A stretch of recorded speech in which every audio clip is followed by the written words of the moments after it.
A crisis has arisen. Unity's undercover operatives are being killed off by an unknown assailant. It seems likely that there's a traitor within the agency. Report to the war room for a full briefing on the situation and a tactical overview of your upcoming mission. Do not be late. Following the briefing, stop by the training facility to hone your skills.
Damn.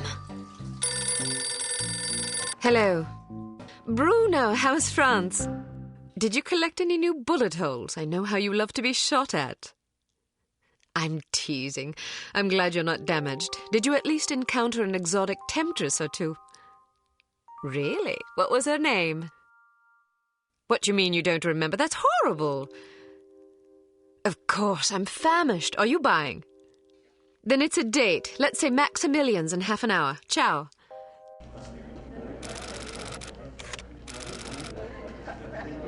I'm not very happy, you know. It's not like I thought it would be. I never promised it would be as exhilarating as your former trade, only that it would keep you out of jail and make it easier to sleep at night. More wine? You're the first female operative Unity has ever employed. The committee is old-fashioned. They need time to get used to the idea of a woman in this line of work. I know all that. But at this rate, I'll be a bloody grandmother before they give me a real assignment. You can always go back to burglary and pickpocketing if you can't live without excitement. Damn it, that's not what I'm saying. I just want to be challenged. I'm sick of wiretaps. I'm sick of eavesdropping on boring strangers who may or may not pose some trivial threat to international security because they forgot to declare a ham sandwich at Heathrow. I don't have the patience for it. It's not what I'm good at. It's never fun paying one's dues, but we all have to endure a bit of frustration and tedium now and then. It builds character. I think I've paid my bloody dues. Is that what you think? God knows I loathe sermons, but I'll tell you right now that you'll never stop paying your dues. Not ever. I'm sorry you're not happy, but you might as well get used to it. Nobody owes you a damn thing. You make it sound like I'm some spoiled child. I'm not asking to be coddled. I just want a chance to prove myself. You're right. I know it's been hard for you, but I'm confident you'll get your chance. All the petty politics in the world won't hold you back. They've done an outstanding job so far, haven't they? You see? What did I tell you? Probably just one of the committee members needing a babysitter on short notice. Ye of little faith. I'll see you there. Why don't we go together? I've an errand to attend to first. You go on ahead. Good afternoon, Miss Archer. They're expecting you in the briefing room.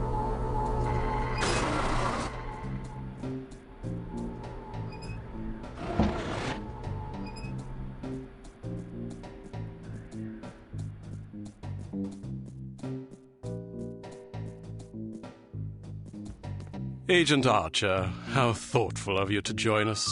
I hope we aren't inconveniencing you too awfully with matters of international security. Not at all, Mr. Smith, but it's charming of you to mention it. It is not my ambition to be charming. Well, that's fortunate. I would advise you to watch your tongue. Well, if it isn't the inimitable Agent Lowry. Sorry I'm late, Smithy. You're looking dapper today. Spare me the disingenuous flattery, old boy. It doesn't suit you. I was being sincere. It was the one polite thing I could think to say. You're still upset with me, aren't you? I assure you I have nothing against you personally. You've served us well for many years, but perhaps too many. I firmly believe it is in Unity's best interest that you retire from field operations, and I will continue to campaign to that end until you accept an administrative position. I'm not upset with you, Smithy. I just don't like you. I do understand your concern, but just because you're too old for the field doesn't mean that I am. Until I'm declared unfit for duty, I will continue to prove it. I retired voluntarily. Of course you did. Perhaps we should dispense with the pleasantries and get down to brass tacks. Fine. Lights, please.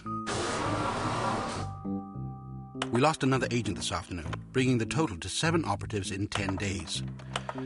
It is our firm belief that someone is systematically eliminating our undercover agents, which leads us to believe that the clandestine operations section has been compromised. It seems we have a traitor in our midst. Do you suspect anyone? We suspect everyone. 7 operatives? That's over half the active list. Why weren't we informed sooner? You're being informed now. This situation has unfolded rather abruptly. The assassin left a lily, a regal finale to be precise, on or near the corpse of each victim. Mean anything to either of you? Volkov. Who? Dmitri Volkov. The regal finale is his calling card. The name's familiar. What do we know about him? He's a right bastard. Anything more specific? Just what's in his file.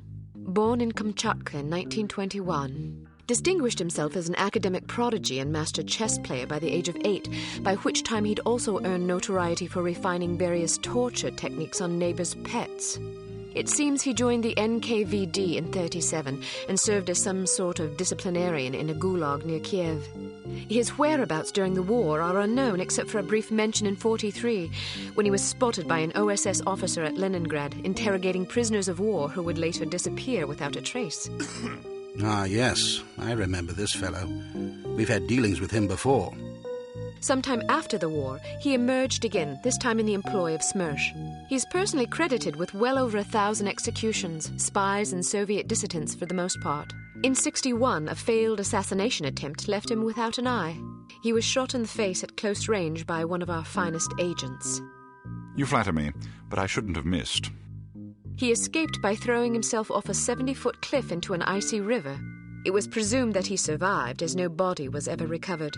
In fact, rumor has it, he's currently working for an organization calling itself HARM as Director of Executive Action. I don't have to tell you what that means. What do we know about HARM? Unfortunately, there's very little about them in our files. Well, despite the obvious risks, we still have a job to do. In this case, a very important one. Wet work. Precisely. And after this recent catastrophe, the two of you are our only available assets. To be perfectly frank, Agent Archer, you're only getting this assignment because we've no other choice. Matters of such delicacy aren't really the sort of thing we would usually entrust to a woman. Emotional inconstancy and assassination do not make especially good bedfellows, if you take my meaning.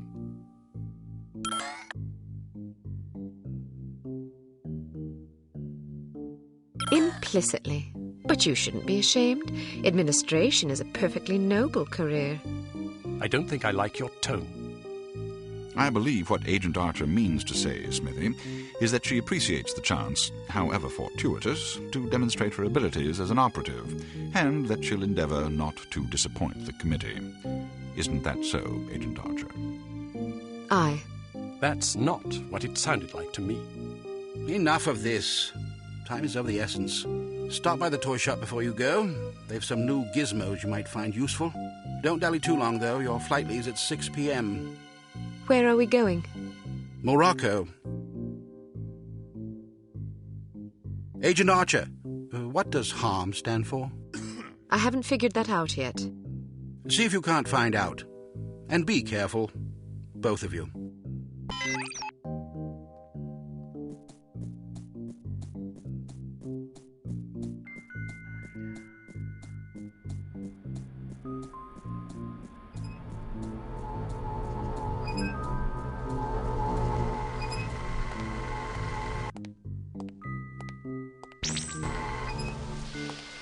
When are you going to take me up on my dinner offer?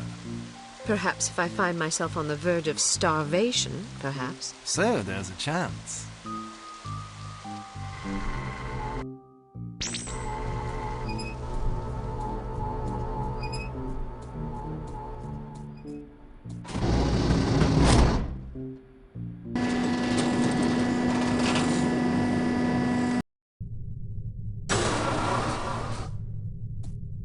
We strongly advise that you go through the training course before embarking on your first mission. There are many nuances and features you may overlook otherwise. If you prefer to skip training, just head to the exit.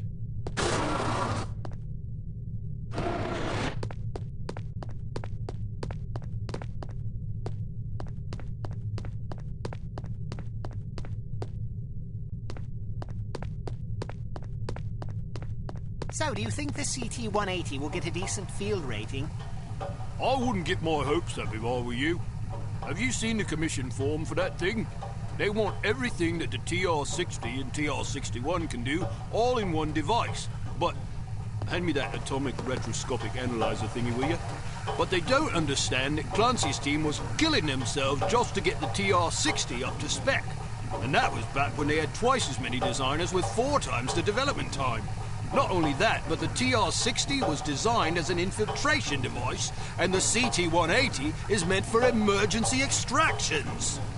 So have you heard what Carrington's team is working on? Yeah, an ultra-quiet vacuum cleaner. If that thing's really supposed to be some big secret, why the hell do they keep talking about it in the Unity newsletter?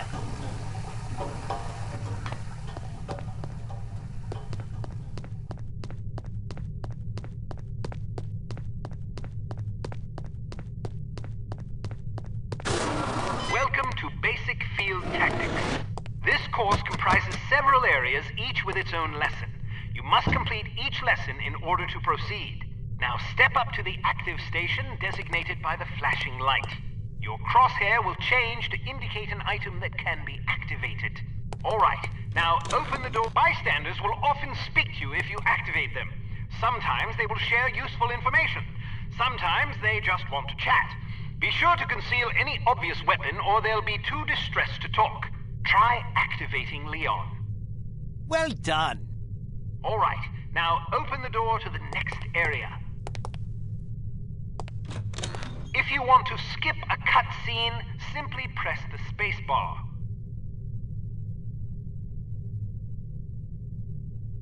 Congratulations! You've completed the Basic Field Tactics course. You should now continue to the Advanced Field Tactics area, where you will receive specific instruction for your upcoming mission. Note that new simulations will be prepared for you before each mission.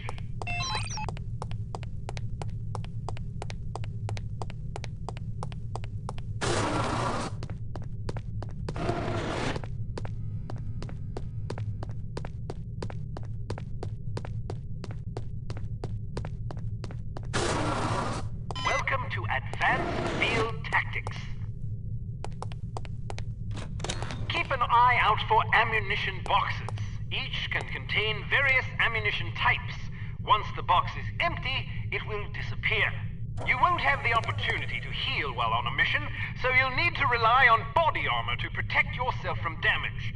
Be warned that certain types of damage will ignore armor completely, though, such as that sustained from falling or running out of oxygen. Alright, now open the door to the next area. While on a mission, always keep an eye out for miscellaneous intelligence items that might be of benefit to us. Here are some of the items you should look for. The more you recover, the better your mission rating will be. Pick up these intelligence items to proceed.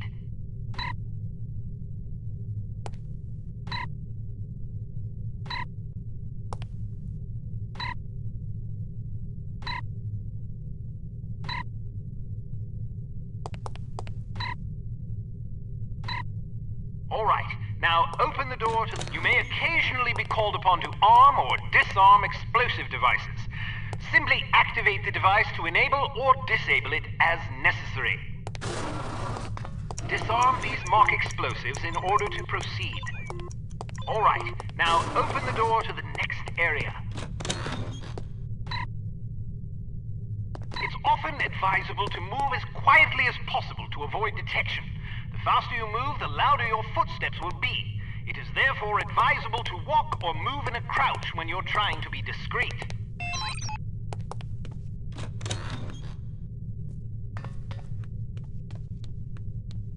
Well done. The volume of your footsteps can be modified by the material upon which you're moving. Be careful of tile, metal, and other hard surfaces. Whenever possible, favor carpet or turf. Alright, now open the door to the next area. Try again. Step behind the yellow line to reset the simulation.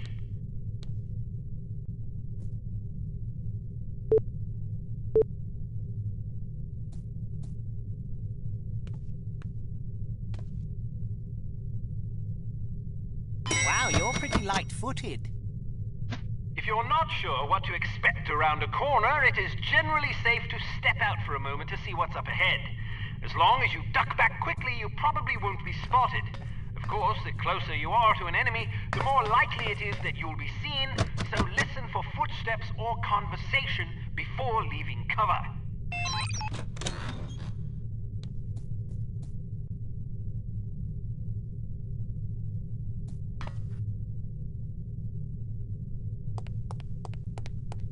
Excellent. Proceed to the next course.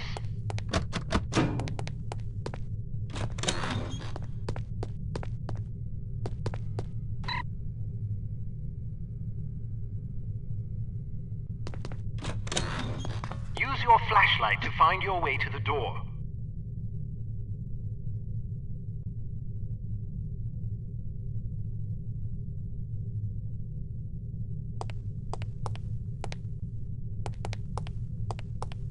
Your flashlight is an effective tool, but it can also give away your position.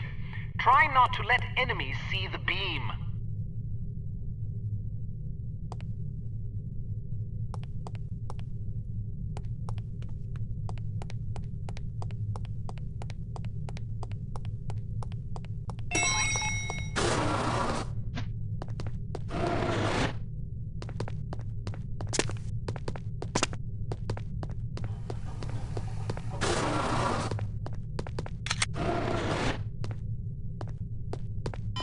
Kate, how are you? Smithy wants me to run you through a basic firearms refresher course. Because it's a revolver, it can't be adequately silenced, but its simple design accommodates a wider range of ammunition types than most automatic pistols can reliably handle.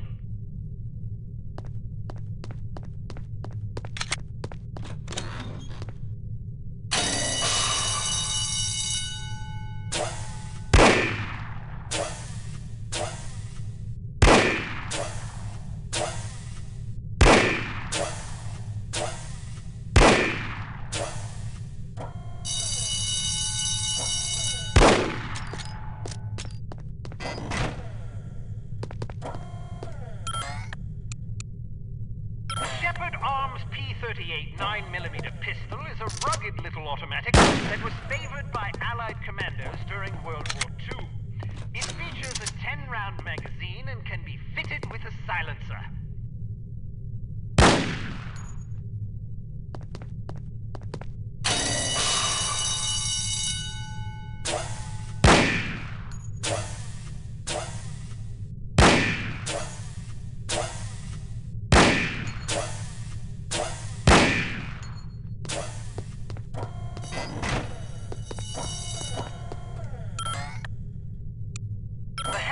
Carbine is the world's only truly silent firearm. Of course, silence is a relative term when it comes to guns, but the Hampton's muzzle noise is little more than a stifled cough.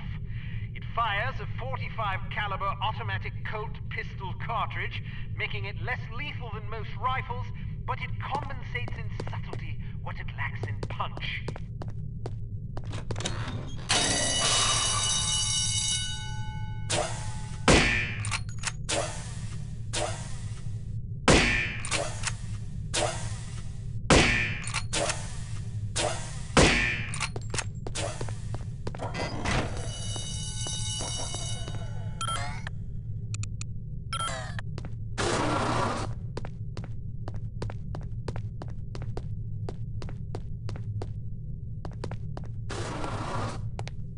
Some things to note about firearms.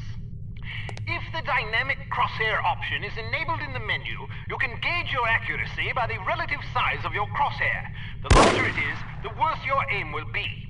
The next function key is very important. With it, you can cycle through the available ammunition types for a given weapon. More importantly, it cycles through a gadget's various functions. For example, it allows you to toggle between the Berette's lockpick and weapon modes. Learn to monitor your ammunition.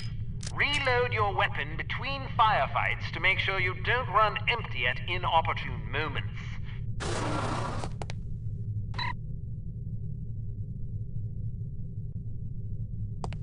You can shoot through certain walls and objects.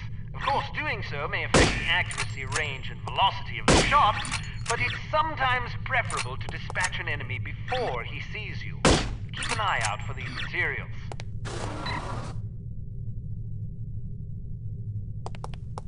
Be careful not to injure civilians. If you kill an innocent bystander, you will fail your mission. You will also fail if 3 or more bystanders are slain by enemy fire. If you're ever in doubt, look at your crosshair. It will change to indicate the person you're targeting is friendly. Use the holster weapon key to conceal your weapon rapidly. If your weapon is already holstered, hitting this key will draw the last weapon you had out.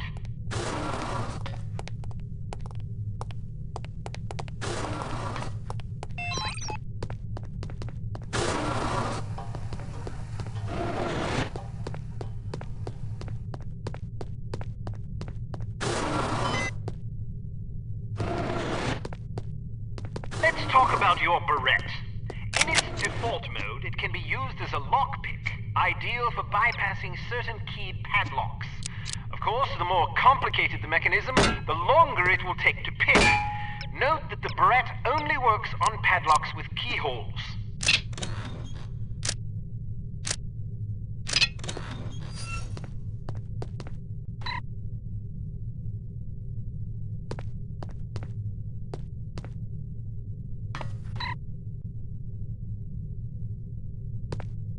The Barrette can also be used as a weapon by hitting the next function key. When you slash an adversary, the pressure on the blade releases a small amount of toxin into his bloodstream. Quite deadly.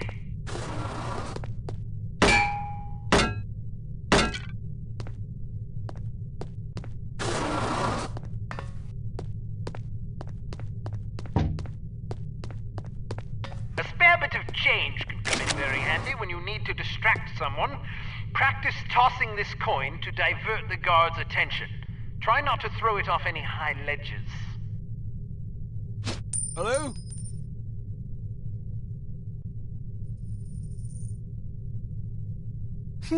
I thought I...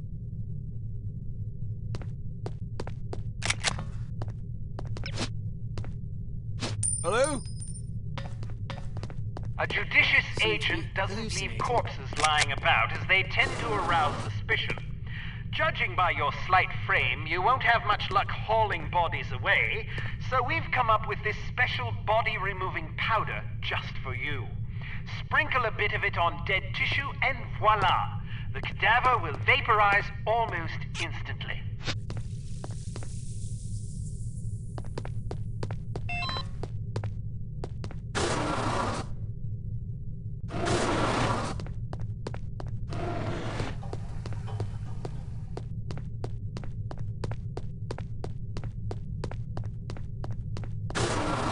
All ready to go, eh? Well, have a safe mission and come back in one piece.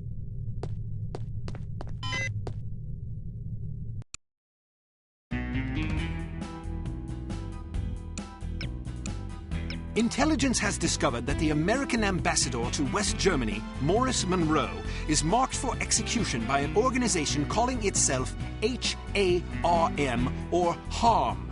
The assassination attempt is expected to come on the last day of Monroe's upcoming holiday in Morocco as he is leaving his hotel. There will likely be multiple assailants. It is imperative that Monroe survive the attack. Be warned, though, that the ambassador is extremely nearsighted and almost deaf, so you won't be able to rely on him to realize that he's in danger. You will be positioned in a residential building across the street from the hotel. Your job is to pick off the assassins before they liquidate Monroe.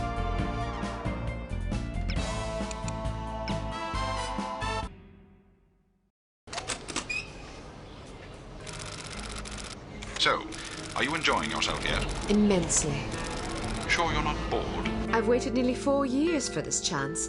I think I can endure another half hour. Good girl. You're growing up.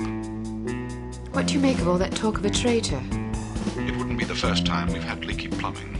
Still, it's disquieting to say the least. It's happened before. Once. A few years ago, we lost several undercover operatives in Istanbul. It turned out they'd been compromised by their chief's very own administrative assistant. He'd sold us out for a measly 50 quid. 50 quid? Astonishing, isn't it? Trading men's lives for such a pittance. But spies are rarely well compensated for their treason.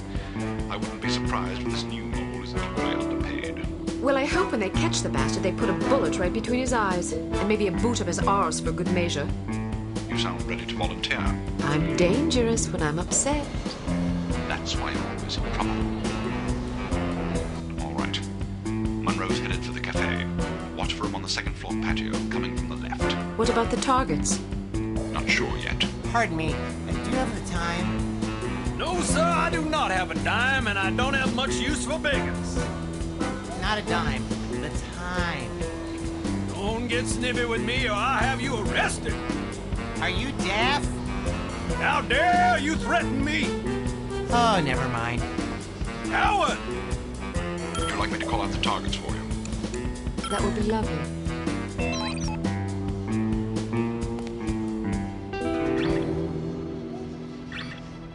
On the roof to your left. I want to go home. But we've only been here for 2 days.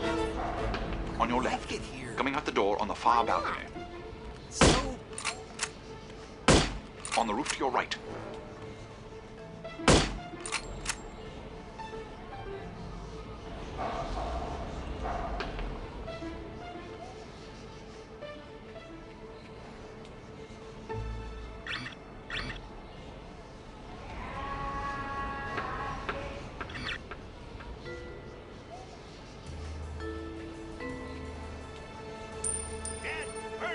Where's that dime?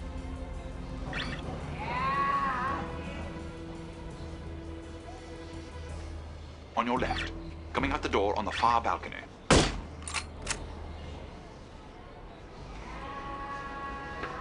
On your left. Coming out the door on the far balcony.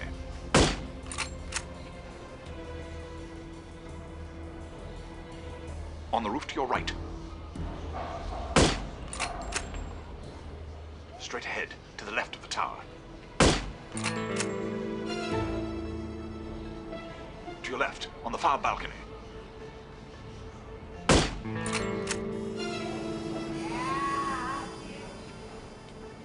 On the roof to your right.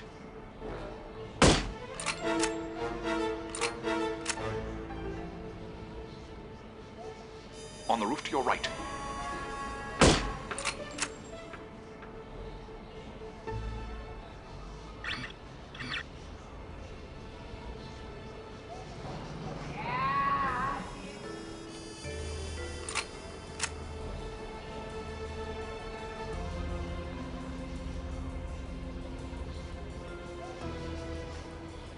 On your left, street level.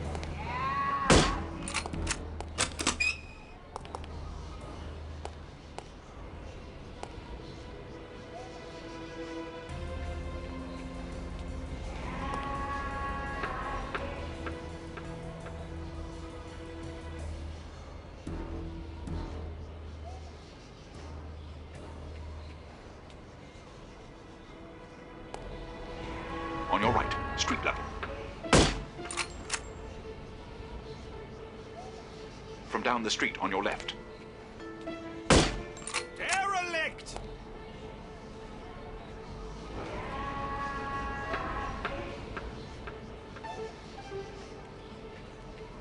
There must be a hole in my pocket. On your right, street level. Come! Coming out the front door of the hotel.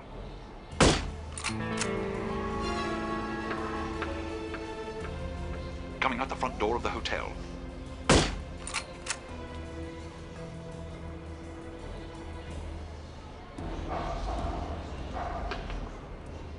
Coming out the front door of the hotel. Coming out the front door of the hotel.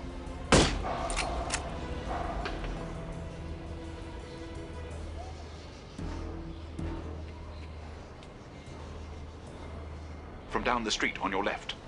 I'll cover him for the next stretch.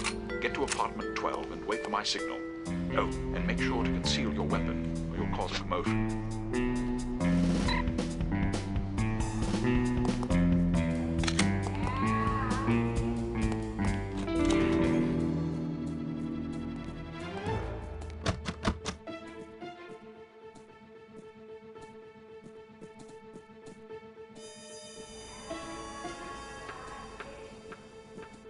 I locked myself out again. How irritating. I heard he plans to marry the American girl. You mean the girl who refuses to wear shoes? Yes, her. I wonder if all American girls despise shoes. It seems very strange, but America is a strange country. She may be crazy, but she is attractive. Ah, but you're invariably attracted to crazy women. All women are crazy. Shh, not so loud.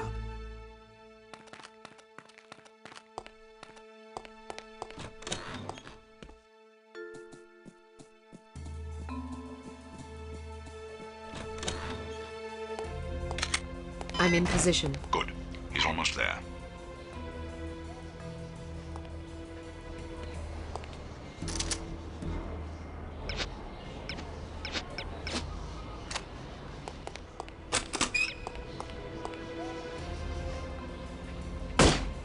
comes. Get ready.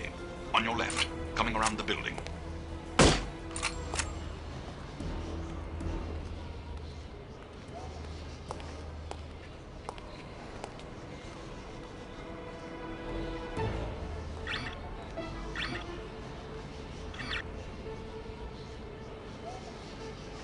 You just lost yourself a customer!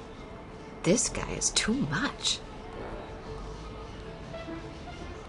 Second story window, near right. Not again! Heading toward Where you. are Watch for him you, to you pass in front of pesky the right little window. dime? Heading toward you. I Watch for him better to find pass it in front of the quickly right before window. the thieves swoop in like vultures. Heading toward you. Watch for him to pass in front of the right window. Heading toward you. Watch for him to pass in front of the right window. On your right, coming around the building.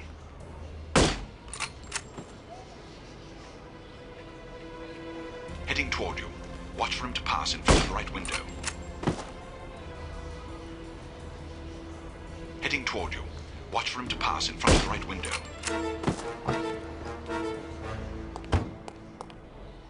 Excellent shooting. You don't have to tell me that. I was standing right here. A little humility might suit you. I'm teasing. We make a pretty good team. Damn! They must have spotted you. There's a group of thugs heading your way. How many? Looks like 6 of them. Can you handle it? Of course I can. I'll meet you at the hotel in an hour. All right. Take care of yourself. First, I'm going to take care of some evildoers.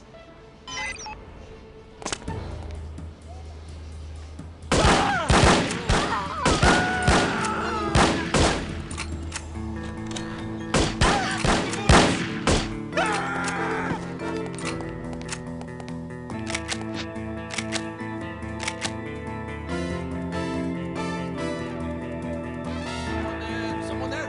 Who is there? Someone there? You cannot get away!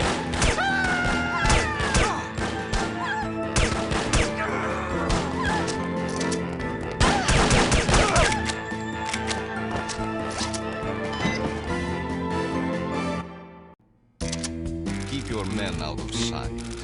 We don't want to spoil our trap, do we? Yes, sir. I mean, no, sir. I mean, yes to the first part and no to the second part, sir. Shut up. Just do as I say, you idiot.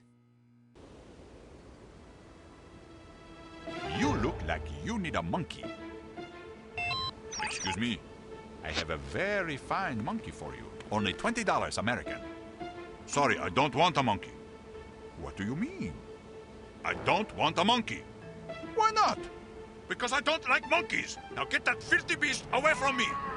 Are you insulting my monkey? I'm sure it's a perfectly excellent monkey, but I don't want it. Now please leave. I'm very busy. $10. No, I wouldn't want the dreadful thing even if it were free. Free? You want my children to starve? If they're hungry, I suggest you feed them the monkey. This is a valuable monkey. My wife would kill me if she knew I was offering it to you so cheap. You don't seem to understand. I don't want a monkey. Infidel.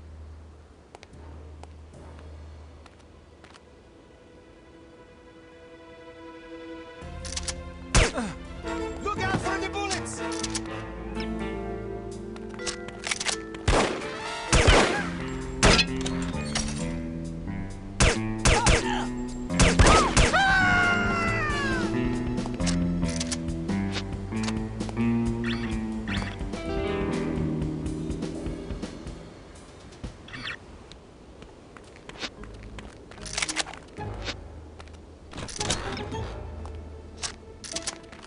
Who's there? Someone there. Someone there. Is someone there?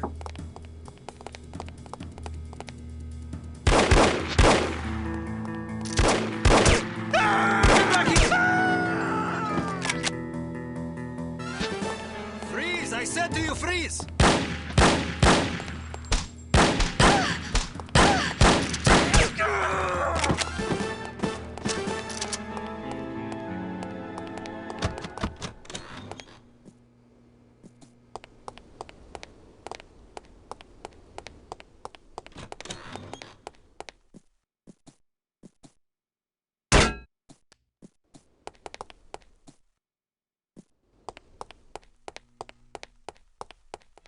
someone there?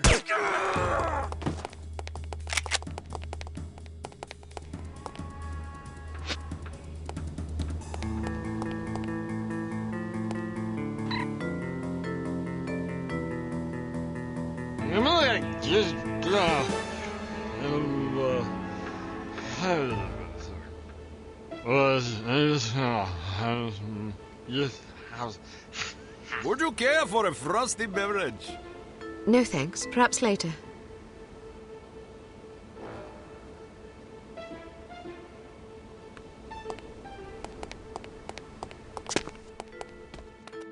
Who is there?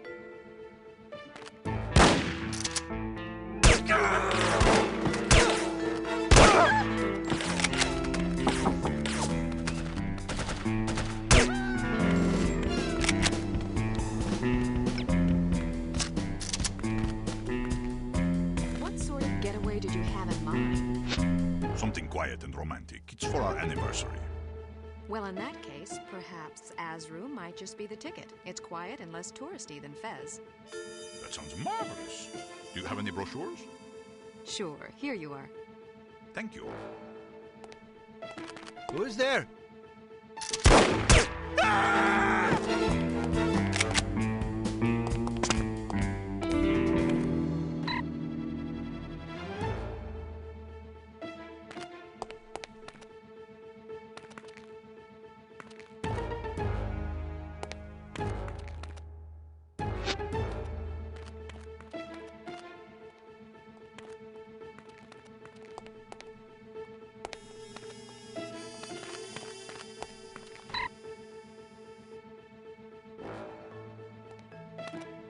Who's there? Any sign of her yet?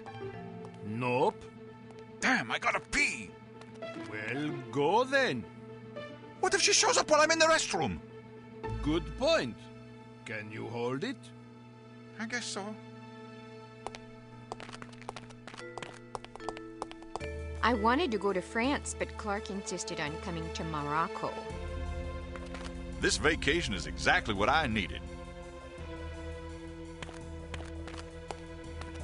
I want to get out and see the Medina, but it's so hot outside. Die!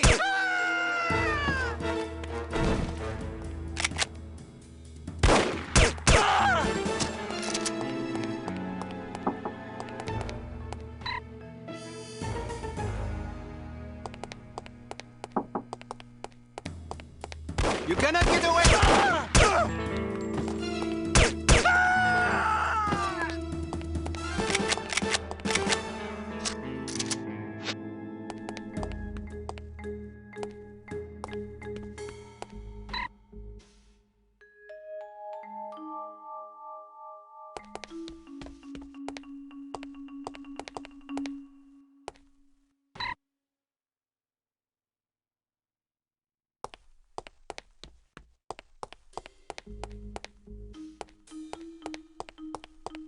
Those goons in the hall act like they've never seen a woman before.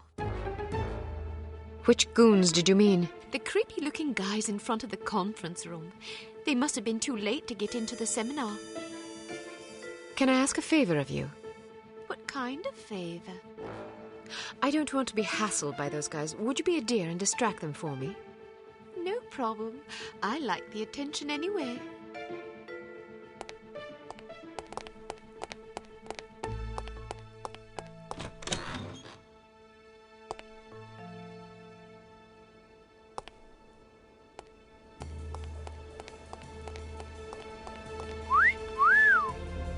Wow, those legs go all the way up. Buzz off, boys. I don't waste my time with libertines. Really? Why not? Look at you. You're crass and immature. That's not true. I'm just honest. Any man who could look upon you without being moved to lust is only half a man.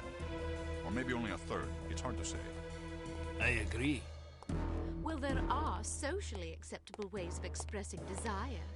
Wolf whistles and lascivious comments aren't among them. What do you recommend? You might try compliments. I don't know, something like, "My, you look lovely," or "You have such pretty eyes." A warm, friendly smile is always good. Okay, let's pretend you're just walking by for the first time. Sure. All right, here I go. Excuse me, miss. Yes? I just wanted to tell you how enchanting you are. If it were within my power, I would reach up to the heavens and pluck the finest star from the firmament as a gift for you. Although I fear such a jewel would not sparkle brightly enough to equal. Wow, that's pretty good. Not bad.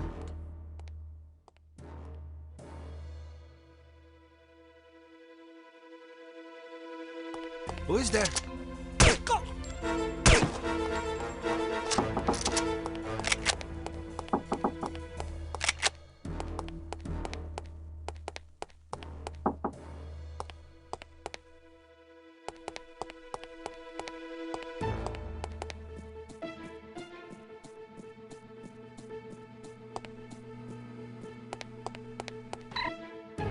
Late, as usual.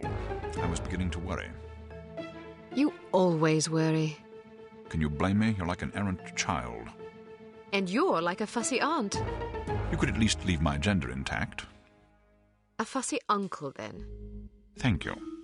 I'm having fun. I can see that. But don't get reckless. We're not out of danger yet. I know, this place is crawling with thugs. Damn! How did they find us? We've been betrayed. It's the only explanation. Are you sure you weren't followed? Yes, positive. If they know about the hotel, they'll probably be waiting for us at the coast. We'll have to risk it. If we aren't aboard the Abigail when she sails, we'll have to get out of Morocco on our own. Or you could stay here. Permanently. Volkov! Get down with this girl! I have dreamed about this day for 6 years. Bruno! I only regret I do not have time to make your demise more eventful.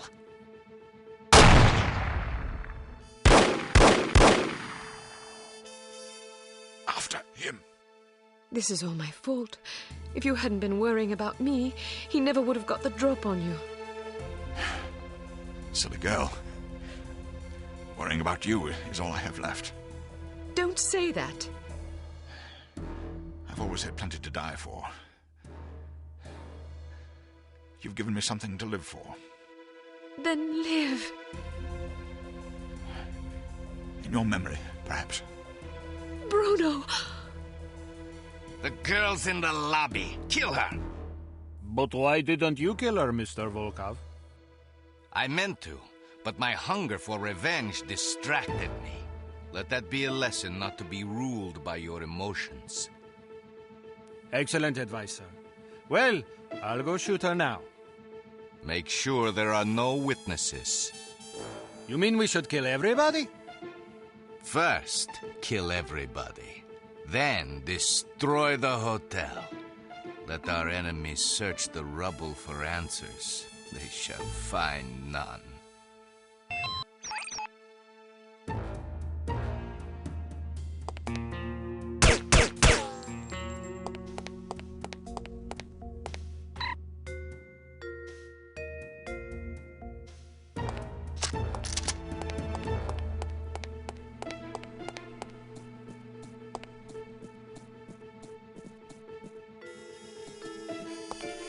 Listen, stay where you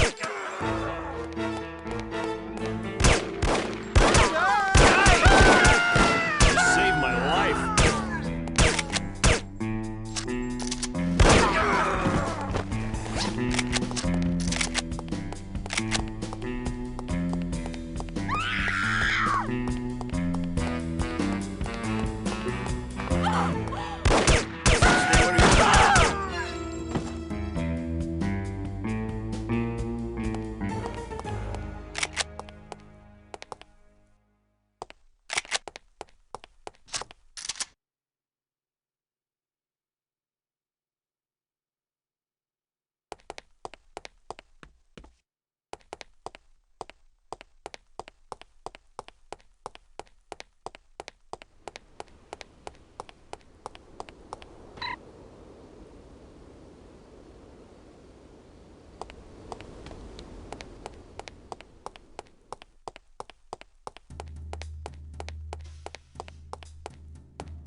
This is the end for you! Come on!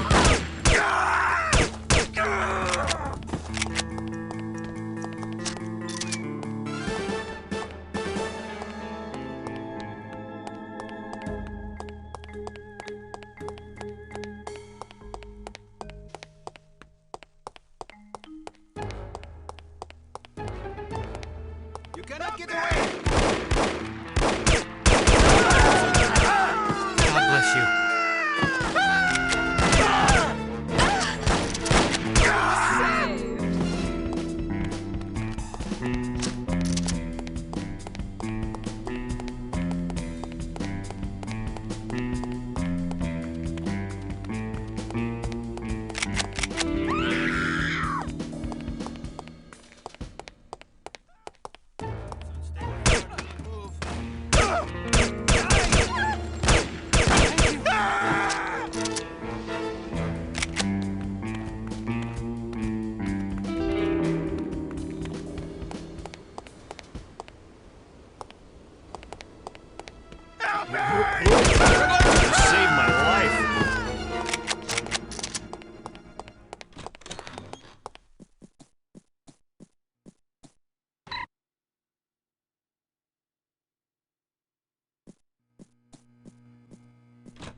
Who is it? Help me! Thanks.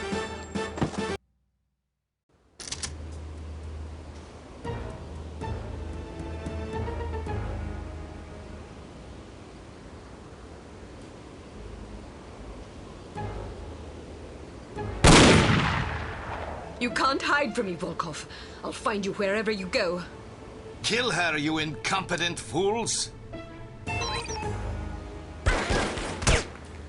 Go ahead, you have made my day!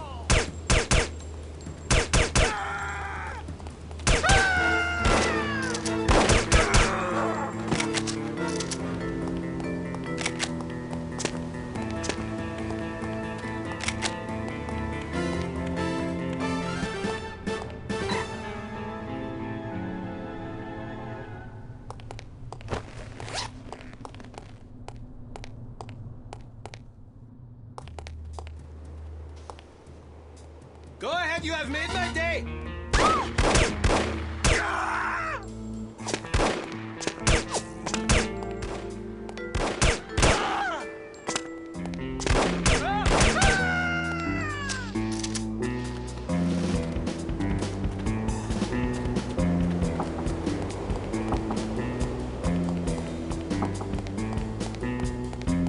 I wouldn't give you a rotten fig for that disgusting animal. Are you insulting my monkey? I spit upon your monkey. You are a horrible person. Just giving up now! Don't make me...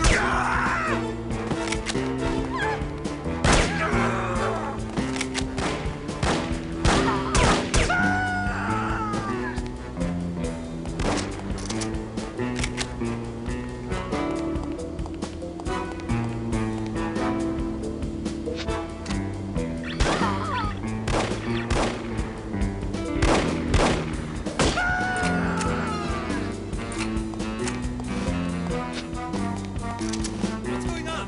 Why is everybody shooting at each other? Just keep your head down.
Oh, nothing.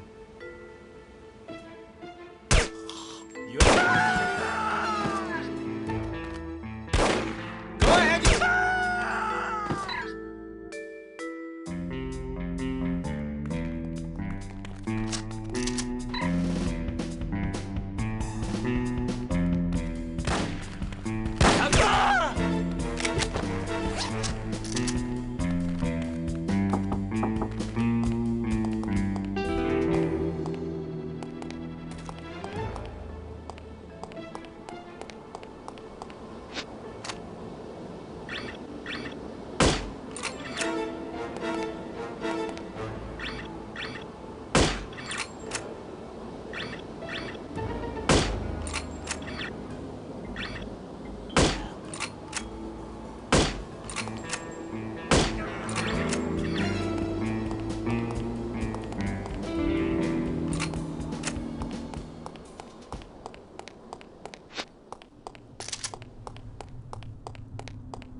Huh?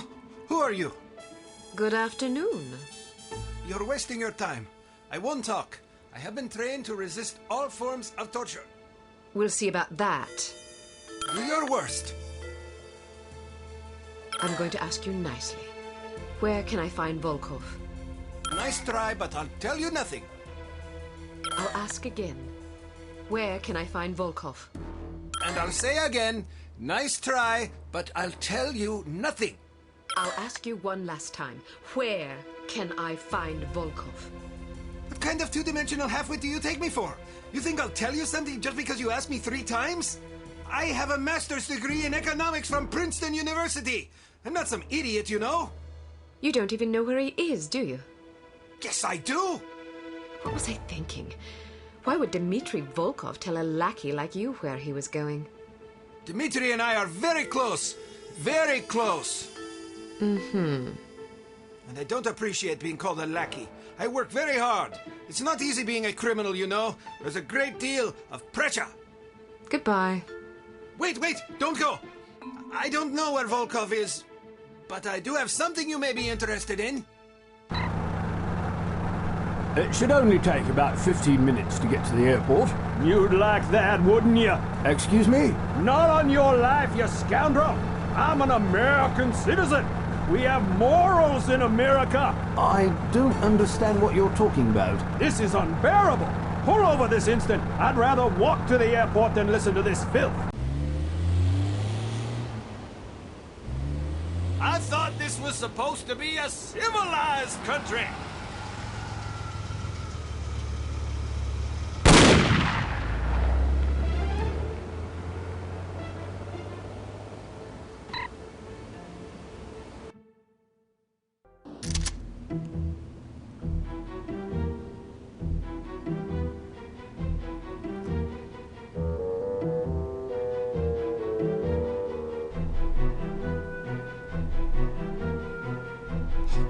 sign of her.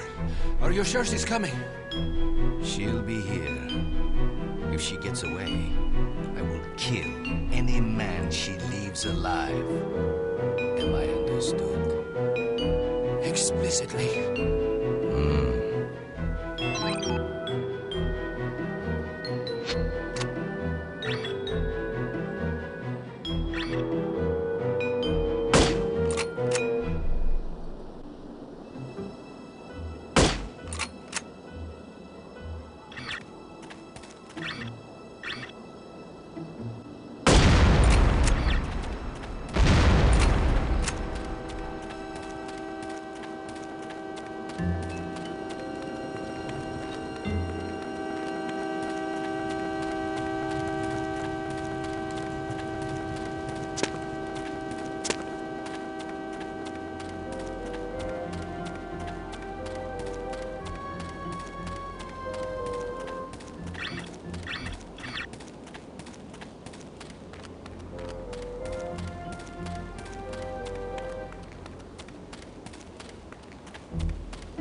Hey!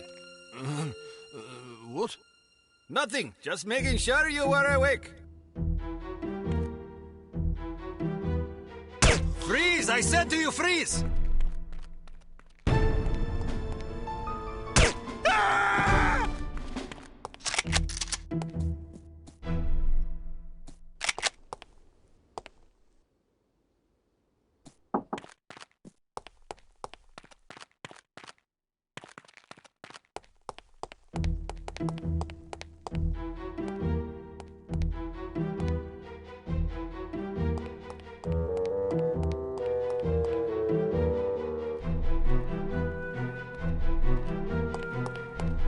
Who is it? Who is here? I'm hearing things. I must be seeing things. There's a ship out there. Should we tell Mr. Volkov? It's probably just a freighter heading for Tangier. Should we report it? Just in case? Why bother? It's up to you. Let's watch and see what it does. If it looks suspicious, we'll report it. Otherwise, I'd rather not bother Mr. Volkov. Sounds good.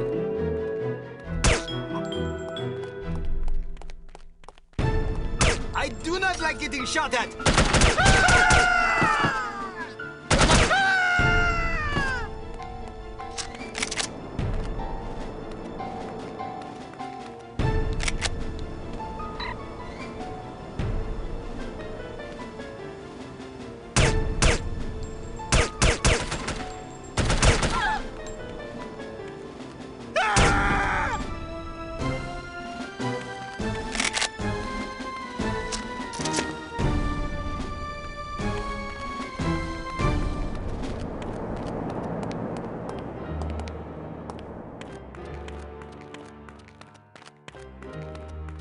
What are you doing here? Aren't you supposed to be watching the front gate? You ran out of cigarettes. You ran out of cigarettes? You mean to tell me you left your post because you needed a cigarette? It was only gone for a few minutes. It only takes a few seconds for someone to sneak in here. I'm sorry. You will be sorry if that girl got in here while you were messing around. Relax, she didn't get in. How do you know? Hassan would have radioed us if he saw her. What if she sneaked past him? That's Hassan's fault, not mine. Idiot!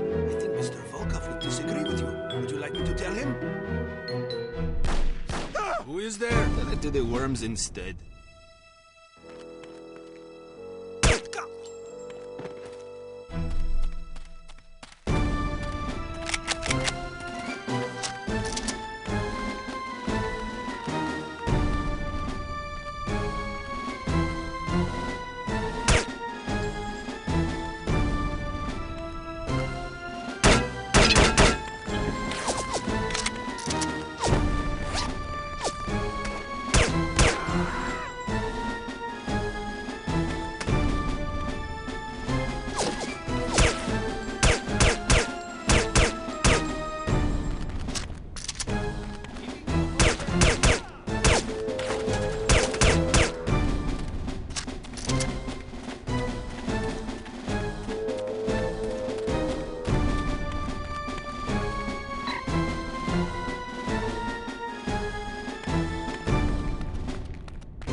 No, please!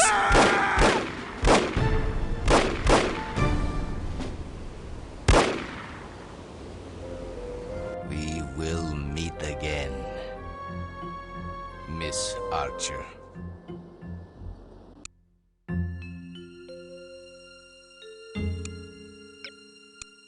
Needless to say, the Morocco assignment was an unmitigated disaster. Report to the war room for debriefing, and try to control your temper.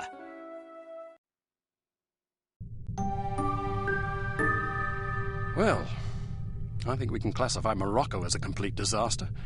I knew we were asking for trouble, sending a woman and a fossil like Lowry on an assignment like this. Let's not rush to judgment, shall we? Rush to judgment? I think the facts speak plainly enough. Ambassador Monroe is dead, and we lost another operative, albeit one who should have been put out to pasture long ago. And all we have to show for it are a belligerent, overeducated captive who knows nothing of use, and Ms. Archer here, who has demonstrated an alarming lack of competence in the field.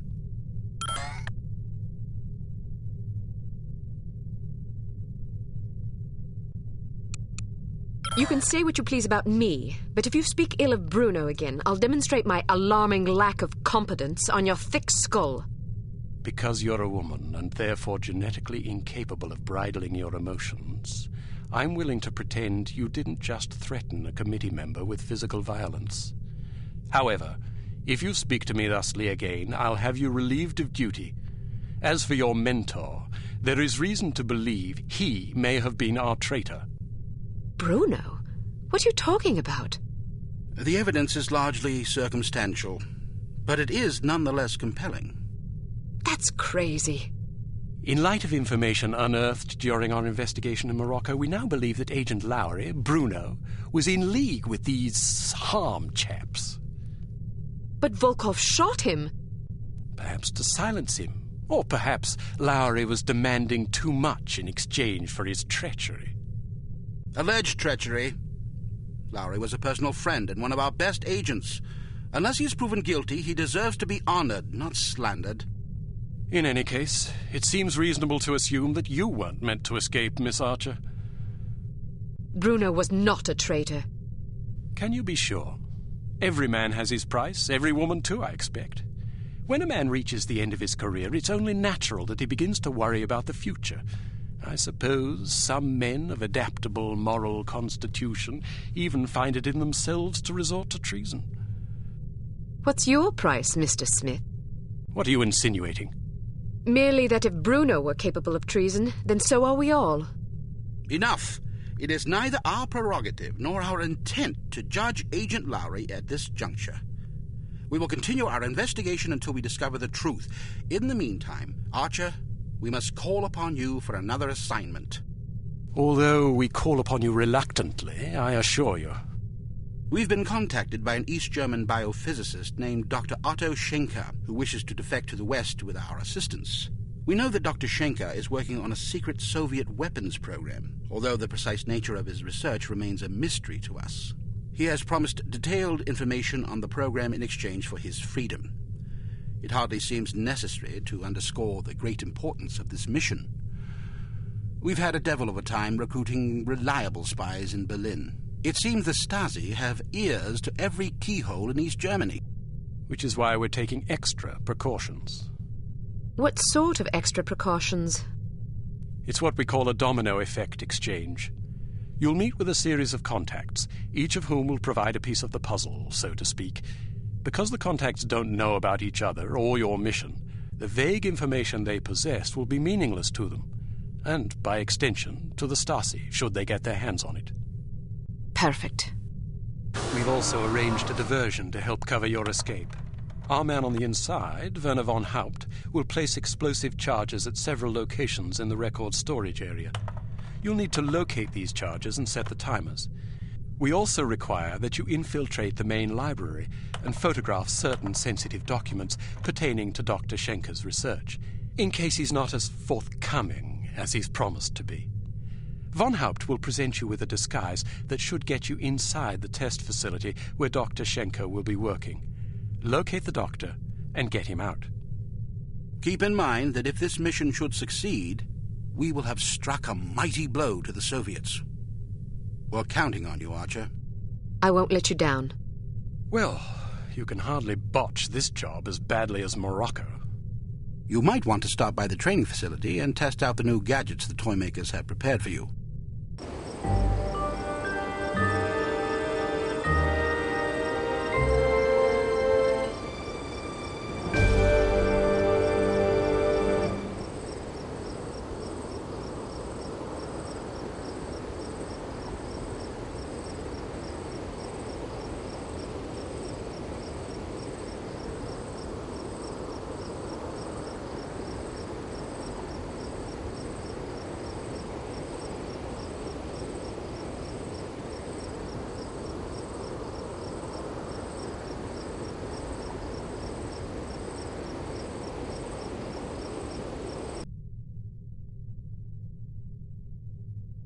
Welcome to Advanced Field Tactics.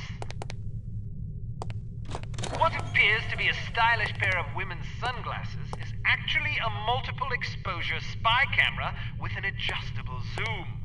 Simply put them on, orient the viewfinder, and snap a shot. Remember that you can zoom in for a closer look at a distant target. Take a picture of this intelligence item with your sunglasses. All right, now open the door to the next area. Unfortunately, this cigarette lighter is just an ordinary run-of-the-mill cigarette lighter. Still, it can be useful for providing light, starting fires, or lighting cigarettes. Use your cigarette lighter to light this piece of paper on fire. All right, now open the door to the next area. These relatively inconspicuous-looking lipsticks are actually powerful explosive devices that detonate on impact. Accustom yourself to the weight and explosion radius, and try not to blow yourself to smithereens.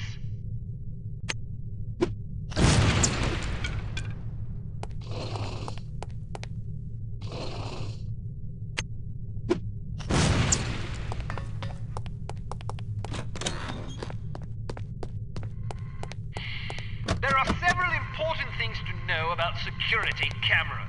First, as tempting as it may be, don't destroy them if you can help it. Whoever is monitoring the security system is likely to send someone to investigate or even sound an alarm if any of the cameras goes out. Instead, try to avoid them altogether. If the light on a camera starts flashing, it means you've been detected and the camera is attempting to focus on you.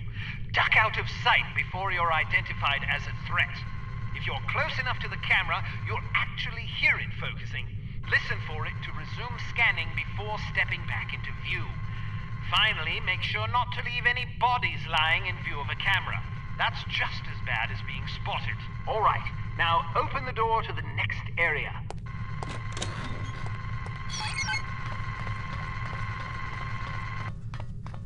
Well done. Searchlights are also best avoided. Shooting them out will likely cause every bit as much commotion as being caught in the beam. Figure out their movement patterns before attempting to bypass them. All right, now open the door to the next area.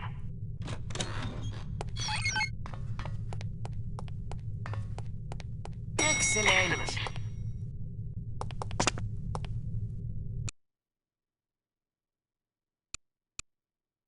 We've been contacted by Dr. Otto Schenker, an East German biophysicist who we believe is working on a top-secret biological weapons program for the Soviet Union.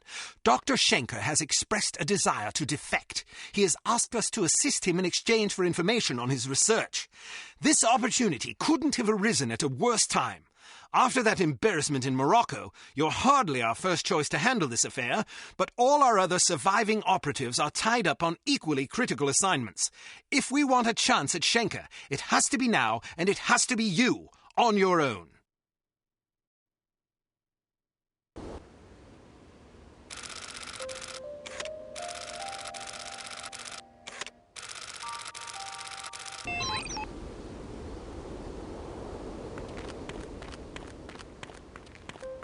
Leave me alone.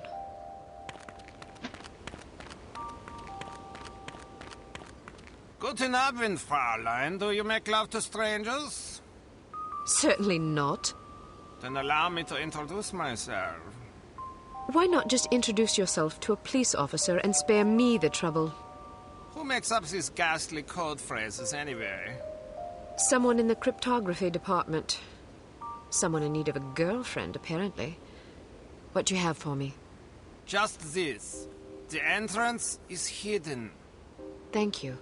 Good luck.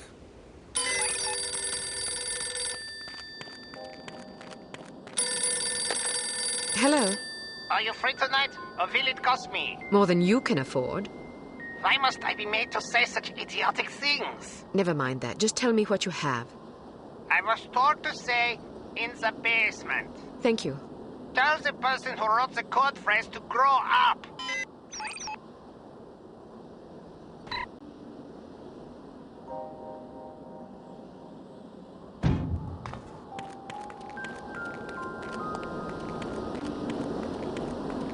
I don't want to talk to you.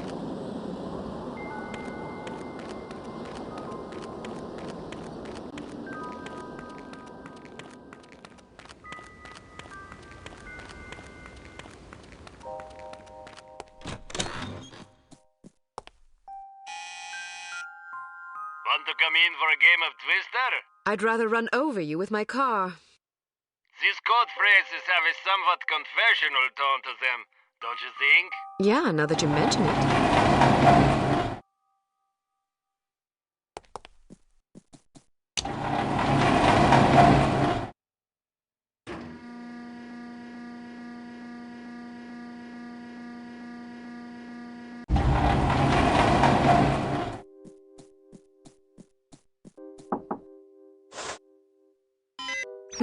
It says, of the library.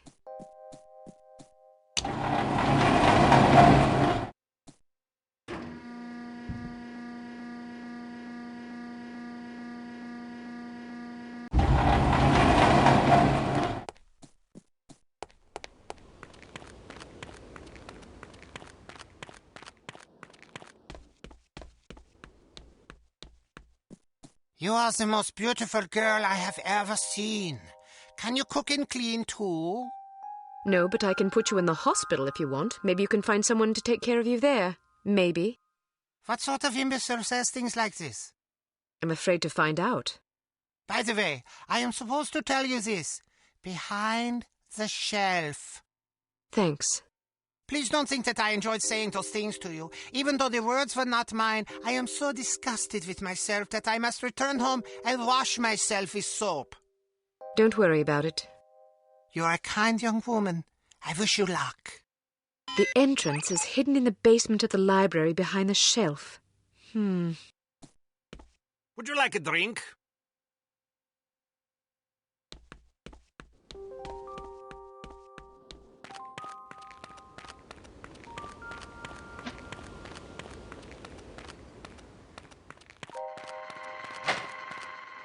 What are you doing here? I found this money on the ground outside. I thought it might be yours. Ausgezeichnet. Go quickly. Do not get caught.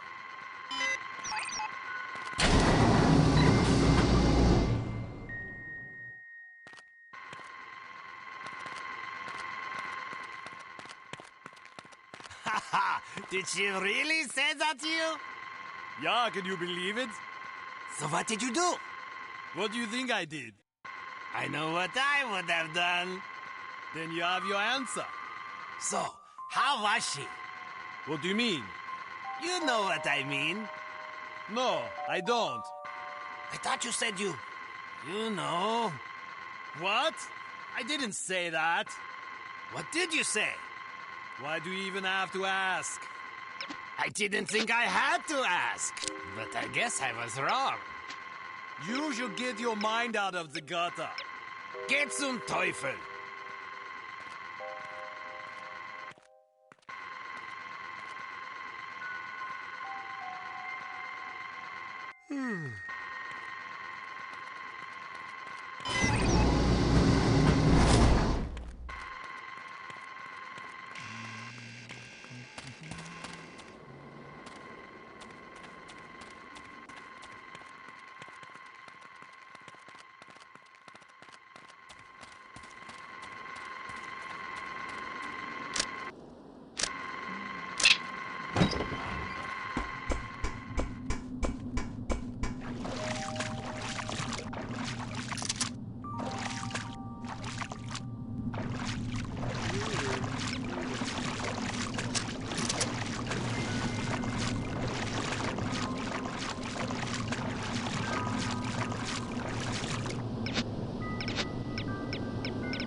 Who's there?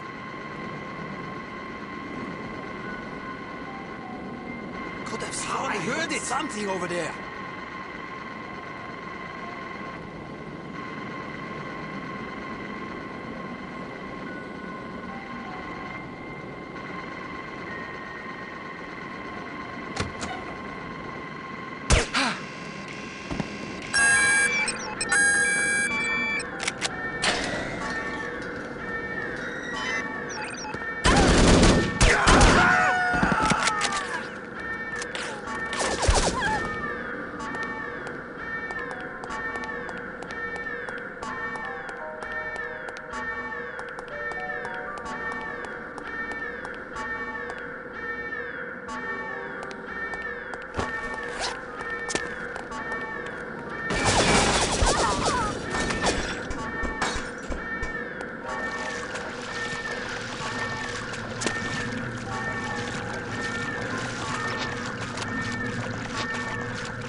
Did you hear what happened to Dieter?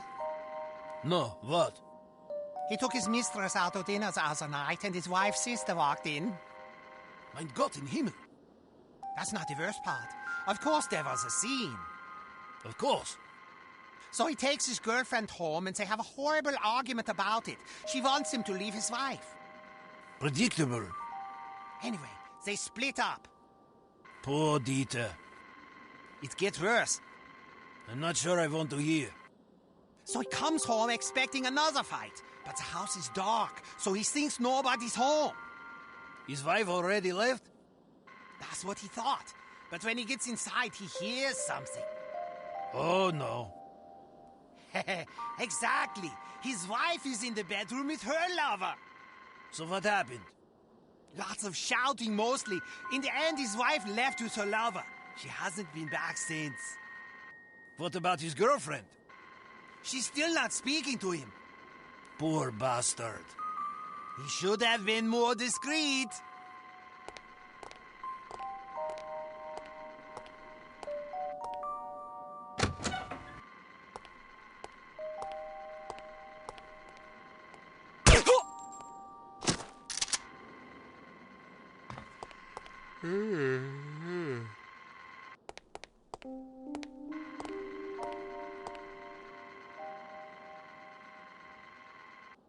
Where are you? This person's dead, yeah?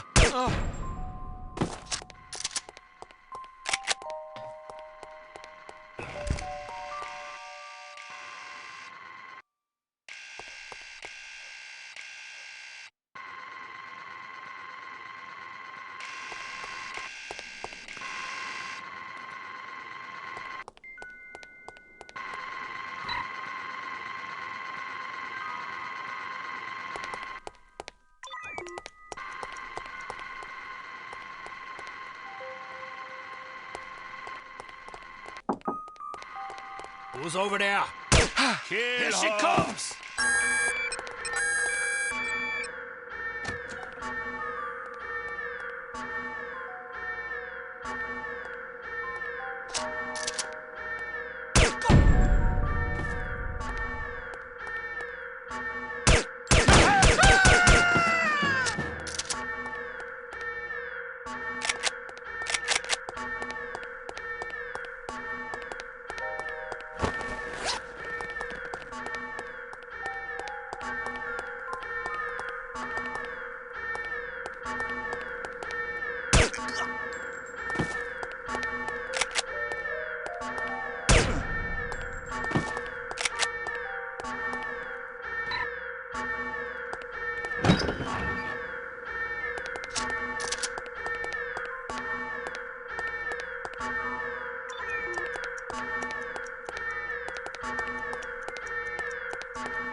Now, you cannot hide from us.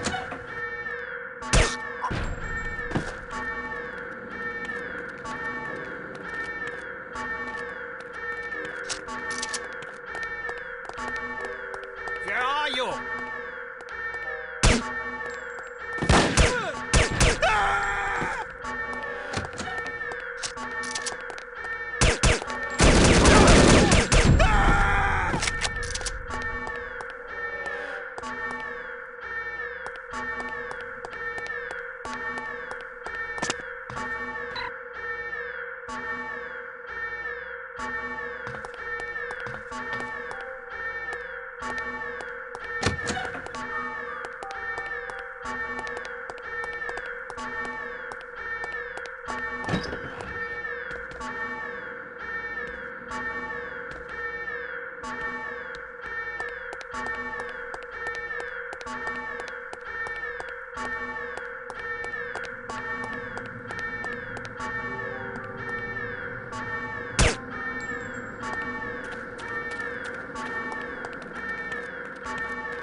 I'm not going anywhere!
Who is there?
Care for a light?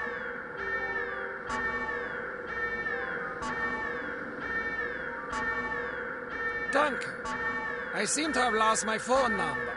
Can I have yours? I'm in the book. Just look under police department. You're late.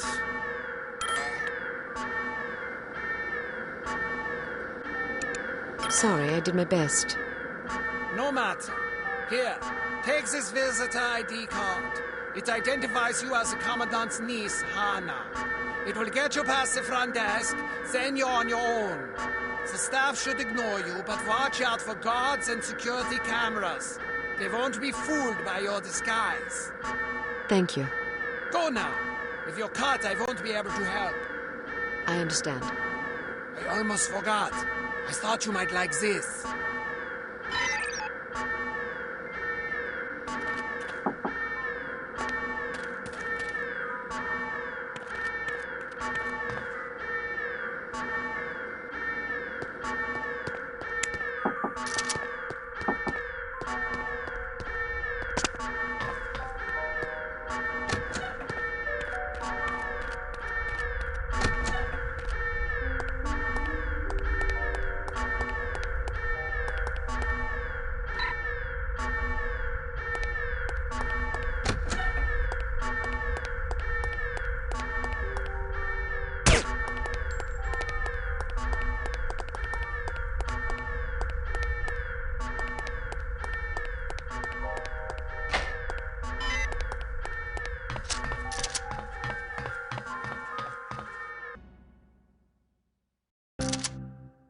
This isn't going to be easy.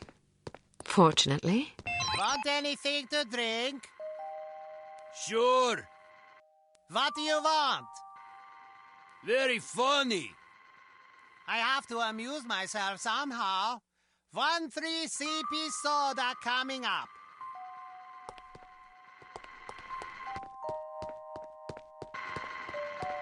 May I help you?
That's the stupidest thing I ever heard. You can't expect to reconstitute a dehydrated human being without serious side effects. I know that, especially if you reconstitute the subject with heavy water. Heavy water? The mixture would be completely unstable. That's exactly what happened. The mixture was so unstable that the moment anyone touched the subjects, they vanished. Poof! Of course they did. They atomized. It's obvious.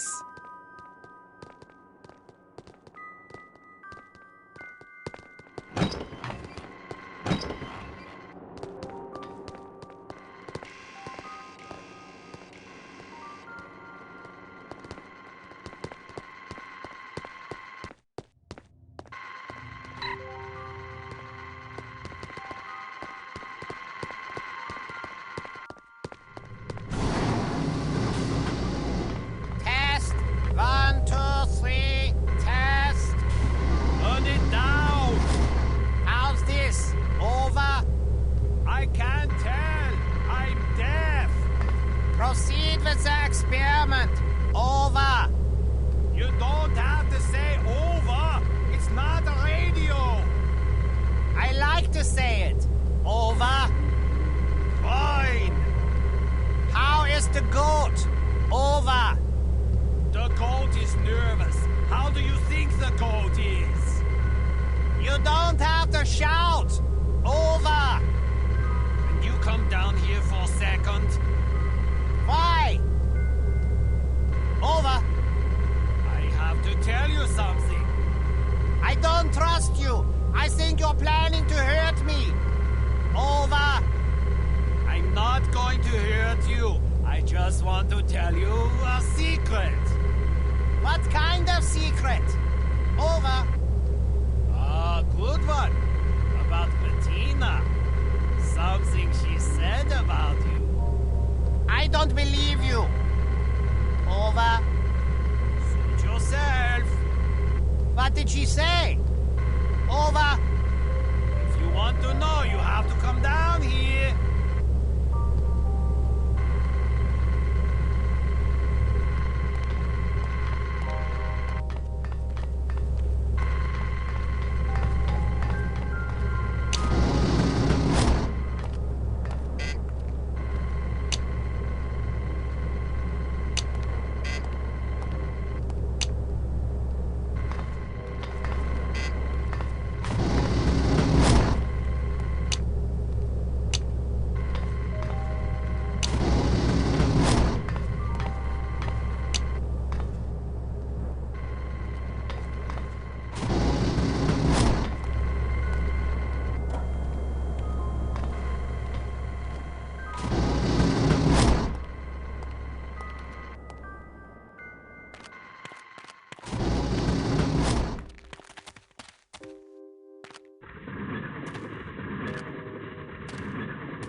Have you seen Manny?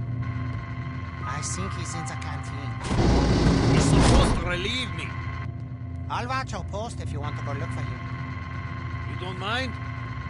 No, but I have to report for duty in 15 minutes. It won't take me that long.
I still have work to do.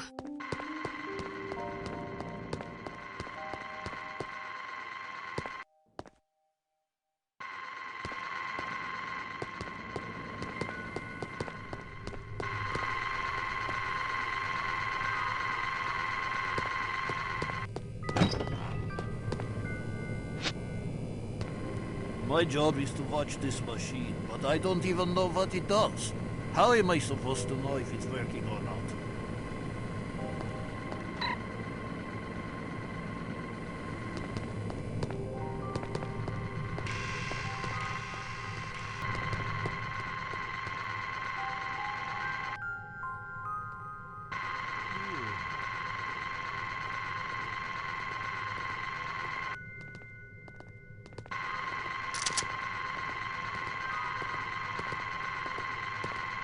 Sie kommt!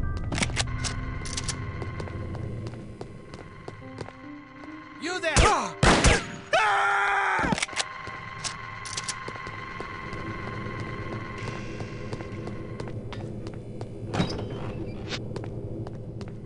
You must be Dr. Schenker. Who are you? We'll have time for introductions later. Our first priority is to get out of here. They sent a woman to liberate me? Mein Gott in Himmel. You can lodge a formal complaint the minute we set foot on Western soil. In the meantime, can we go? This was not part of the arrangement. She is here! Excuse me for a moment, Doctor.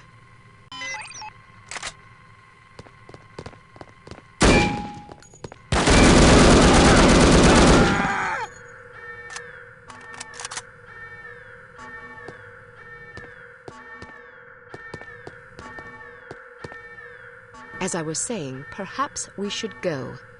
It seems I have no choice. Ein Moment, bitte, my wife.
Alarm! Alarm!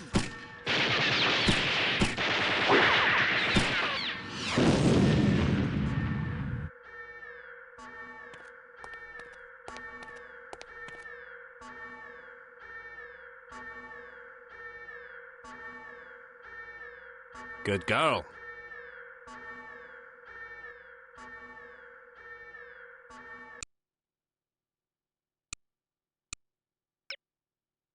During the flight to London, attempt to learn as much as possible from Dr. Schenker about his research. Schenker is a notoriously cautious man, so direct questions are not advised. He is also reported to have little tolerance for skeptics. Try to keep an open mind. This is your captain speaking. We have reached a cruising altitude of 24,000 feet and will soon be leaving German airspace. I've turned off the seatbelt and no smoking signs. Feel free to move about the cabin. We'll be arriving in London at approximately 6:15 p.m. local time. The temperature is currently 25 degrees centigrade with clear skies. I think we can expect a lovely, relaxing flight.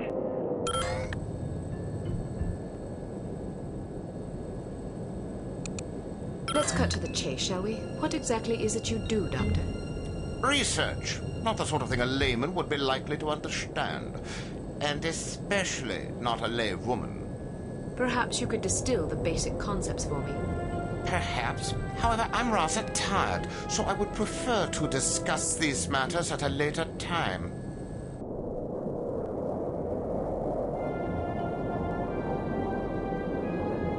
We are in position. You know what to do, Sonny. Yes, sir. Initiating docking procedure and jamming our communications. You're up, laddies. We're going aboard. Was ist los? I'm not sure. Stay here while I investigate. Keep this door locked. Oh, this is frustrating me. Come on.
So much for a lovely, relaxing flight. Sleep tight, lassie. You're not going to kill her? What if she wakes up? Now look here, you. I'm not going to butcher a fellow countryman without a specific grudge. If she wakes up, she can fend for herself. If she dies, then she ain't really a Scot, so I won't feel bad. Now, go get that doctor fella and do a final sweep. Take anything that looks important. Papers, files, whiskey, whatever. Yes, sir.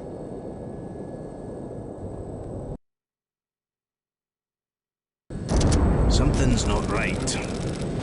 All right, let's go. But some of our men are still aboard. Listen to you crying like a wee girl. They'll have to make do, won't they?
Make sure she doesn't land on her feet.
full of hay! Please be full of hay!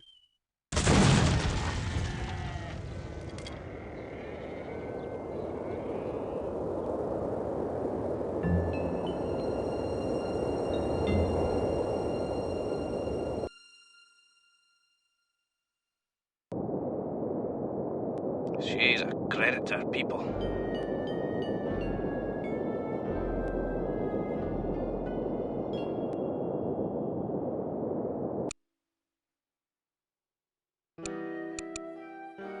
Congratulations! You have failed again. Although the circumstances were certainly extraordinary in this case, don't expect much sympathy from command. Unity cannot afford failures, however justifiable.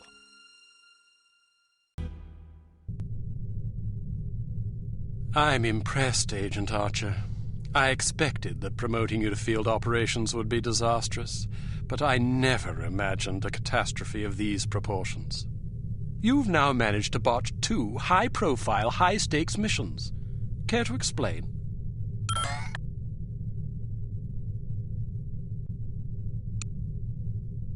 If you can master your animosity enough to address me in a civil tone, I'll attempt to explain in terms you might understand exactly how I believe we've arrived at this impasse, sir.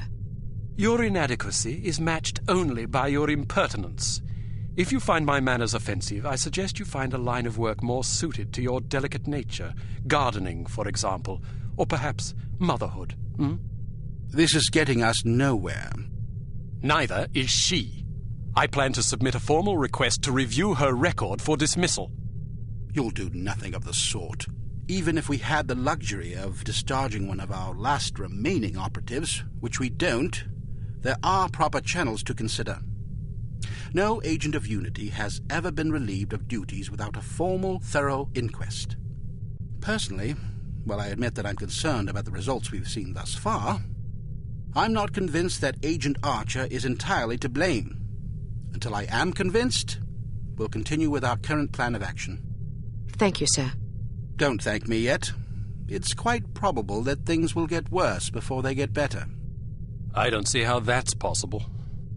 Did you get a look at your assailant? Aye, that I did. Did you recognize him? Sergeant Magnus Armstrong, born in Glasgow, Scotland, 1925. Frequently in trouble as a lad due to a penchant for fighting. By all accounts, he was a good-natured, likable young man. Never bullied anybody, only picked fights with boys that were game for a brawl. Got kicked out of several schools before his parents finally stuck him in a military academy. During the war, he served as a sapper in France and Germany, everything from mine removal to demolitions and sabotage. Earned himself quite a reputation for his reckless antics. The most popular legend had to do with a bridge he allegedly crippled with nothing but a shovel and a hand grenade. A German supply train did the rest.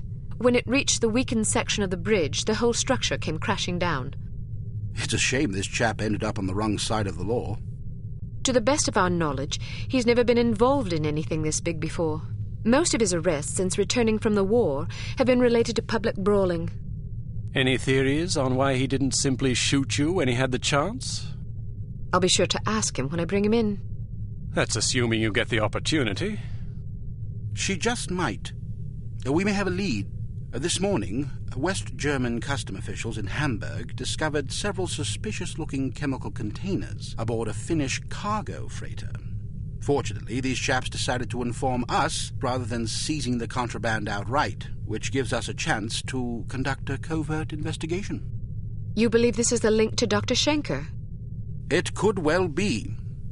If so, given the specific chemicals found aboard the freighter, it's a fairly safe bet the kidnappers are not only aware of Dr. Schenker's research, but also determined to capitalize upon it. If our theories are correct, the kidnappers are in Hamburg or will be arriving shortly. A good spy could find them. Fortunately, we're sending a good spy on this mission. You'll be working with him. A new partner? More like a supervisor. An American named Thomas Goodman. Perhaps you've heard of him. Aye, but I thought he was killed in Amsterdam. Really? He's a resourceful chap, though. He did a daring escape on a stolen bicycle with half the Dutch police force in hot pursuit and KGB agents waiting in ambush around every corner. Smashing story. I'm sure he'll recount it if you ask him. At any rate, you're to rendezvous with him in Germany and see what the two of you can dig up.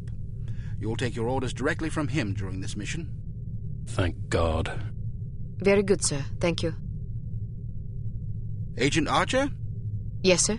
What was it like falling out of that plane? I promise to tell you about it sometime. I tell you she's a liability. Perhaps, but I'm not convinced yet. What will it take to convince you? How many more catastrophes must we suffer through? Because keeping her on the active list will lead to further disasters. Of that, I'm certain. Yes, I can see that you are. Our purpose is to preserve freedom, to protect innocent lives, to combat evil wherever it manifests. We can't afford to tolerate anything that stands in the way of that goal. The girl may be spirited, but she's virtually incompetent. I admire your sense of duty, but I question your judgment. I can't say that at my prime I would have performed any better than she under the circumstances. You're assuming her reports are entirely genuine. Personally, I wouldn't be at all surprised to learn that she'd coloured the facts. The bloody things read like adventure novels. So now you're indicting her credibility? Does that seem unreasonable? The girl was a thief, for goodness sakes. A little skepticism seems prudent. I'll take it under advisement. Look, it's not too late to pull her off the assignment. I've read the American's file. He's perfectly capable of handling an operation like this on his own. Probably so. but I have the strangest feeling a woman's touch is exactly what we need on this one. I can't argue with you when you're like this. No, you can't. I hope you realize you're letting yourself be ruled by intuition. Reason tends to make a far more reliable counselor. You might ruminate on that adage yourself. Welcome to Advanced Field Tactics. Here's a perfume that'll really knock 'em out. Literally. It sprays a cloud of vapor that contains a potent sedative capable of knocking out a horse, let alone an adult human. Just be careful not to wander into the cloud yourself, or who knows where, or even if, you'll wake up. Why don't you try it out on Leon here? He's been up for 32 hours straight working on a new prototype. The rest might do him some good.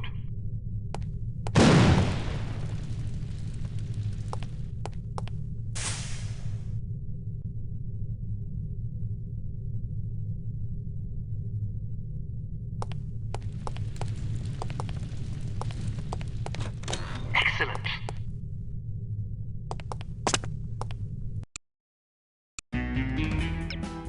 Proceed to Hamburg, West Germany, and rendezvous with Thomas Goodman, an operative from Unity's American branch. Goodman may have information concerning Dr. Schenker's whereabouts.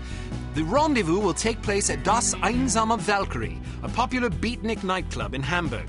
You will recognize Agent Goodman by his rugged good looks and the unlit cigarette he is holding in his left hand. Offer him a light. He will answer with, "Sorry, but I don't smoke." Once you have made contact, you will be under Agent Goodman's command. Follow his orders implicitly.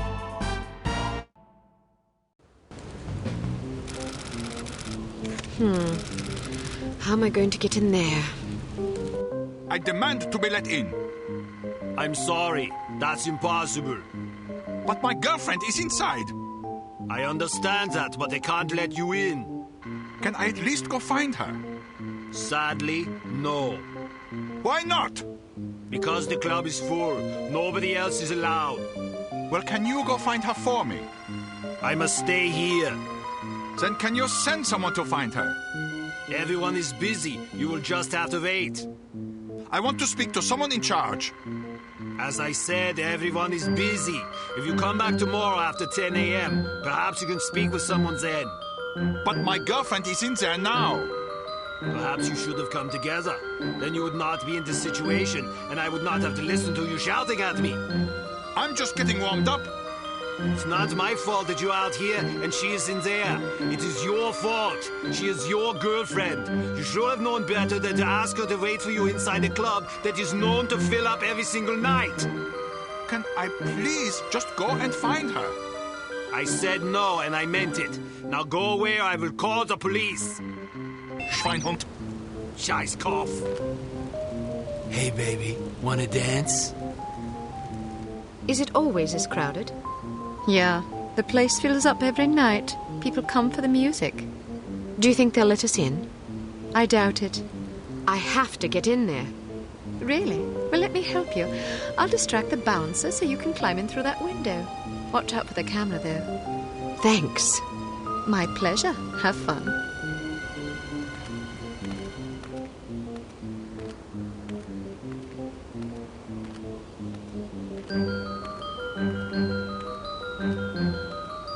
Hello, big boy. Well, hello there. It sure is crowded tonight. It usually is. This place is very popular. You must meet a lot of pretty girls.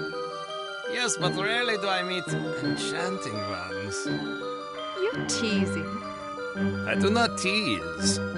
Promises, promises. I get off in an hour. Then sit.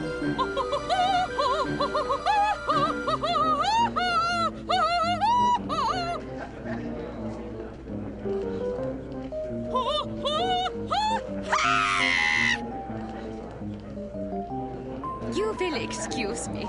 This is all I have time for this evening. Thank you, thank you. Perhaps I will sing for you later.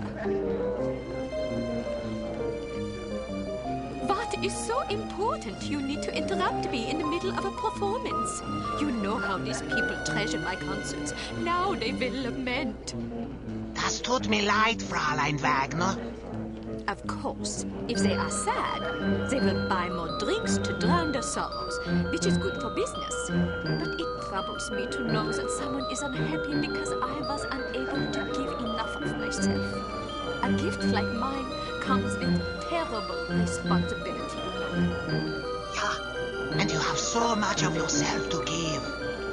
Even such pathetic, horrible creatures as these smelly beatniks deserve some sympathy, yeah?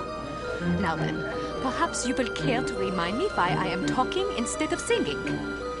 Fräulein Wagner, the super spy is here. What should we do? So, the fly has rung the doorbell of the spider. You did the right thing.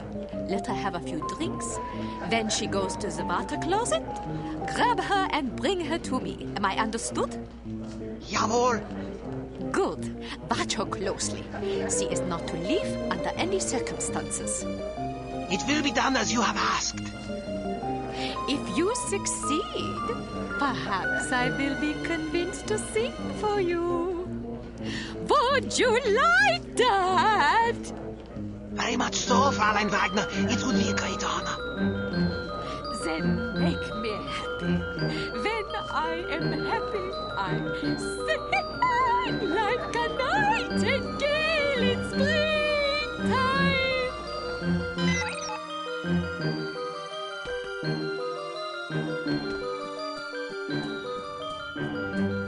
I love your outfit.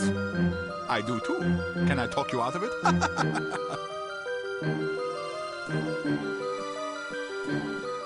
These cramps are killing me.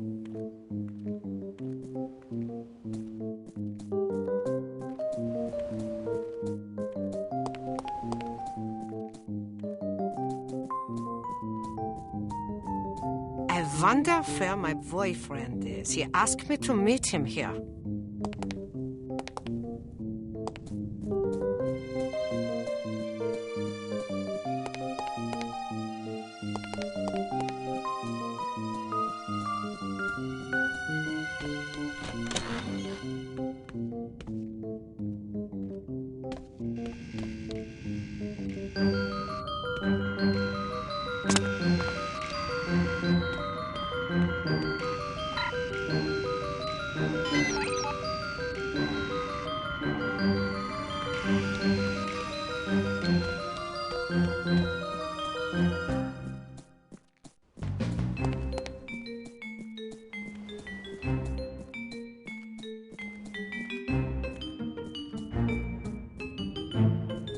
Leave me alone!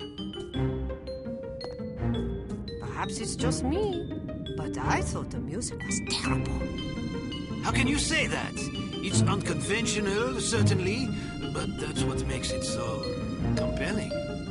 It's not compelling, it's just bad. Well, what do you know about music anyway?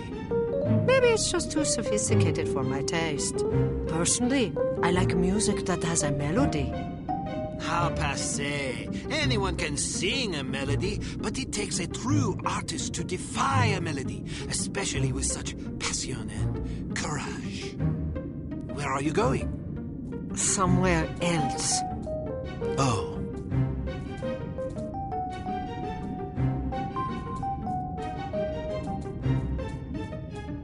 This club is super groovy, don't you think so?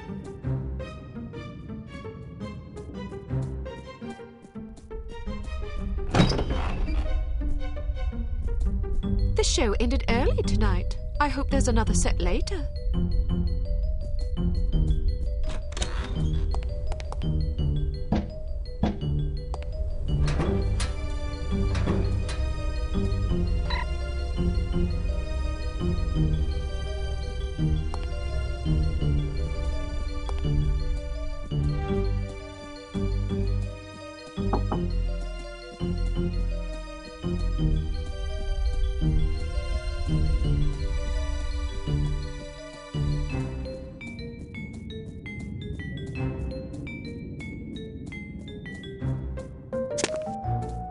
Would you care for a light? Thanks, but I don't smoke. You're holding a cigarette. Am I? Well, what do you know? I guess old habits die hard. Say, can I borrow a dime? I want to call my mom and tell her I just met the girl of my dreams. I gave my last dime to a worthwhile charity. Ouch.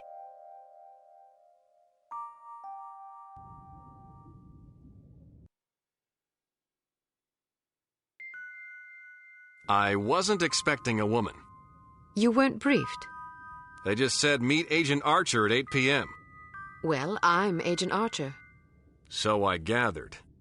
Didn't the code phrase tip you off? I thought it was a little unusual, but I figured, hey, it's Europe. Things are different over here. Scotch and soda. Will you have a drink? Old Granddad. Bring the bottle, a tumbler, and a bowl of ice. Goodness, are you celebrating? Compensating, actually. How sad for you. So tell me, Ms. Archer. Oh, now don't start with that. What? There's no need to patronize me. Was I patronizing you? Yes, you were. Well, I'm sorry, but I didn't realize I was going to have to babysit on this assignment. I may be a woman, but that doesn't mean I can't take care of myself. Oh, I get it. You're one of those women's libbers. Dress up in men's clothing, ride motorcycles, smoke cigars, that kind of thing. Just because I can take care of myself doesn't mean I'm not a woman. They're not mutually exclusive, you know. But isn't the point of women's liberation to allow young ladies like yourself to become men? The point is to allow young ladies to become whatever they please. Ouch. Well, if you're as deadly with a pistol as you are with your tongue, you can watch both our backs. All right, I will. So what's the plan? Well, the first thing is to find out who the goon is. Excuse me? You're being watched. If you can lure him someplace quiet, I'll jump him and find out what he's after. That's very noble of you, but I think I can handle that little fella. Suit yourself. Where should I ambush him? Try the ladies' room. What? You think he'll follow me into the loo? Heck yeah, look at him. He's concentrating so hard on not being noticed, he'd probably follow you into heavy traffic without a second thought. Anyway, you'll certainly be justified interrogating him, won't you? I'd be justified in doing worse than that. Just make sure you question him first. I'll be waiting by the stage. Be wary of the operetta. It's a bit enthusiastic. I can take it. Ow!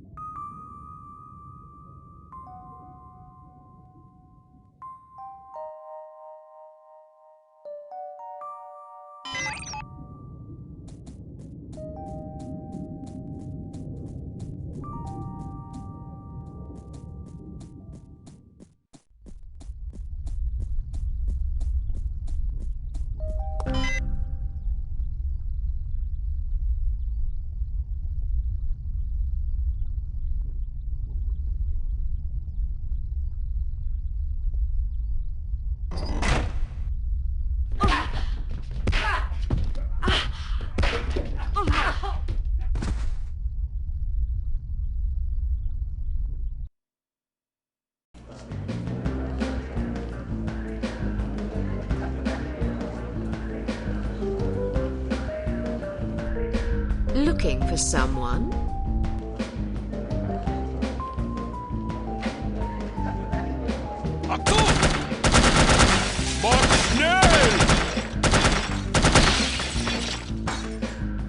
What now? About time things livened up.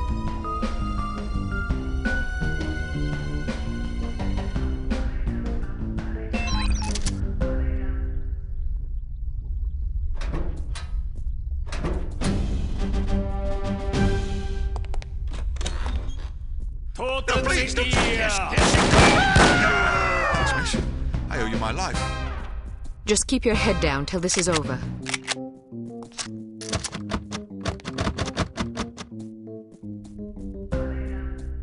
What's going on?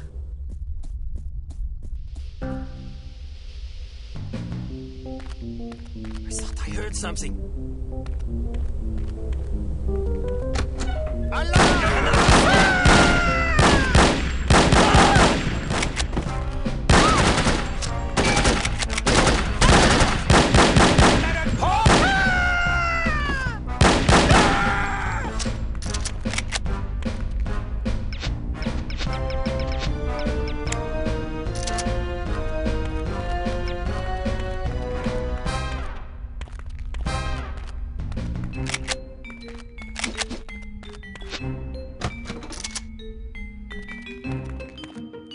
cannot...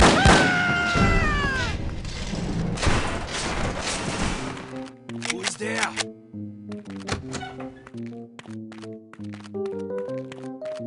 Maybe I just think I'm hearing things.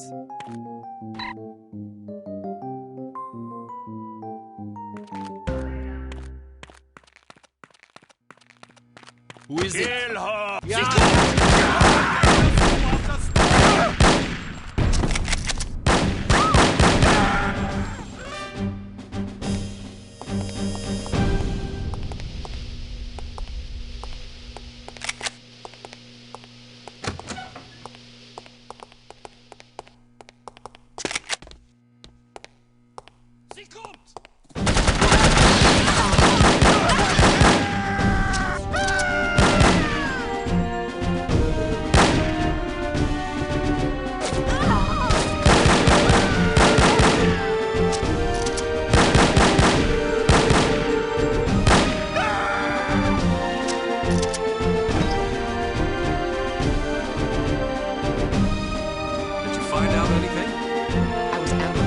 Question the bastard. You okay? I suppose, although I think someone might have tried to drug me. Something stung the back of my neck as I was heading for the ladies' room. Might have been a dart. How do you feel now? Not bad. Meet me at this address in 1 hour. Why not go together? I want to poke around and see who these people are. They may be linked to harm. Are you sure it's safe? Hell no, it's reckless and dumb, but that's not going to stop me. Well, good luck then. What should I do if you don't make it? Don't worry, doll. I'll make it. If you say so.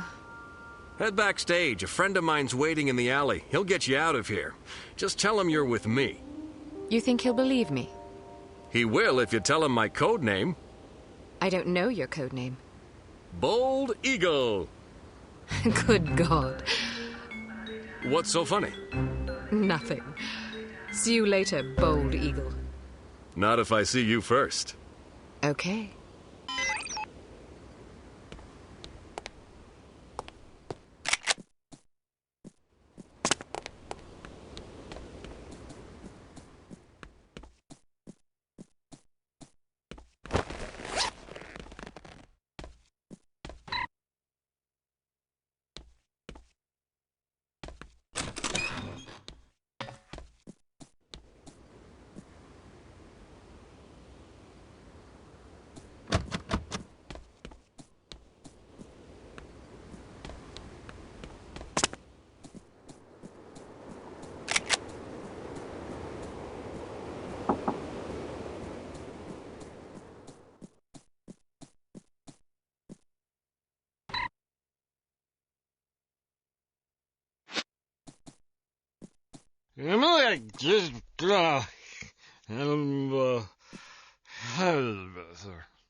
Huh?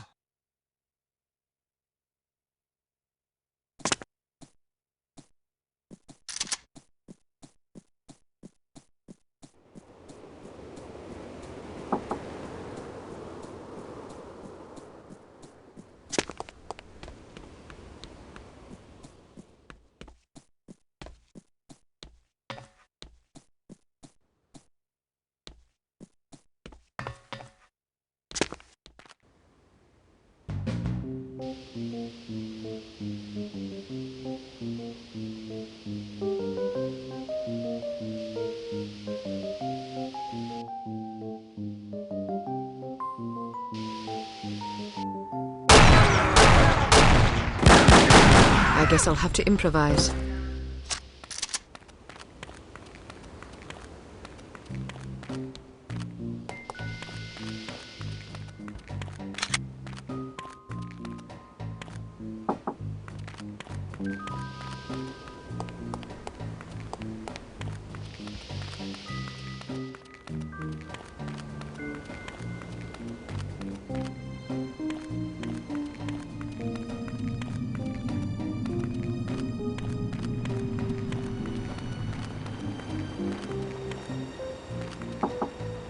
What's in all those kegs anyway?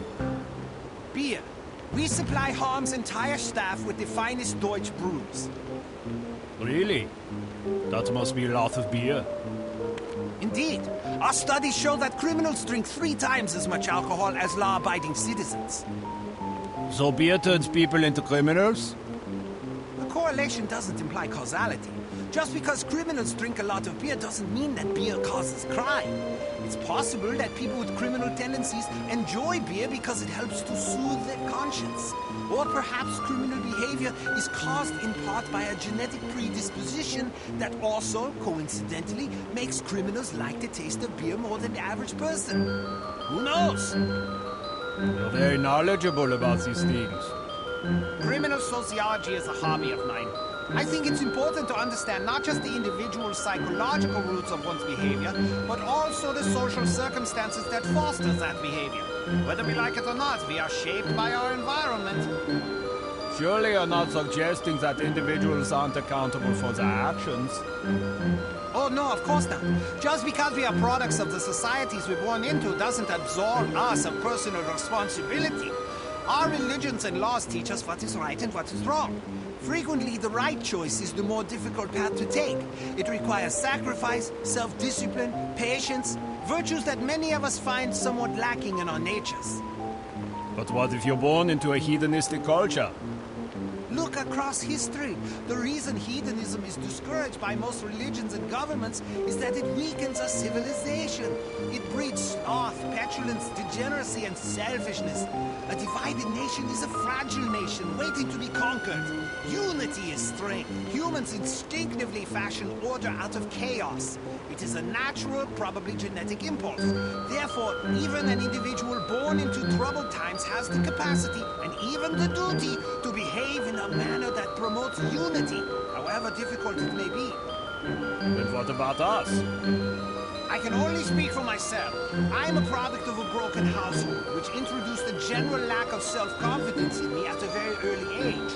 These feelings of inadequacy blossomed into anger as I matured, that the rigors of adolescence with the teasing and abuse and awkwardness we must all endure only exacerbated. But even though I've identified the source of my problems, I'm still too childish and petty to become a responsible, mature citizen. Well, admitting you have a problem is the first step, I suppose. I like to think so.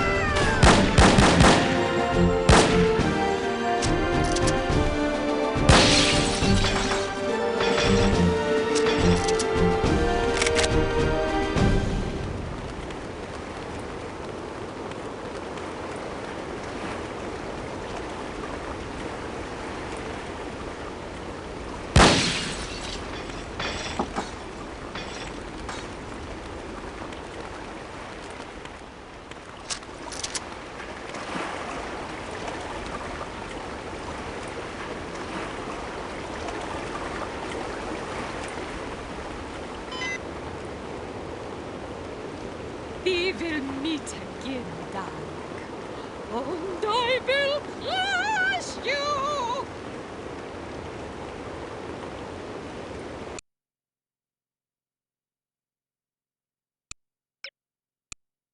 There is a Unity safe house in Bremen, near the docks where you are to rendezvous with Agent Goodman. Stop there on your way and submit a status report to command. You should also equip yourself for the mission ahead.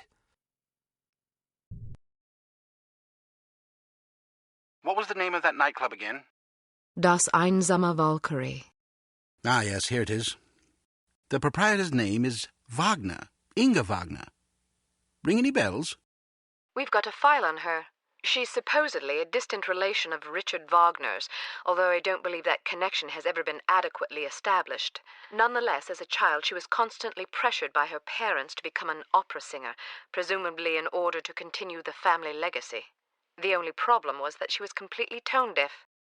The combination of her parents' unyielding devotion and the inevitable series of rejections she encountered once she began to audition seems to have warped her mind in unhealthy ways.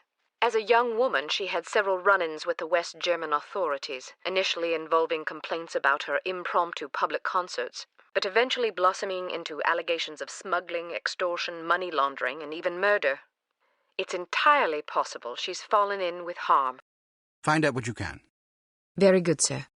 Be careful, Archer. I'll be fine. Welcome to Advanced Field Tactics. We've modified your cigarette lighter. It now features a built-in miniature welder. The flame should be just hot enough to cut through padlocks that can't be picked or shot off. Look for locks with dials instead of keyholes. Try welding these locks off.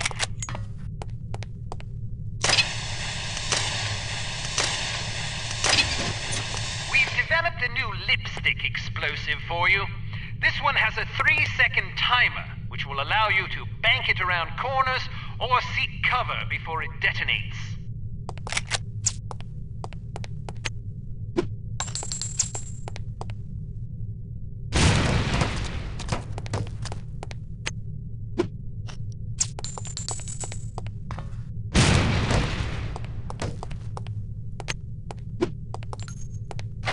Excellent.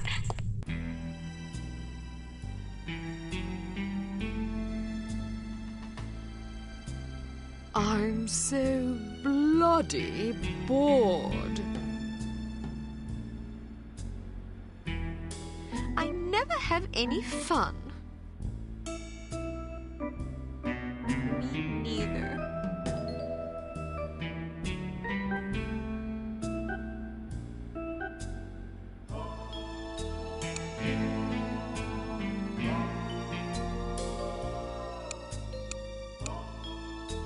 Meet Agent Goodman at the Bremen docks.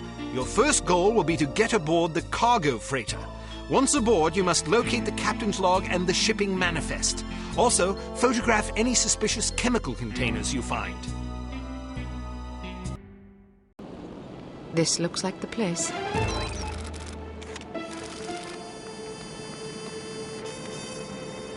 Hey, Brady, I want you to meet somebody. This is Keith Miner. He's the new hire I was telling you about.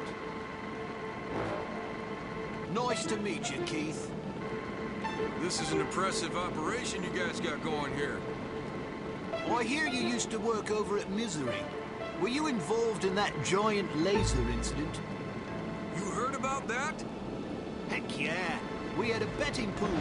I was so sure you guys were gonna vaporize the Empire State Building. Oops, guess I owe you some money then. What happened anyway? We hired some non-union technicians to put in the cooling system. You're kidding. What a nightmare. Tell me about it. It's amazing the whole secret base didn't blow up. It pays to hire professionals. Anyway, welcome aboard, Keith. Good to have you on the team. I appreciate it. I got a good feeling about this organization.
The bowels have given way.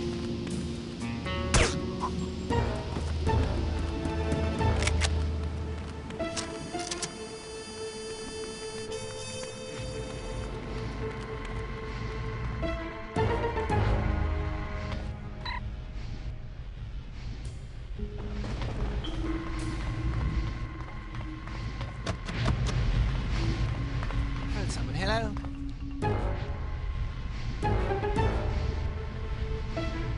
Been one of those, what do you call it, hallucinations or something?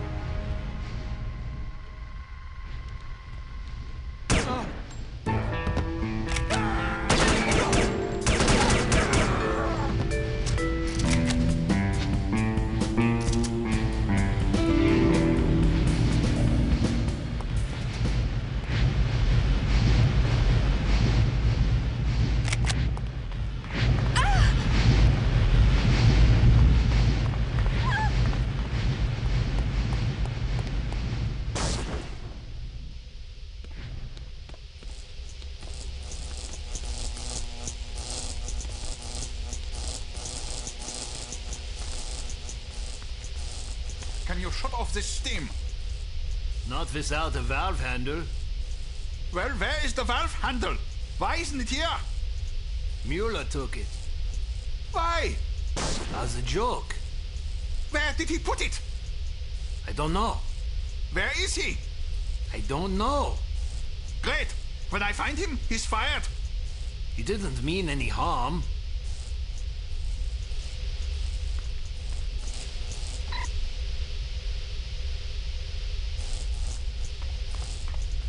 Hello? No, nothing after all. What is anyone there? Been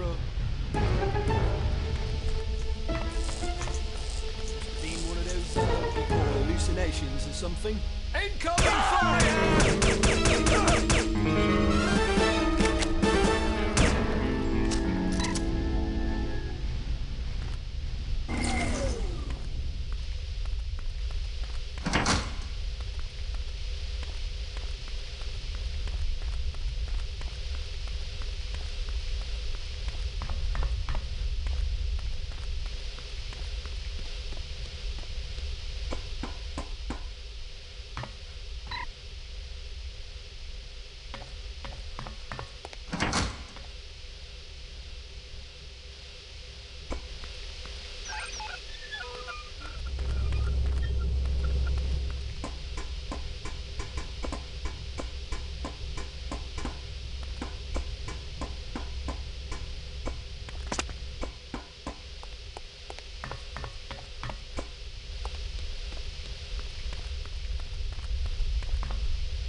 It's about damn time I said 1 hour, not at your convenience.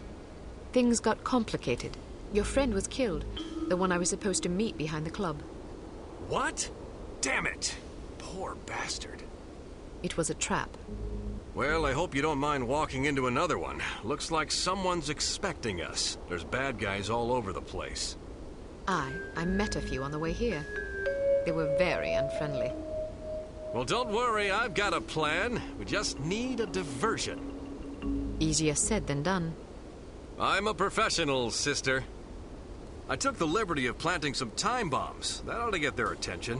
After what happened at the club, I didn't want to take any chances. Excellent. When do the fireworks begin? Well, there's just one problem. When you didn't show up after an hour, I got nervous and deactivated the timers. We'll have to reset them. There are 4 in that warehouse over there. If you can take care of those, I'll tend to the others. How will I find them? I stuck them to fuel barrels. You just have to keep your eyes open. Once you find them, set them to go off at 11:15. That'll give us half an hour. Meet me back here when you're done. And don't be late this time. I'll do my best.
Is there anyone there?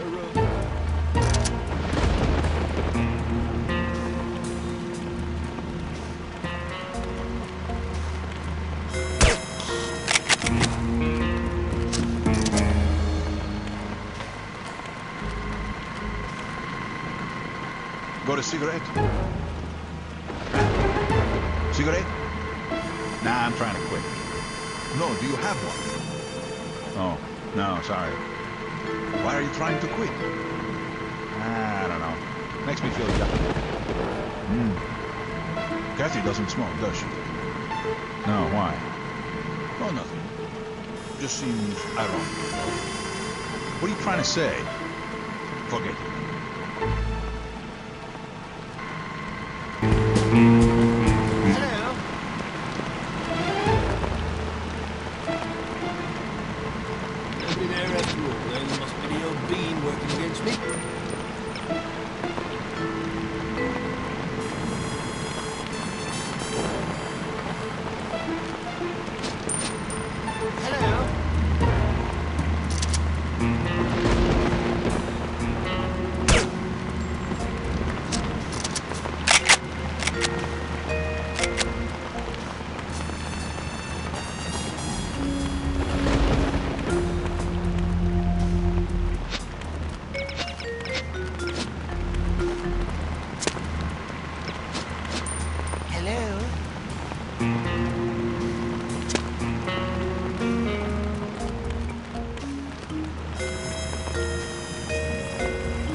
Come on.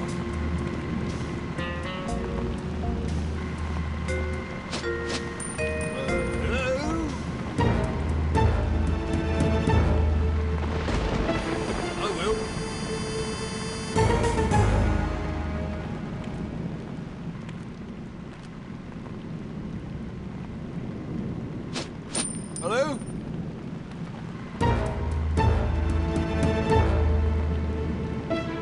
Guess it's nothing.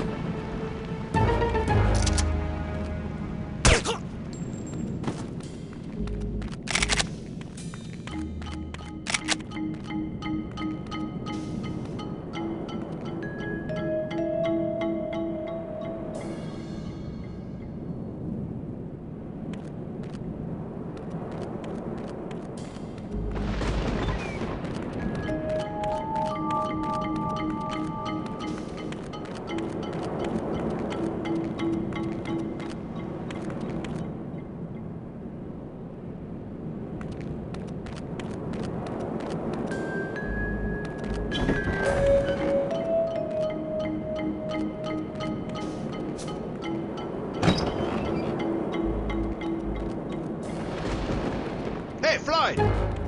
What? Bring me a soda. What do you want? Orange Crush. Okay.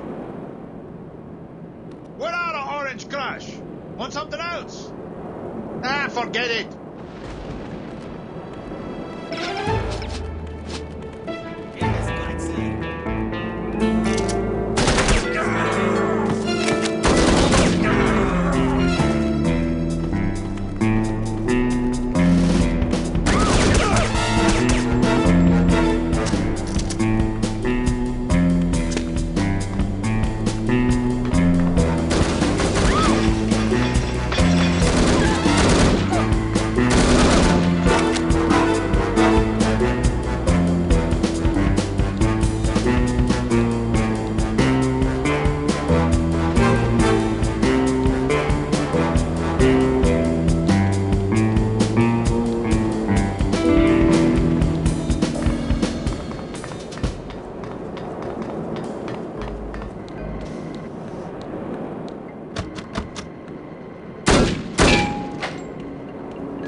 undisposed corpse.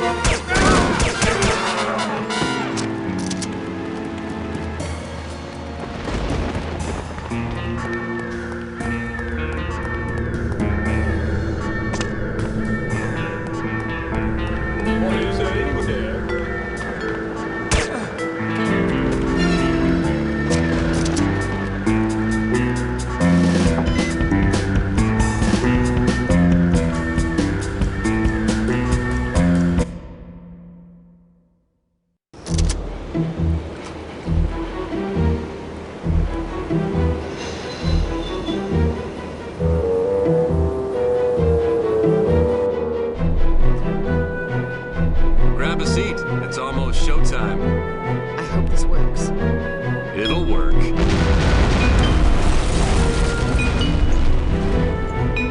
Dang, looks like they're leaving some guards behind.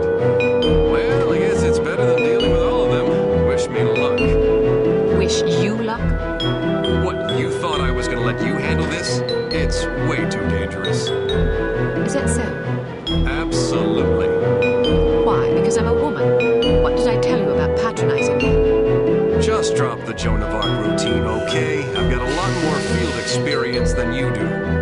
I've read your file. Subtlety isn't really your specialty, is it? I can be subtle. Then explain that shirt. What's wrong with it? Look, I've spent most of my life getting into places I'm not supposed to be. Anyway, if I do get into trouble, I'll be needing a knight in shining armor to come to my rescue, won't I? Well, when you put it that way. Good, then I'm off. Wait, how are you planning to get aboard? You can't just waltz up the gangplank. I'll figure something out. You really don't like this shirt? Ciao.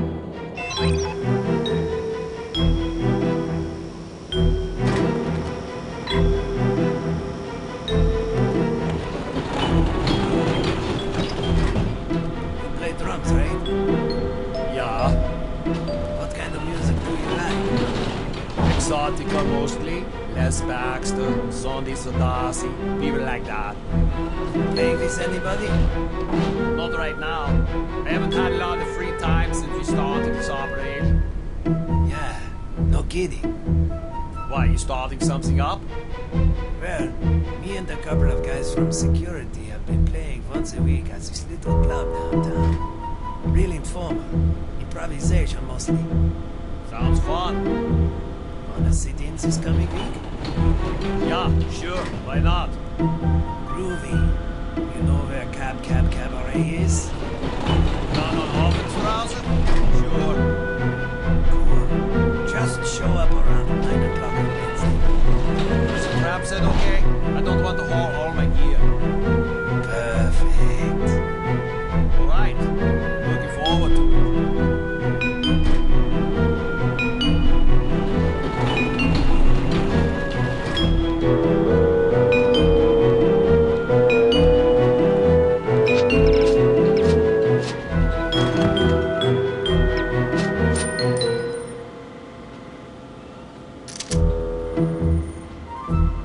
Must have been my imagination.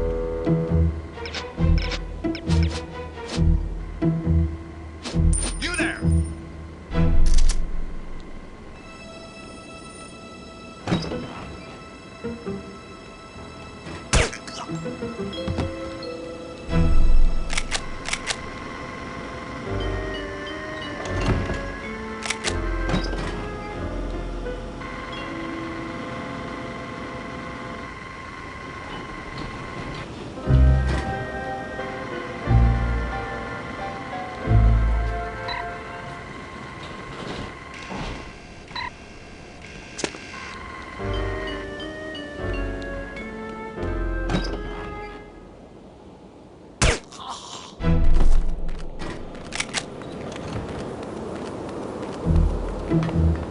I'd better not go that way.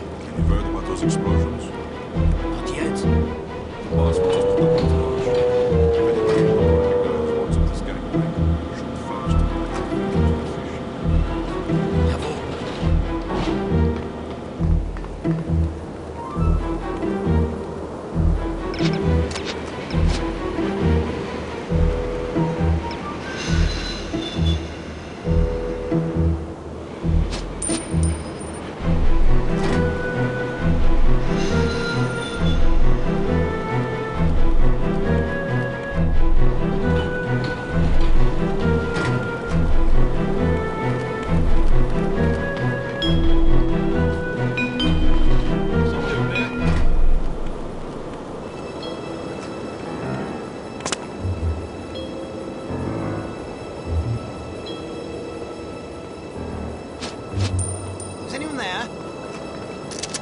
having one of those, what do you call it, hallucinations?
What was that noise?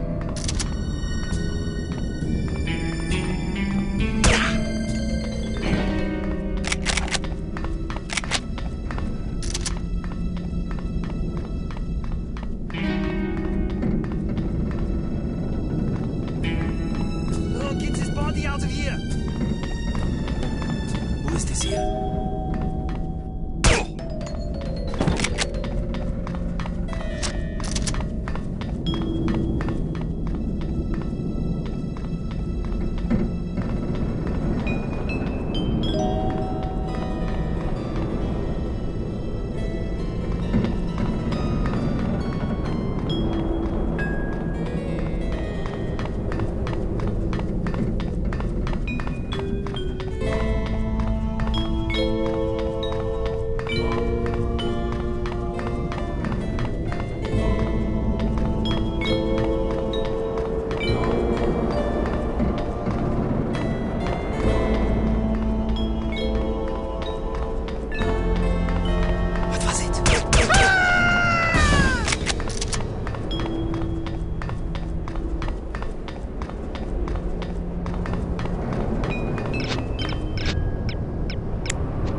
Nicole, you down here?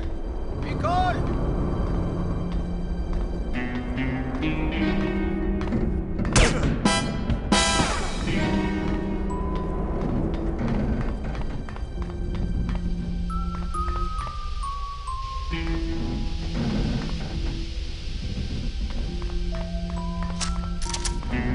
Hey, I just got word that there was some more trouble on the docks. Boss says to keep an eye out for anything suspicious. All right, I'll put Stern and Goodmanson on watch.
How did you know? She came aboard an hour ago. What? It's true. Didn't you read the memo in the galley? I never read those. We're supposed to assemble on deck after breakfast tomorrow for a motivational concert. I get it. Very funny. You really have been going for a moment there. I'm not joking. Please tell me that you are.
Look it up. Why not just kill her? Don't tell me my business, laddie. Yes, sir. But I don't see why you don't just kill her. You won't be seeing anything if you don't do as I say right now. Yes, sir.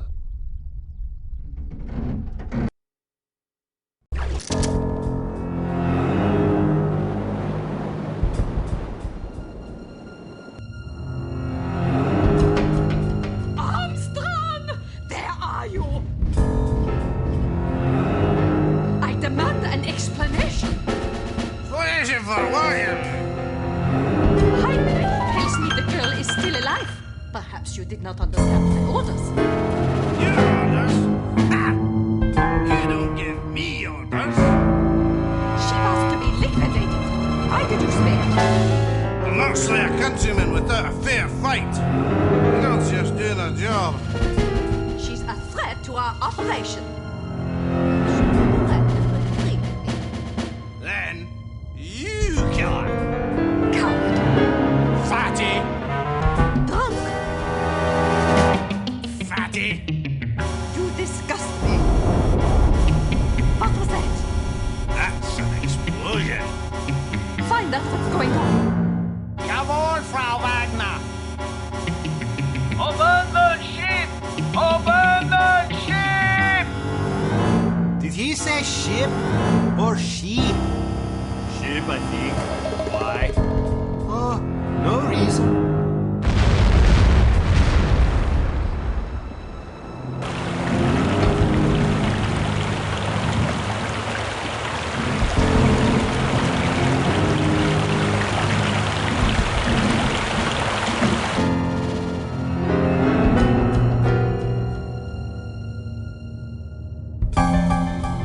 Well, let's go. What about the cargo? You're off to perfection, fatty. As for me, I'm getting off this boat before she sinks. But the operation? We can replace the cargo. I'm one of a kind, if you take my meaning.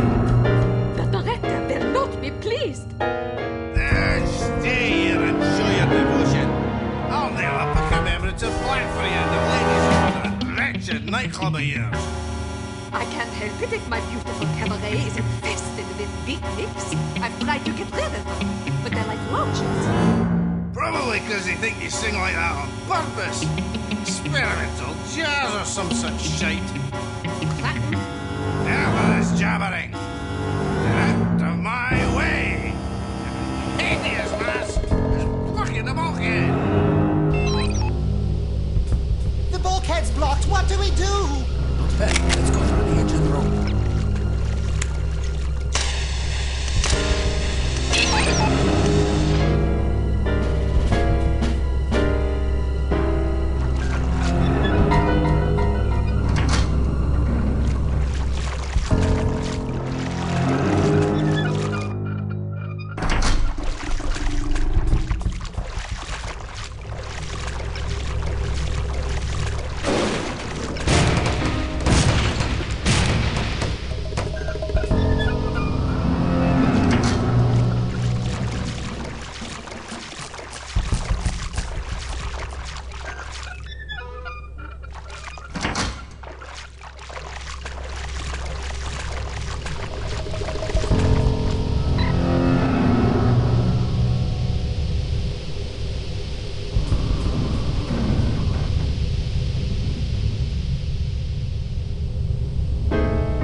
What about Abis? Damn it! Let's get the hell out of here!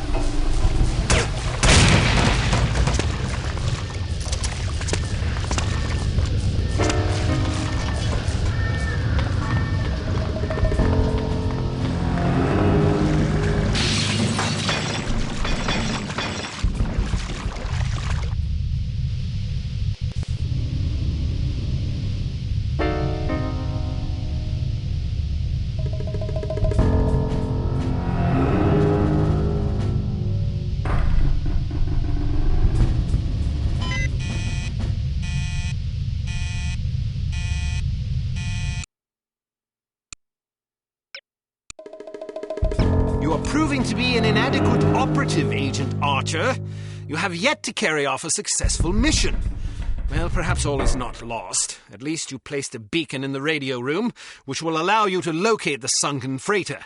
It would probably be worthwhile for you to practice diving in a controlled environment before attempting this mission.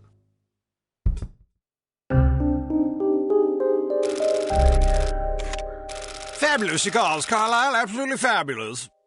Aren't they? A close personal acquaintance of mine is in the import-export business. Gets them direct from Havana. Care for another? Don't mind if I do. After you smoke that one, you really ought to try one of these. Not Cuban, but I challenge you to tell the difference. Shall we turn it into a wager? Jolly good.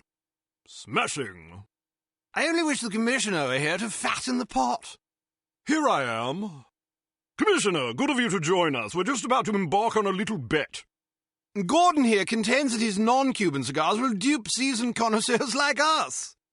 Rubbish. Hear, hear. You'll feast upon those words soon enough, old chaps.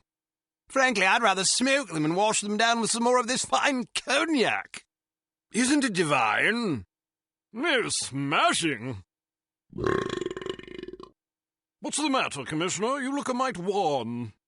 Pale as cheese. Are you quite all right? I'm not sure. On my way here, a big bald chap with an eye patch poked me in the leg with his umbrella. I've been a bit gassy ever since. I say! What a rude fellow. No wonder you're upset. I hope he apologized. Actually, he said au revoir and handed me a lily.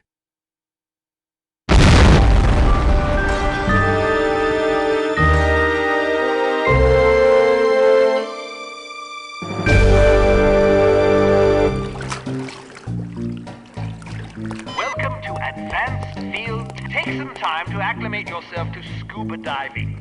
When you're done, return here. You might also want to familiarize yourself with the Morris Model 14 spear gun. It could come in handy.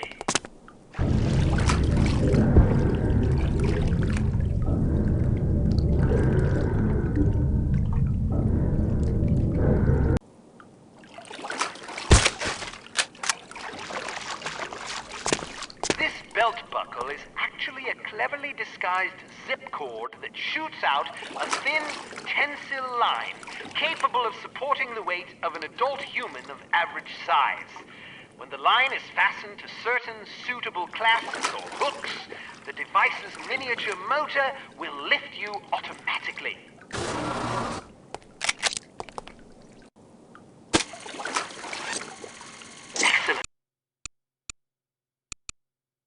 Return to your hotel to see if Agent Goodman has left a message for you.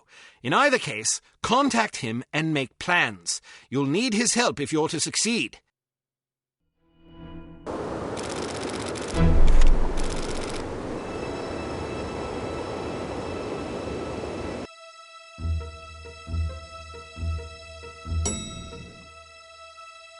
Room 201. Any messages for me? No, ma'am.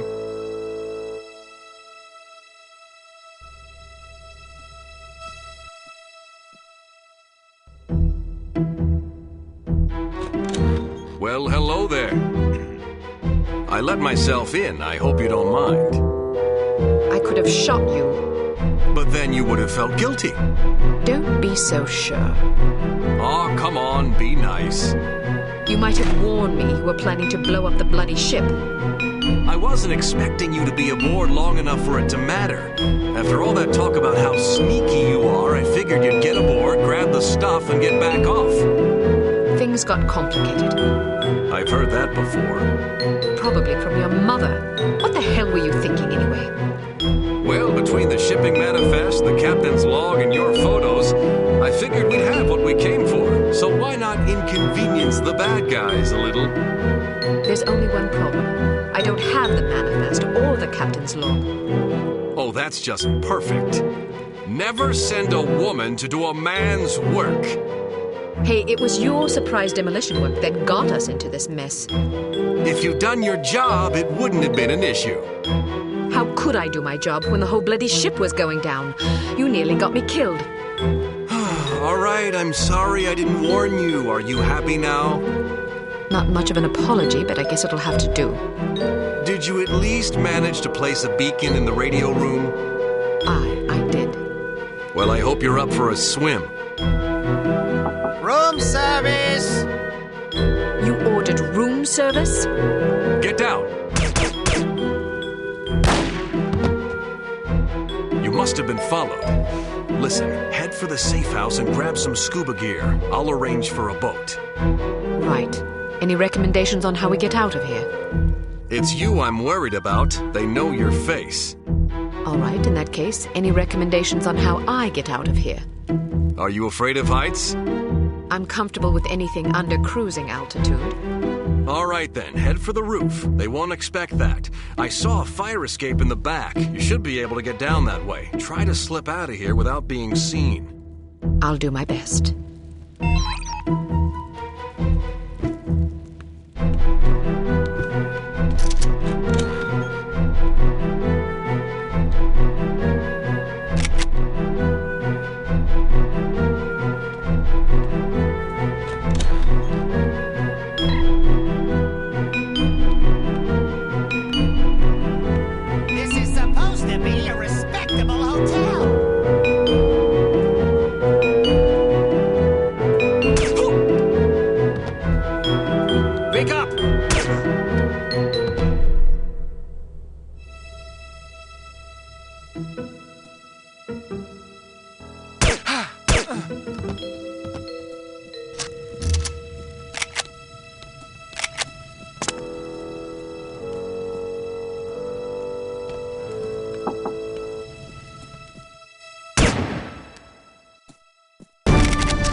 Who's there?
We've shut down the elevators! Good. Stay here in case she comes this way.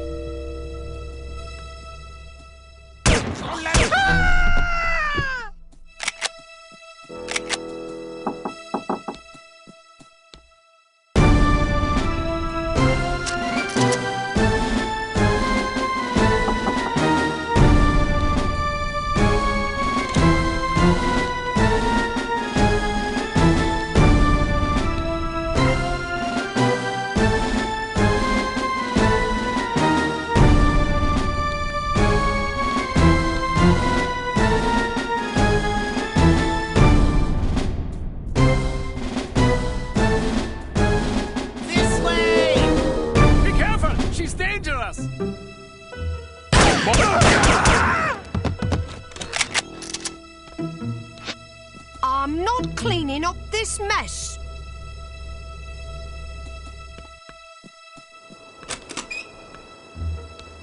Yeah, what was that?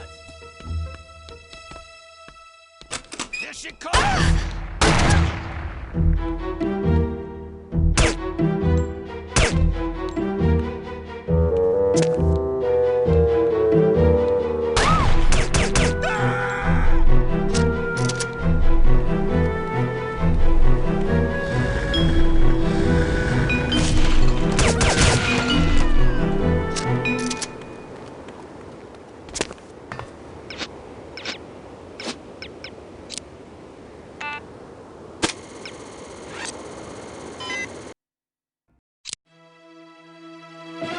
Head for the roof. They won't expect that.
She's in the air duct!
Goodness, are you all right?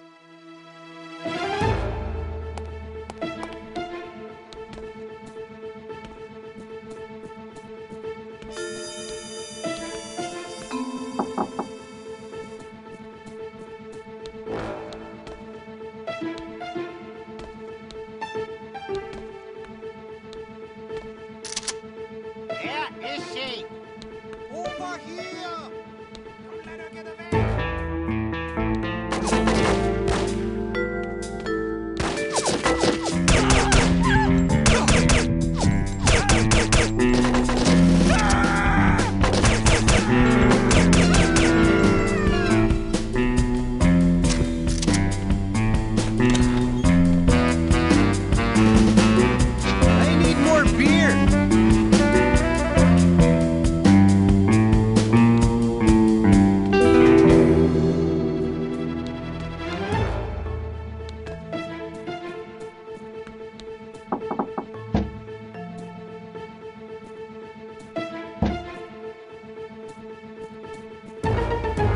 She got away. What did you say? I don't think I heard you. She, Say it! She got away. How is that possible? Perhaps you feel the odds were in her favor. Nein, Fräulein Wagner. Then you're admitting that you failed?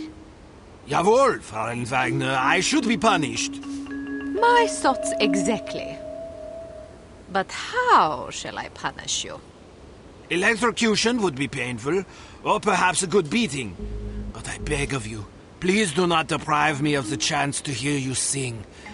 I do not think I could take the pain. Is that so? Then you have just decided your punishment. You will be prohibited from attending my motivational concerts for 1 week. For 2 weeks. Please, be merciful. I do not find pleasure in hurting you this way. But without proper discipline, this organization would fall to ruin. Kaput. I understand. No singing for 2 weeks! Waha! On second thought, perhaps that punishment is too inhumane. Let's go with electrocution instead, Jawohl, Fräulein Wagner.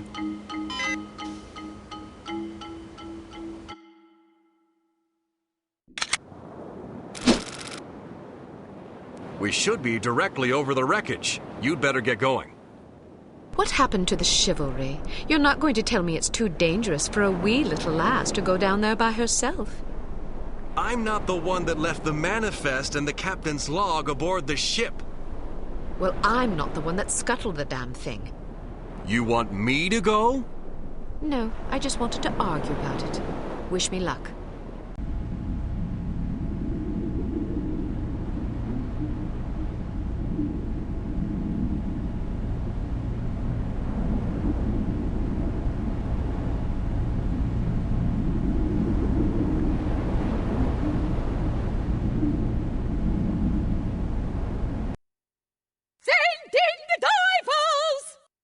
Make sure you get the shipping manifest and the captain's log.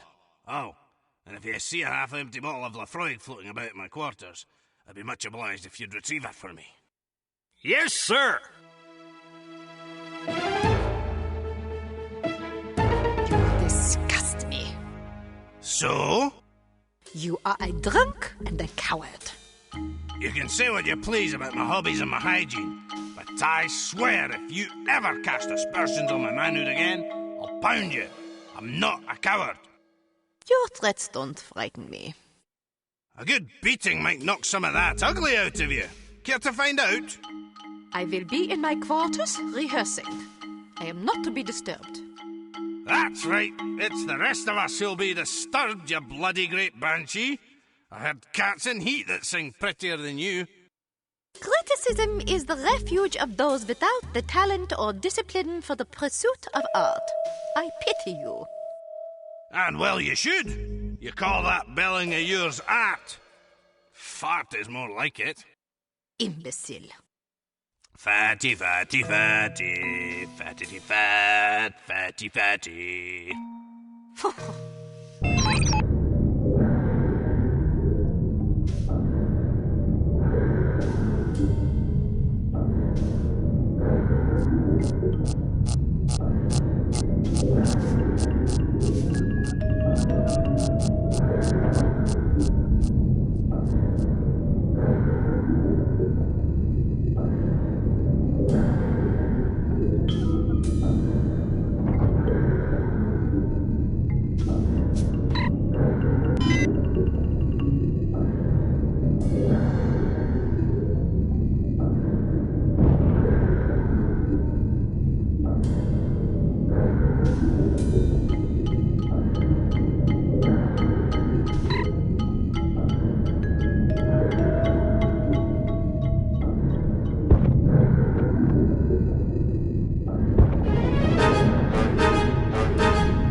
Any luck?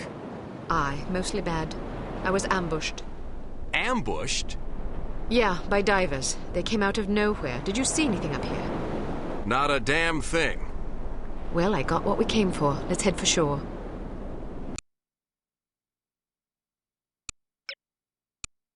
Success at last, albeit overdue and underwhelming. Head to the war room for an update on the situation. Perhaps there is a shred of hope, after all. I can't believe this. She's late again. Where is that blasted girl? Give her a break, Smithy. About damn time. There's been a new development. I heard about the Monte Carlo incident. Was it harm? Indeed. They've just issued their demands. What you know is that at precisely 1700 hours Greenwich Mean Time on September 19th, 1967, an explosion destroyed Club Metropole in Monte Carlo, Monaco, killing 47 people and injuring more than 100. What you do not know is that the source of the blast was not a mechanical device, but rather a man, Commissioner Maurice Albert. Because you are at least somewhat familiar with the research of Dr. Otto Schenker, you are therefore capable of comprehending both the plausibility of this claim as well as its implications. As we have demonstrated, our organization, HARM, possesses the recipe for a biological weapon of such insidious potential and singular destructive power that no one on the planet is safe.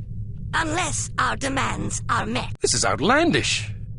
By now, I'm sure you have received the itemized list of our requirements. You have exactly 1 week to fulfill these requirements. If our demands are not met, we will be forced to discipline you. Already, we have infected prominent individuals in 36 major metropolitan areas around the world. The first of our unsuspecting victims will detonate at exactly 0600 hours on September 26th. The estimated death toll is 1 million people! They're mad! The remaining victims will detonate at 6-hour intervals thereafter. Once our terms have been met, we will deliver a list of infected persons as well as a quantity of antidote sufficient to curtail this catastrophe. However, because the deadline we have imposed is dictated by the chemical fuse inherent in the reagent itself, the sooner you comply with our wishes, the more time you will have available in which to administer the antidote. I assure you that you do not possess the medical means necessary to diagnose the infection, nor the technical means necessary to diffuse it. Therefore, it would be in your best interest not to squander valuable time on such useless endeavors. Furthermore, any attempts by your Secret Service organizations to interfere with harm shall be severely punished. That is all. A puppet? Don't be fooled by the messenger. This situation is extremely grave. They certainly expect us to swallow a lot of maybes. Maybe they're telling the truth about Monte Carlo. Maybe the consequences would be as dire as they predict.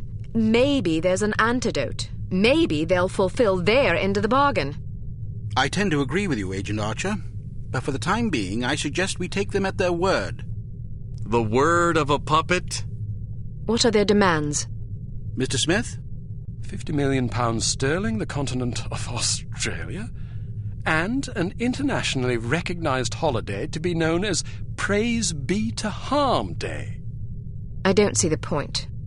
Presumably it is to praise harm. Not in the holiday. In their demands. It's obvious we aren't capable of fulfilling them. Harm must want us to forfeit. Nonsense. They may be madmen, but we have to presume they aren't completely irrational. And why even issue demands if their sole purpose were to cause destruction and chaos? Perhaps they expect a partial capitulation. That way they can get what they really want, the £50 million sterling. But they can also justify punishing us when we come up short on their other demands. It's obvious from the way they go on about their secret weapon that they're just itching to use it again. You hardly have the experience necessary to support such speculations. Archer may be onto something.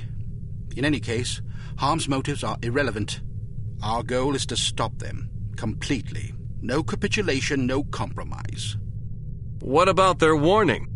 Once again, we must take them at their word. It is therefore imperative that we act swiftly and decisively. Our objectives are clear. We must obtain the list of infected individuals. We must get our hands on the antidote, and we must recover Dr. Schenker. And Volkov? He's only a threat if he knows what we're up to. If our theories are correct about Agent Lowry, Volkov shouldn't be much of a concern. What if your theories aren't correct? Then may God help us all. I hope we can come up with a better plan than that.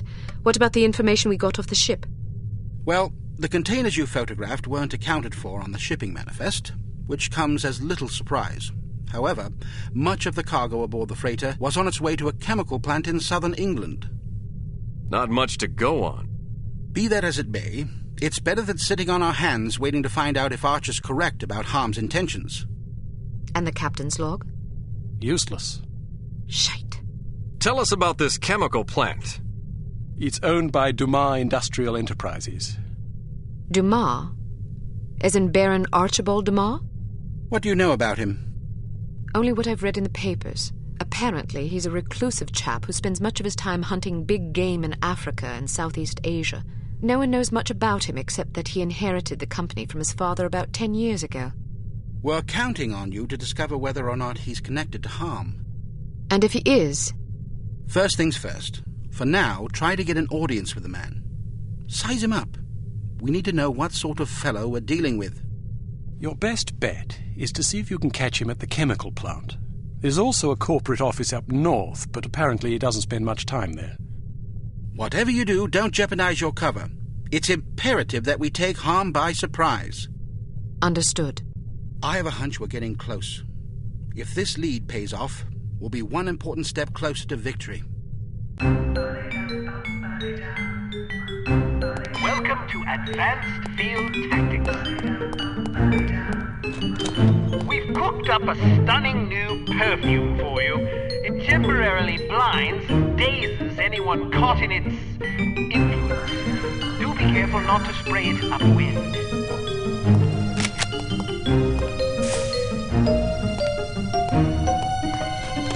This little fellow is one of our most refined inventions, the P421K9 Persuader. Just start it up with this convenient pull cord and set it on the ground. Using sophisticated olfactory sensors, the P421 will seek out the nearest dog within its range and release a cloud of pheromone gas designed to enamor canines of either sex. Quite useful for incapacitating bothersome guard dogs. Use your robotic poodle to distract the guard dog. Excellent.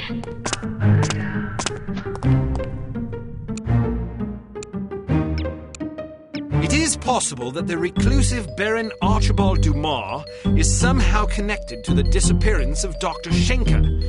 It will be up to you and Agent Goodman to establish the link, if it even exists. The first step is to meet the Baron in person and size him up. Whatever you do, don't blow your cover.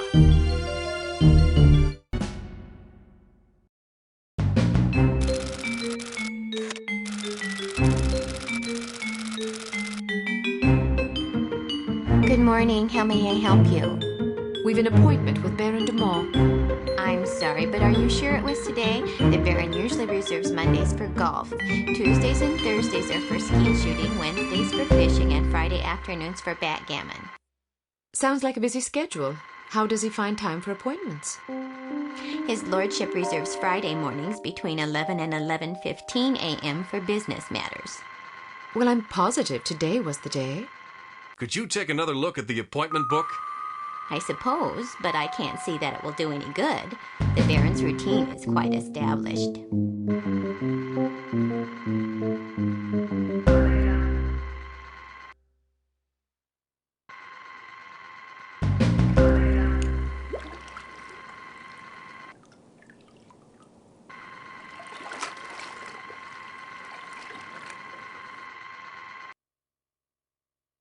Would you excuse me for a moment?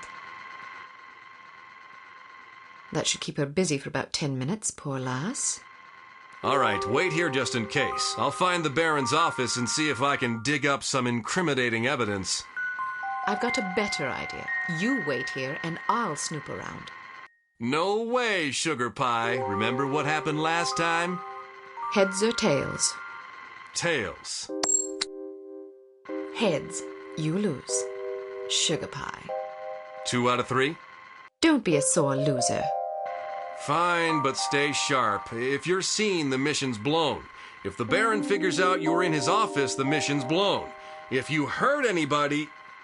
The mission's blown, I know. Just remember what I said.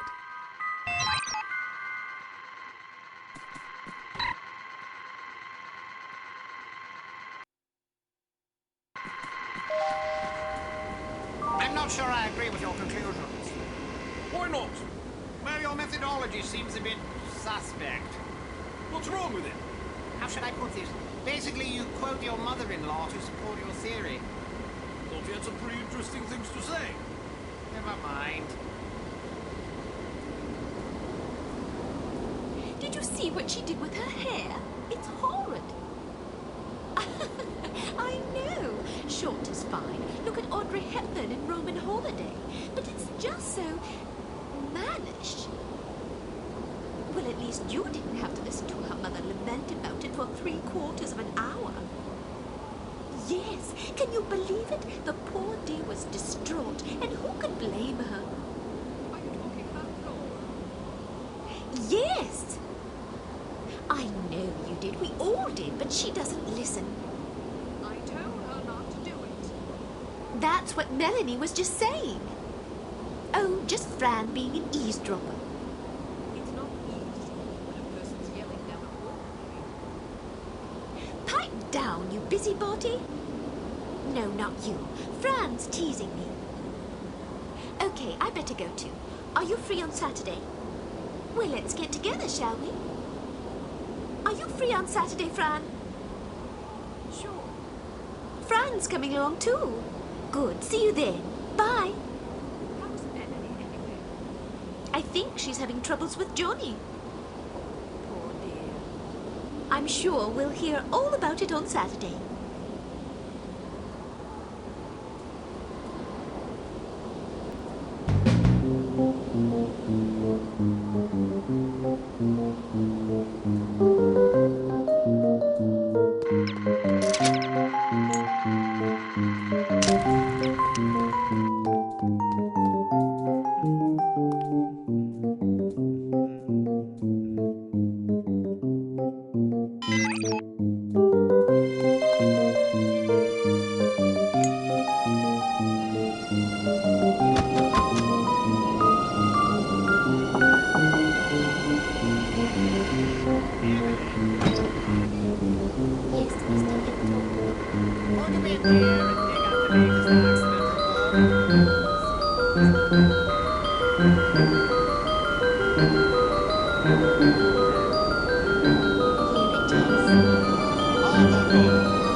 I'll be in my office if anybody calls for me.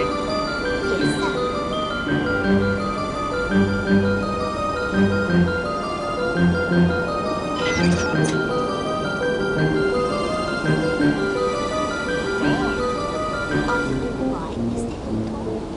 What's the point of implementing safety regulations if no one abides by them? After 3 safety training courses in the past 2 months, you'd expect to see some decline in serious on-site accidents, don't you think?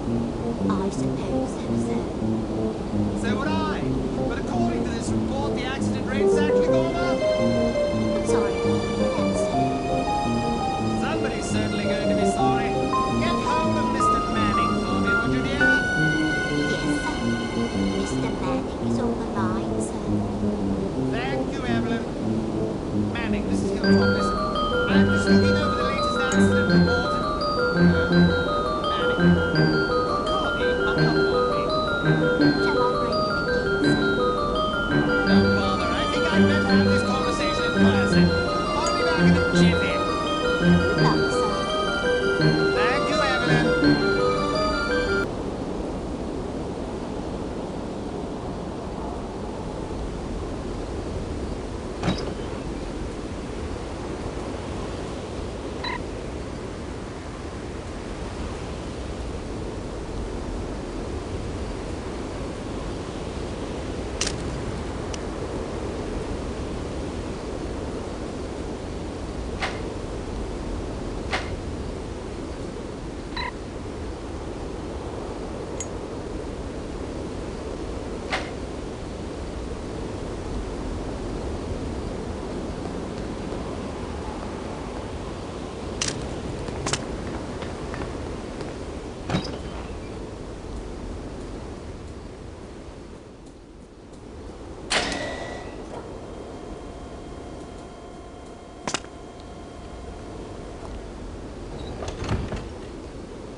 You like the Beatles? Sure. I wish they'd go on tour again. Don't hold your breath. As long as they keep doing it, I'm happy. I just hope they don't break up.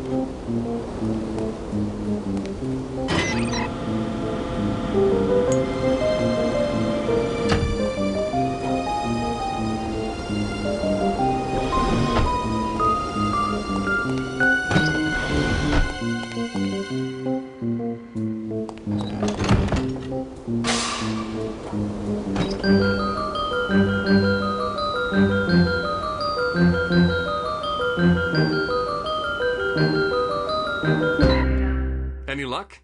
Plenty. Do you trust me now? Nope. Now then, let's see if, we can't sort this confusion out, shall we? That's all right. Perhaps we can reschedule at a more convenient time. Certainly. How about Friday at 11 a.m.? Perfect. See you then.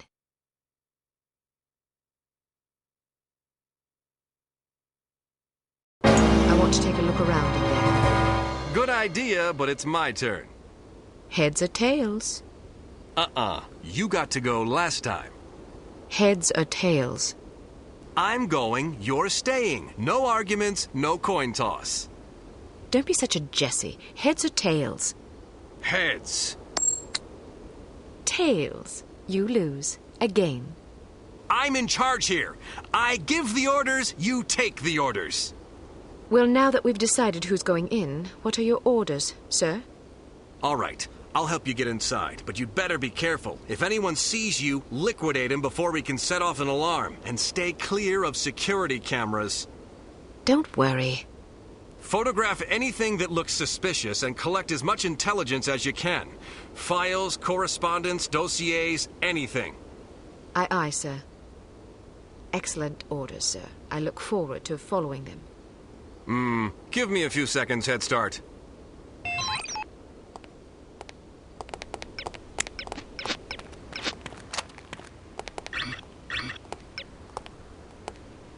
This way!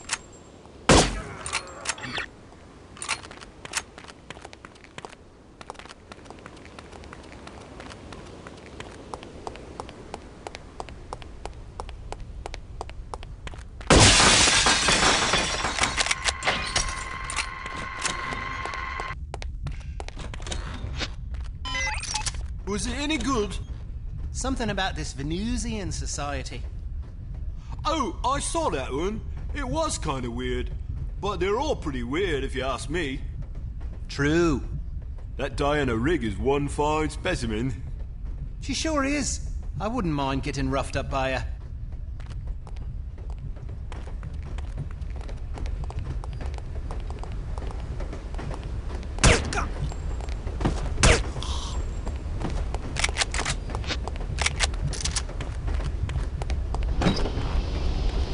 you inspect that faulty pump like I asked you to? Yeah. Then perhaps you know why it's not working. You, didn't see my report? No, I did not. I put it on your desk yesterday. Did you? And what exactly did your report say? That the pump needed to be replaced. Why didn't you replace it? You asked me to inspect it and file a report. Did I? I'm fairly sure. Perhaps you'd care to accompany me back to my office and help me locate this report of yours. I'm supposed to go on patrol. Then stop by as soon as your shift is over. Yes, sir. She's over here!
Process. Go shut it down before the other half of the facility goes up in flames, will you?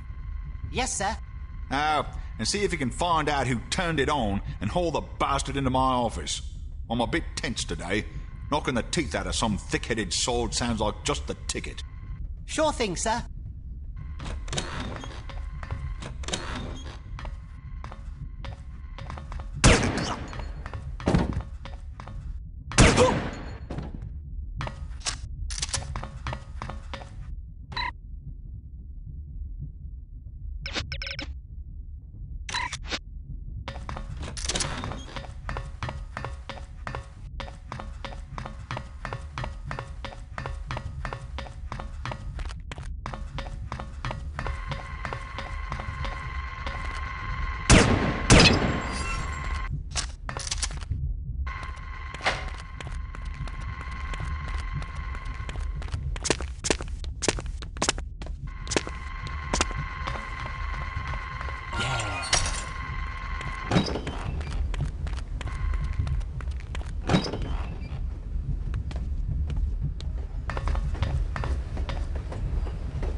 You seem kind of down. Just stressed. What's wrong? My mother-in-law's coming into town this weekend. You don't get along with her? She hates me. Actually, it's mutual. How long is she here for? A month. Oh my God. I'm scared of what I'm going to do. I guess your wife would probably be upset if you threw her in front of a train. Yes, I thought about it, but I think it will just create a lot of tension. Even if she couldn't prove it was me, she'd always wonder, you know? So, what's your plan? Be a man about it. Life's all about lessons. I guess I just need to learn how to put up with my mother-in-law without killing her. That's philosophical of you.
Hello, what have we here? Sergeant Magnus Armstrong. Well, well. It was Armstrong, all right. I'm sure of it. Excellent work, Archer. What do you want us to do now? Try to interview the Baron at his estate. We need to know if he's involved. You think it might be someone within the organization? I'm hoping that you and Goodman can answer that question. Aye, sir. We'll do our best. Let's go.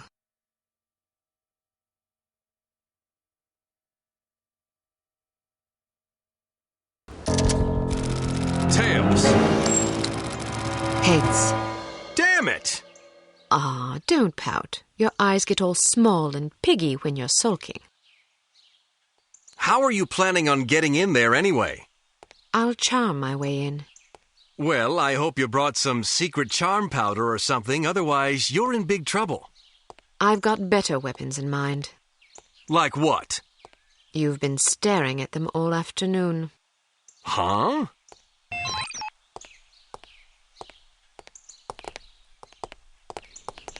How do you like to be swept off your feet?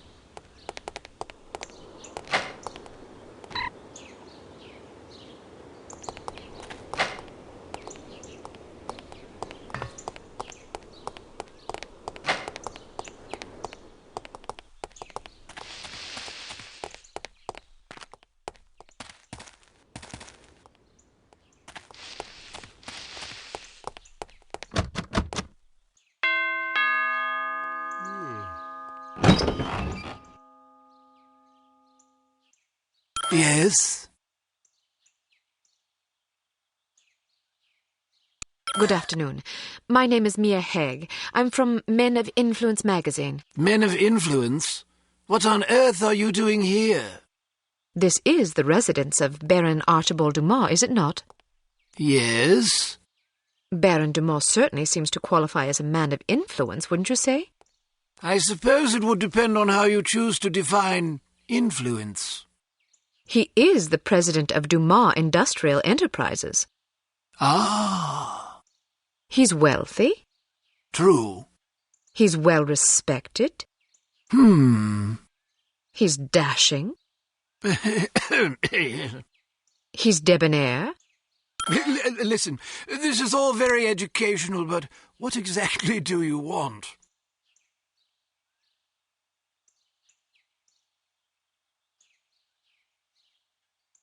I was hoping to profile Baron Dumas for our Perfect Lives series.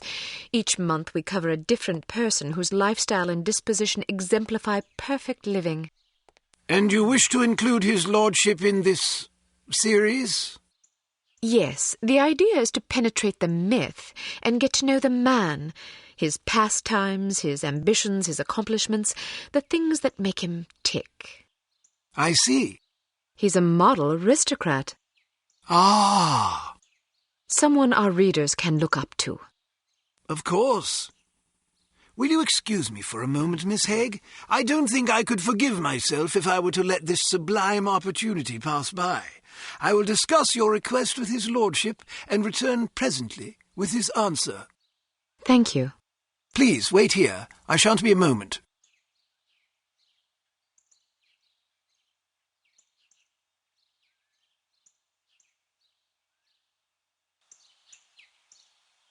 Very well. His lordship has agreed to see you.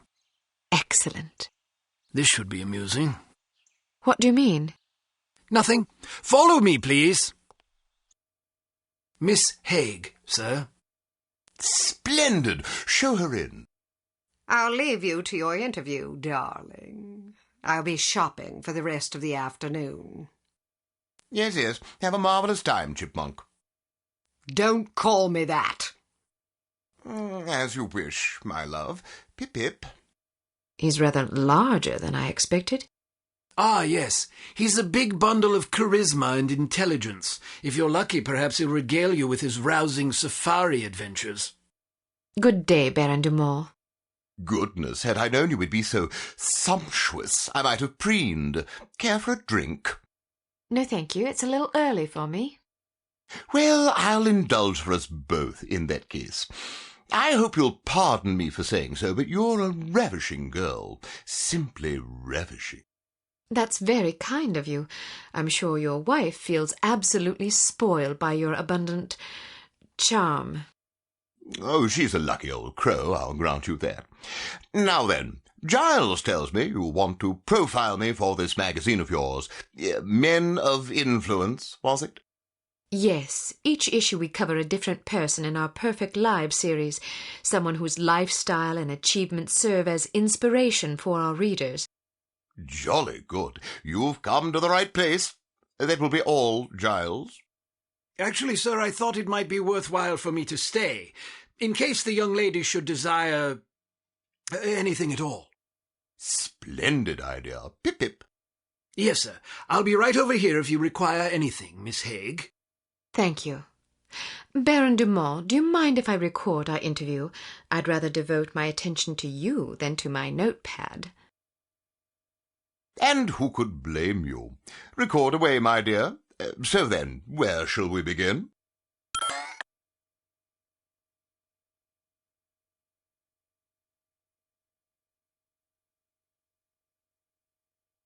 What's it like being such a prestigious big game hunter? Well, it's difficult to explain to someone who's never experienced the thrill of the hunt, you see. When it's you and your trusty blunderbuss all alone against a ferocious beast, you discover exactly what sort of stuff you're made of. Sounds ghastly. Oh, it takes a special breed of male, I'll grant you that. The merest hesitation could cost you a leg.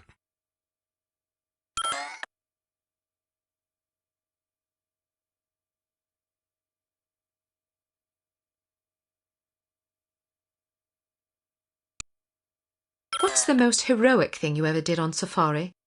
Ah, yeah, splendid question. Well, I once wrestled a lion to the ground and strangled it to death with my bare hands. Yes, I remember now. My porter had injured his leg and was about to be mauled. Dear Lord! Dear Lord, how courageous! Yes, indeed. Oh, one doesn't really stop to think about these things. One merely acts.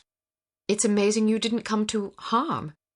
Yes, well, the Dumas lineage is renowned for resourcefulness and fortitude.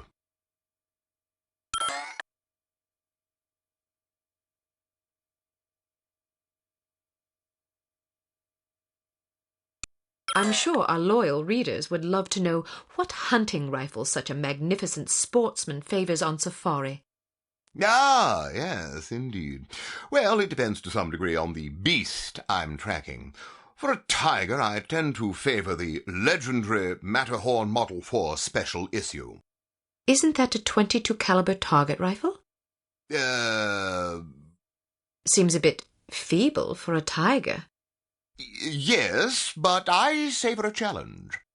How intrepid! You must be quite a marksman to take down a tiger with a single round from a .22. Well, sometimes it takes a few more than that. Still, even 3 rounds is impressive. It's usually more like 17 or 18. Really? You might find a larger caliber to be more humane. Yes, but then you have to deal with all that nasty recoil. I see.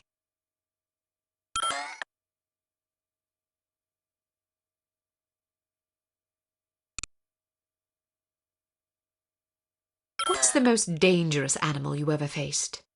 I once squared off against a silverback gorilla. A silverback gorilla? Yes, a huge, ferocious, man-eating beast. Man-eating? Quite so. But I was under the impression that gorillas were herbivores and very gentle and less threatened. Well, that's true of some gorillas, but this was one of the dreaded man-eating gorillas of Pakistan. I wasn't aware there were gorillas in Pakistan.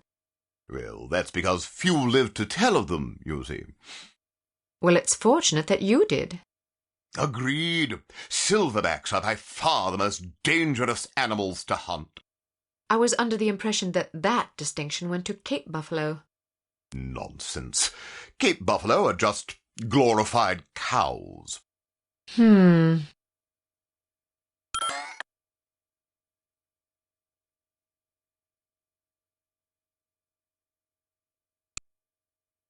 Is there anything that can strike fear into the heart of such a stalwart hunter as yourself? Frankly, no. Really? Nothing at all? Not that I can think of. Not even centipedes? Oh, dreadful things. Yes, I suppose, perhaps centipedes. Personally, I'm terrified of rats. Oh, God, yes. Those beady, evil little eyes and sharp little vermin teeth. Horrible animals, especially in a mob. And spiders. Oh, don't even mention them. How did you become so courageous? Oh, just something one's born with, I suppose.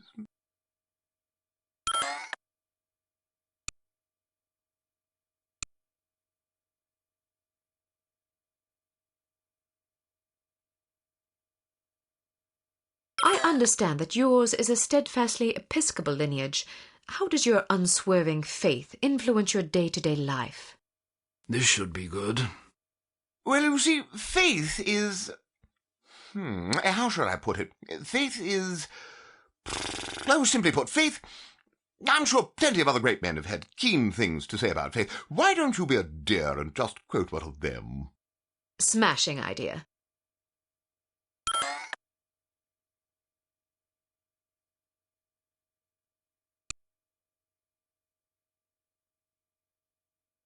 How has your approach to running Dumas Industrial Enterprises differed from your late father's?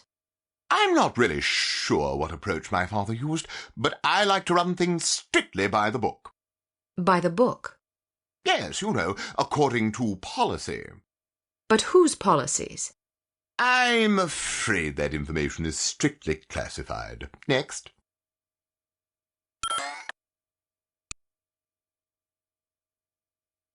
Is there a message you'd like to share with your many admirers?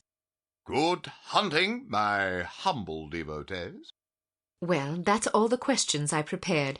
I must confess, I'm positive this will be our most popular Perfect Lives installment yet. Oh, you think so? Absolutely. Rarely does nature combine so many excellent qualities in one man. Our readers will be fascinated, and maybe even a bit envious. One can hardly blame them. What I don't understand is where such a busy man finds the time to be a successful business tycoon, loving husband, daring hunter, astute philosopher, cultivated humorist, etc. Aren't you overwhelmed? Well, one learns to delegate. For example, although you wouldn't guess it, I'm only peripherally involved with Dumas Enterprises these days. Strictly in an advisory capacity, you see, to keep the company on track. How ingenious. Oh, well, I have my moments. But isn't it an awful risk to hand over operations to someone less accomplished in the subtleties of enterprise than yourself? Actually, it's safer that way. Really? Yes, you see, in my experience, the less one knows about running a business, the less he can screw up. I make all the important decisions. The rest is just, paperwork. Still, you wouldn't want your competitors getting their hands on that paperwork. Oh, quite true. But we have a very large safe in which to store it. Safes can be cracked. No, not this one. Even if someone could get inside, he'd still have to get past the security system. Sounds daunting. Oh, it is. There are invisible beams. Infrared?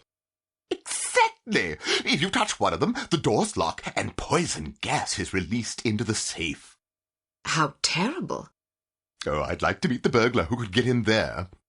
It would take a lunatic even to attempt it. Or a fool. Thank you for your time, Baron Dumont. It's been an eye-opening experience. I'm happy to oblige. Never turn your back on a worthy cause, I always say. A worthy meal is more like it.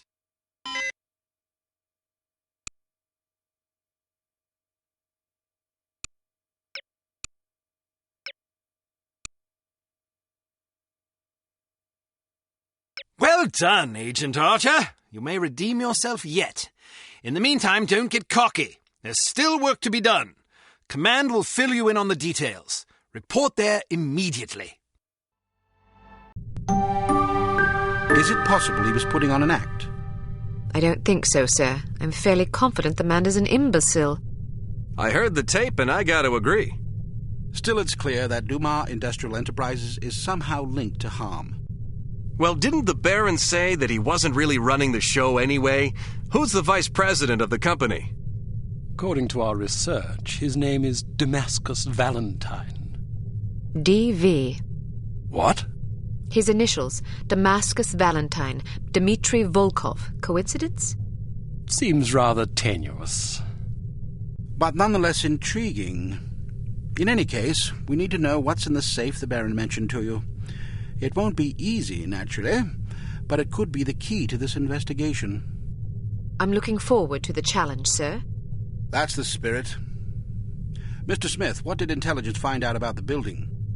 It's a veritable fortress. Not only is there a suspiciously large and well-trained security staff, but they've also invested heavily in high-tech surveillance equipment, cameras, infrared alarm systems, the works. They must really have something to hide. Our thoughts exactly. So what's the plan? Who is going inside? You are. What? Why her? It's way too dangerous for a woman. Oh, don't start with that again. Before joining Unity, Agent Archer was something of an expert in, covert infiltration, one might say. Breaking and entering, others might say. Whatever the case, this assignment calls for stealth and subtlety. Yeah, I know. Subtlety isn't my specialty. I still think it's too dangerous for her to go in alone. Which is why you'll be providing a distraction for her downstairs. I like the sound of that. How do I get inside? Attempting entry on the ground floor would be suicide, even for an expert like Miss Archer. The only way in is through the roof access. What did you have in mind? Am I going to have to parachute in? Too imprecise. Fortunately, there's an alternative. Dumas Enterprises is erecting a second skyscraper right next to its corporate headquarters.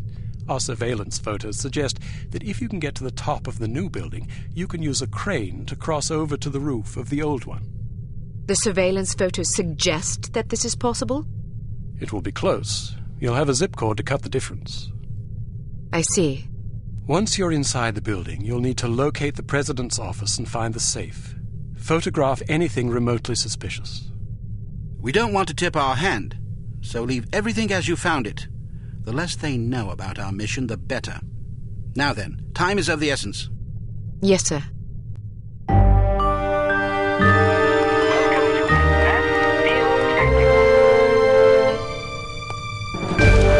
we have the Sphinx Series M Code Breaker. Simply attach it to a standard 10-key security pad, and it will run through a series of combinations until it breaks the code. The duration of this process is determined by the complexity of the code, so it may be advisable to hide until the procedure is complete. Try out your code breaker on this keypad.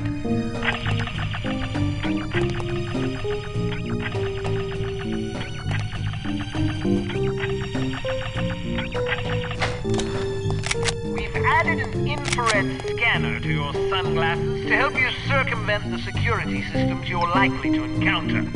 If you see suspicious-looking fixtures like these mounted on a wall, be sure to switch on your scanner lest you announce your presence unintentionally.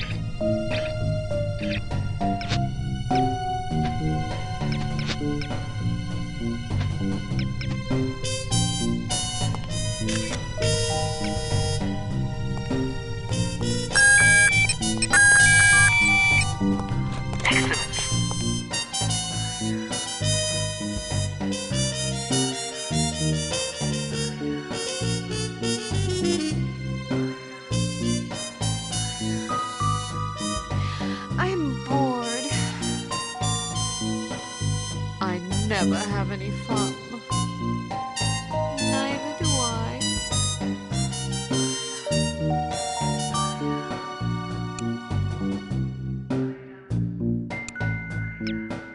While it's clear that Dumas Industrial Enterprises is somehow involved with harm, it's not entirely certain who the mastermind is. You must infiltrate the company's corporate headquarters building, locate the safe in the president's office, and photograph any relevant documents you find. Agent Goodman will provide a distraction that should draw attention away from you, but you should still expect resistance.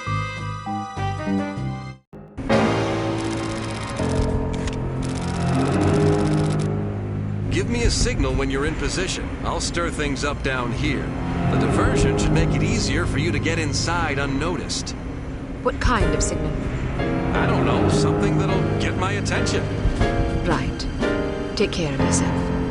Don't worry about me. Just get to that safe as fast as you can. If they figure out what you're up to, you're as good as dead.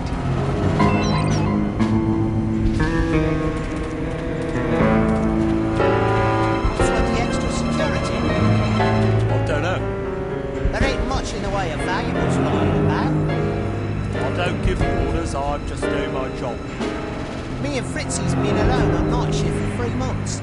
Not so much as a kitten's come in here. Who's Fritzy? Me dog. Oh. It's true what they say about dogs being man's best friend and all that. Mm-hmm. Not that I'd turn down a pony, mind you. What do you think about sheep?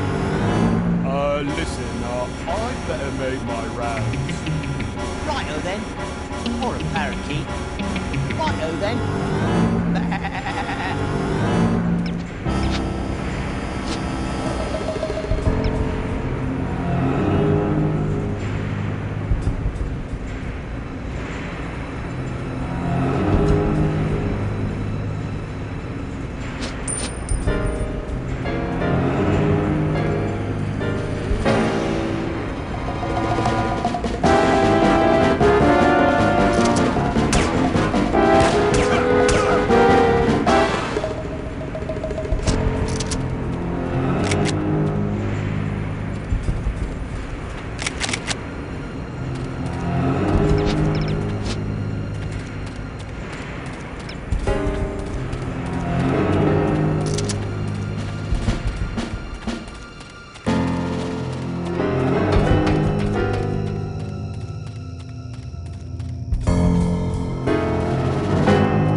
painting wood floors, getting rid of that ugly mirror on the ceiling.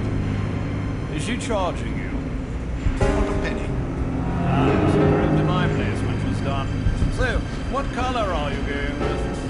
You mean the paint? Off-white. Hannah was trying to convince me to go with pistachio, but it's so hard to put anything on the walls. I know what you mean. I've got this Modigliani print I really like. But my apartment was sort of like tangerine. Yes, it's pretty bad. For decoration, I've been sticking to charcoals and muted watercolours for the most part. I sympathise, believe me. I'm actually hoping I can convince my mum to do the living room next. But I don't know if I can put up with her dog. What kind of dog is it? One of those little Jack Russell Terriers. They're pretty smart, aren't they? Yeah, but this one has a skin problem. It's disgusting. Still, it sounds like a good deal. Yeah, I guess a sticky little dog is a small price to pay.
Day after tomorrow. Are you sure? That's what the boss said. You'd think they could at least come up with a consistent disbursement schedule. These arbitrary paydays are really getting old. No kidding. My car was got repossessed last month. That's horrible. I guess it's better than my last job. Not only did we not get paid regularly, we didn't even know how much we were gonna get. It was sort of a profit-sharing arrangement, so if we had a slow month, we might get half of what we got the month before. I need more stability than that. If I had legitimate job skills, I'd get out of this racket in a second. Who were you working for anyway? Fist of Injustice. Oh, I heard about them. Nothing good, I wager. Lucky you got out of there before that deal in Taiwan. Tell me about it. They lost about 30 guys. All because some punk got a conscience and ratted to the cops. Rotten bastard. He's shot for now. Serves him right.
all going down there, mate.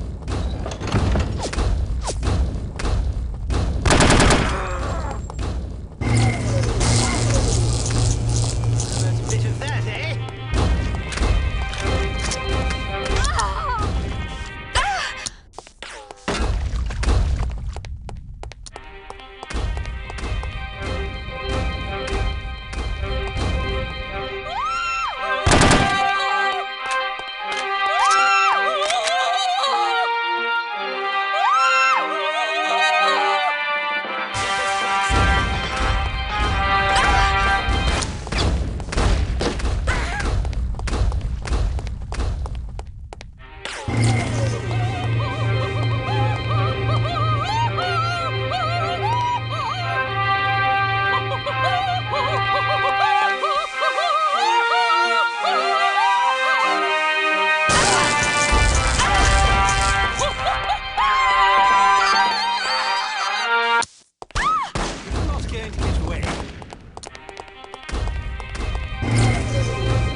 I think something's going on down there. Well, radio and find out. What the hell are we doing up here anyway? If there's really supposed to be trouble tonight, we should be down there where the action is. What have we came up with this plan? Regulation 471.2. Huh? What's regulation 471.2? Don't question orders. Got that one memorised, eh? Been studied. Never mind that. Radio downstairs and find out what's going on. Sure thing, tough guy. Regulation 471.2. Do you want me to report you? Is that it? I'm going.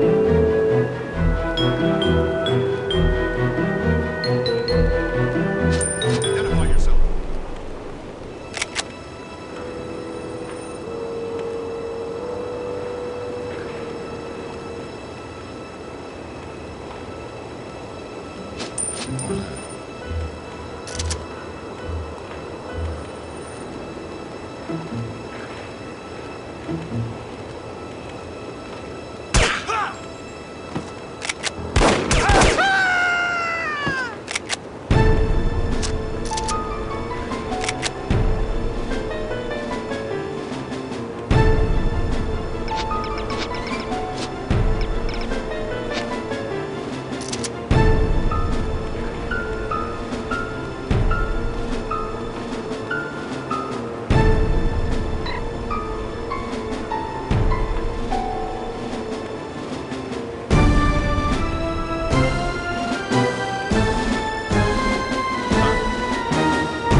Somebody over there.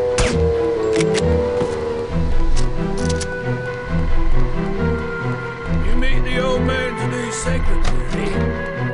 Yes, what's her name? Trisha?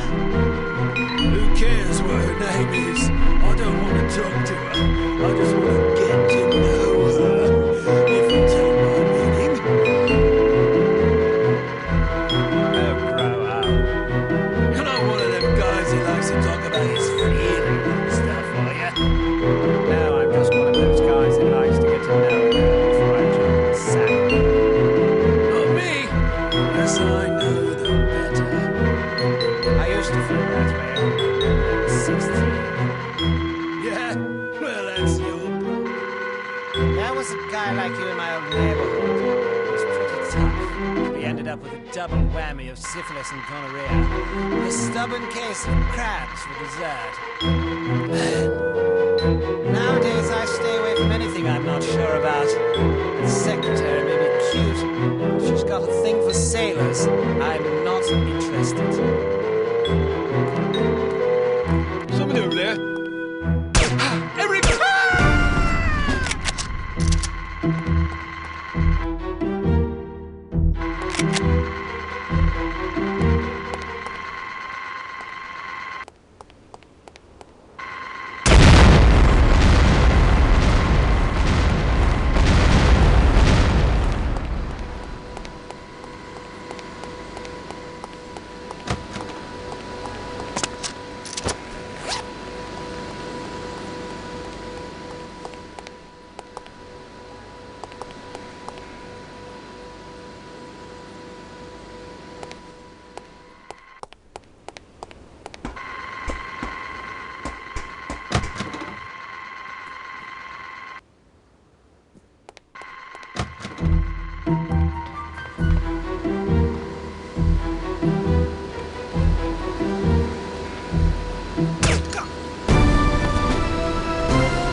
Goodman, where's that diversion?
That's a great show.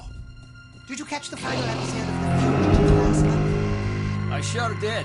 That's the way to wrap up a series. You like The Saint? Yeah, it's pretty good. Avengers is good too. I think my favorite is Get Smart. I love Get Smart. What about Mission Impossible? Good show. Great theme song. Looking forward to The Prisoner. I guess that starts next Friday.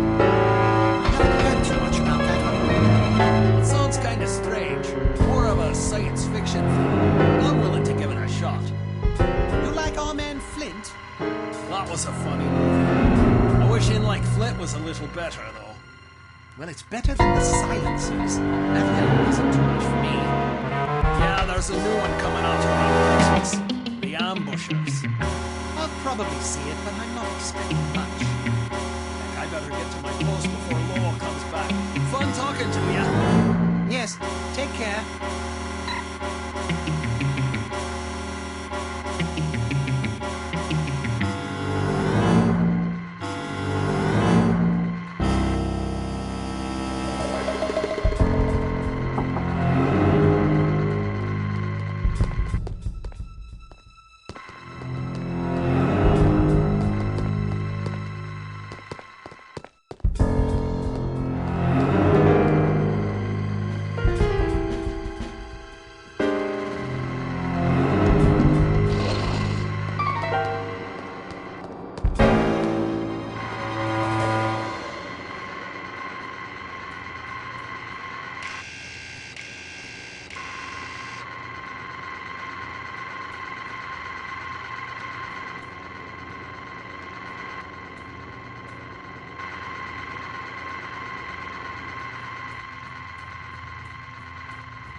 Oh, must have been my imagination, I suppose.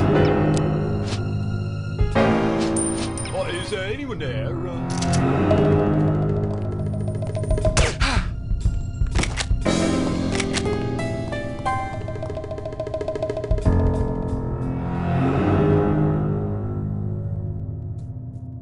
sure she's in the building?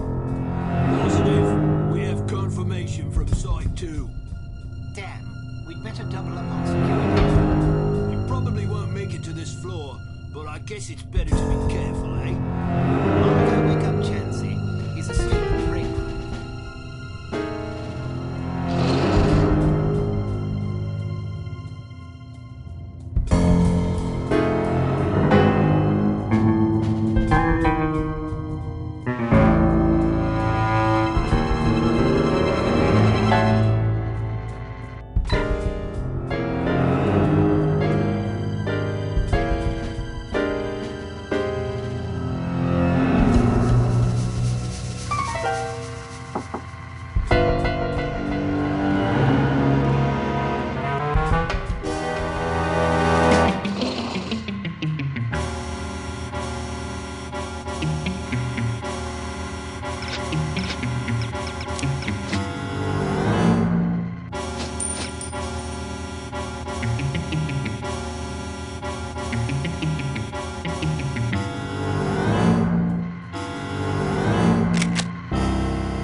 stinks lately.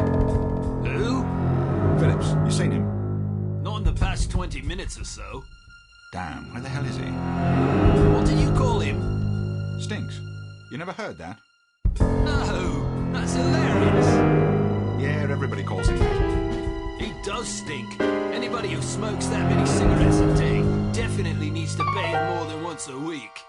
I hate to see the bad water in the tank. It looks like a home slick. Stinks. That's just so perfect.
Did you hear that Mischief Incorporated went out of business? You're kidding. I wish I were. I really miss those guys. They sure were innovative. Generated some of the best headlines I've ever read. You got that right. I'll never forget that whole penguin suit debacle. That was a work of art. What did Troy have to say? That callous bastard. I was talking to Simon and we were agreeing what a sad day it was. When in struts Troy. As you might expect, he immediately starts sermonizing. It's not sad, says he. It's a natural progression of events. He goes on about how niche-oriented they were, and all that stuff about how you gotta pull off big capers if you want to make it in this business. Typical. What did you say? I says, Troy, just because death is a biological necessity doesn't make it hurt any less when our loved ones pass on, does it? If me and Simon want to grieve the loss of a great organization, you could at least show a little respect, eh? I'm sure that line of reasoning went right over his head. Well, it might have, but by that time Simon had him on the ground and was beating the crap out of him. You're kidding? No, he knocked out one of the bastard's teeth. Serves him right. I'll say.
Let's get out of here. What's wrong? Volkov. Once again, I find myself aiming a pistol at someone you care about. Drop your gun. How do I know you won't shoot him? You don't. But you can be sure that I will shoot him. Unless you do as I say. Don't listen to him, Archer. I realize you are American, and therefore feel entitled to speak your mind whenever you please. But you are also at gunpoint, and very likely to be shot if you don't shut up! Go to hell. What did you say? Nothing. I heard you. Tell me what you said. I thought you wanted me to shut up. Now you want me to talk? Make up your damn mind. You are testing my patience. Miss Archer, I suggest you drop your weapon before your obnoxious American friend forces me to silence him. Once and for all. Don't do it. Get out of here now. Tom! Go! Go!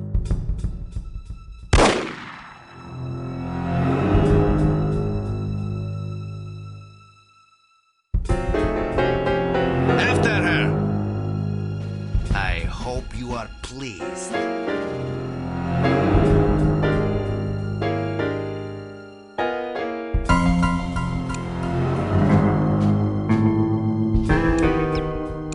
Bittersweet success, to be sure, but a success nonetheless. Recovering from Agent Goodman's death will be no easy task, but you can be sure harm won't sit idly by while you grieve. The information you recovered from the headquarters of Tomar Industrial Enterprises may prove to be the break you've needed. Report to the War Room for a full briefing.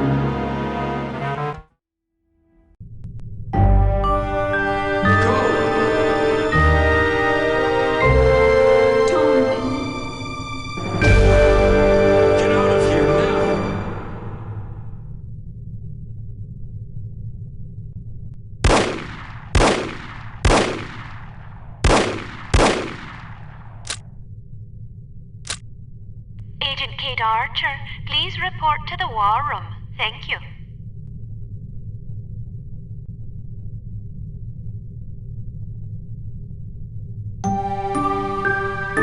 Agent Goodman's death is a terrible blow, no question about it. But although this mission was costly, it may well prove to have been worth the price. I wish I could believe that. You mustn't lose sight of our objectives. The sacrifice of any or all of us is a small price to pay to preserve the lives we will save if we are successful. Tom knew the risks. So did Bruno. So do you. Knowing the risks doesn't really prepare you for losing a partner. It certainly doesn't prepare you for losing two. Nothing can prepare you. The loss of an operative is never expected and is always tragic. But as horrible as it sounds, it's also inevitable. It's a dangerous job. Perhaps Mr. Smith is right. Perhaps I'm not up to the task. Rubbish. You've performed remarkably well under extraordinarily difficult circumstances. I confess I was somewhat skeptical at first, but that was before I grasped the magnitude of the situation. In my entire tenure as a field operative, I never once faced a crisis this formidable. And certainly can't say I would have done so with the aplomb and competence you've demonstrated thus far. I didn't realize you were a field operative. Indeed, for 14 years. After the war, I found I was having a hard time adjusting to civilian life. Fortunately, an old acquaintance of mine was recruiting for Unity and happened to ring me one afternoon. I've never looked back. Sort of difficult to imagine, isn't it? Not at all. You flatter me. Anyhow, let's have no more self-pity. What do you say? Yes, sir. So before you served on the committee, you and Bruno were colleagues. And friends. Did you ever work together on an assignment? Frequently. We lost track of how many times we'd saved each other's lives. And you still believe he was capable of treason? In my heart, no. Intellectually, I don't quite know what to believe. No question about it. He was always a steadfast, resourceful fellow. But the history books are full of patriots turned traitors. There's no telling what a man is capable of, given the appropriate temptations. I know what I believe. I admire your conviction, and I pray you're right. Ah, Mr. Smith, I hope you have some good news. Good news would be that we hadn't lost another valuable agent on this mission. What news do we have? Well, our analysis of Agent Archer's photographs is complete. And? We have a possible lead on Dr. Schenker's whereabouts. I think we can classify that as good news. As I said, it's all relative. This harm situation isn't the only crisis in the world, and we're fast running out of competent field agents. Then suppose you get to the point and tell us what we know about Dr. Schenker so we can go fetch him. It's somewhat speculative at this point, but it's possible that harm is keeping him at a secret underground research facility in North America. We don't know the exact location of this facility, but thanks to the files Archer photographed, we know it exists, apparently in the vicinity of a lumberyard in western Washington state. It seems the site is being supplied by an American Railways passenger train. Records and research has dug up evidence of various trains making unscheduled stops in the area over the past 3 weeks. At regular intervals? Indeed, probably to drop off supplies and personnel. We're certain that at least one American Railways engineer is on the harm payroll, although several individuals may be involved. We're looking into it. What's my assignment? Phase 1 will be to apprehend the engineer or engineers in question so that we can interrogate them. Once you're aboard the train... How exactly am I to get aboard? We'll smuggle you into the galley car. Lovely. Anyhow, once you're aboard, you will meet with a contact who will tell you precisely whom you'll need to detain. It is safe to presume that other harmed personnel will be aboard the train, so subtlety is advisable. Needless to say, seizing the conspirators will prevent the train from making its stop, so you'll have to be sure to detrain at the appropriate time. Well, after falling out of an airplane, I suppose jumping off a moving train can't be that bad. That won't be necessary. Once your objectives are complete, you must head for the caboose and detach it when you're near the lumberyard. We'll have an agent in place to switch the track and reroute you to an unused depot behind the lumberyard. This area is not likely to be heavily guarded, so you shouldn't have much difficulty getting through. If all goes according to plan, you will rendezvous with another undercover agent who will, we hope, have information that should help you locate the underground base. Then I grab Dr. Schenker and get the hell out. Precisely. We'll have a helicopter nearby awaiting your signal. Your flight departs in 1 hour, so if you need to stop by the toy shop, now's the time. Understood.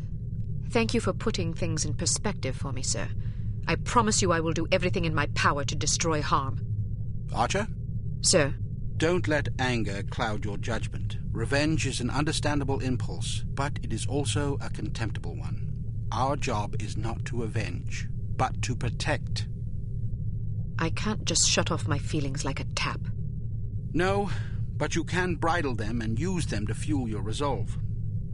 Destroy harm, but do it to save innocent lives, not to retaliate for those already lost. The moment you give in to wrath, you become as reprehensible as the monsters we're hunting. Clearly, we are all called upon to take lives from time to time, but we must neither relish it nor agonize over it. It is a duty, plain and simple. Not a pleasant one, but often a necessary one. I'll do my best, sir. I have absolute confidence that you will. There was one more thing, although I'm not sure how important it is. According to one of the documents Archer photographed, it seems the Baron's wife changed her surname some time ago. Really? So her maiden name isn't McLean? It's Farnsworth. Felicity Farnsworth? Are you quite sure? Positive. Do you know of her? Aye, that I do. When she was 8 years old, her father, a wealthy banker, was involved in a nasty public scandal involving unmentionable acts with a 12-year-old boy. How dreadful. Mr. Farnsworth committed suicide shortly thereafter. Felicity and her mother, by all accounts a vapid socialite, were ruthlessly ostracized by their peers. Guilt by association, presumably. Furthermore, rather than inheriting the fortune she expected, Mrs. Farnsworth discovered that her late husband had left the family in inescapable debt. She went quite mad. Several days after being institutionalized, she hung herself. My word, that poor child. Felicity fell into the custody of an elderly aunt whose lifestyle was apparently rather more severe than she was accustomed to. About a year later, the aunt took a fatal tumble down the stairs. Foul play? No mention was ever made. What happened to the girl? She ended up with a foster family where she remained until she was 14. One night she went out her bedroom window and was never seen again. Or at least no one recognized her. Astonishing. Where did you learn so much about her? I studied her. Come again? I believe I first read about her in a gossip column. I was intrigued by the similarities in our background, so I dug deeper. What similarities? Well, we both came from wealthy families. We were both orphaned at a relatively early age. Our fathers both killed themselves, although for very different reasons. We were both plunged into undesirable circumstances and resorted to rather desperate measures to survive. I found it quite uncanny at the time, although in retrospect I think we had less in common than I once believed. Adversity is the truest test of character. The strong are strengthened by it, the weak made weaker. It sounds like this Baroness didn't have the wherewithal to cope with her misfortunes. It's a common trend among terrorists and bullies that they imagine themselves persecuted by fate and therefore feel justified in harming others. You're frothing. Sorry, I get carried away. She's involved somehow.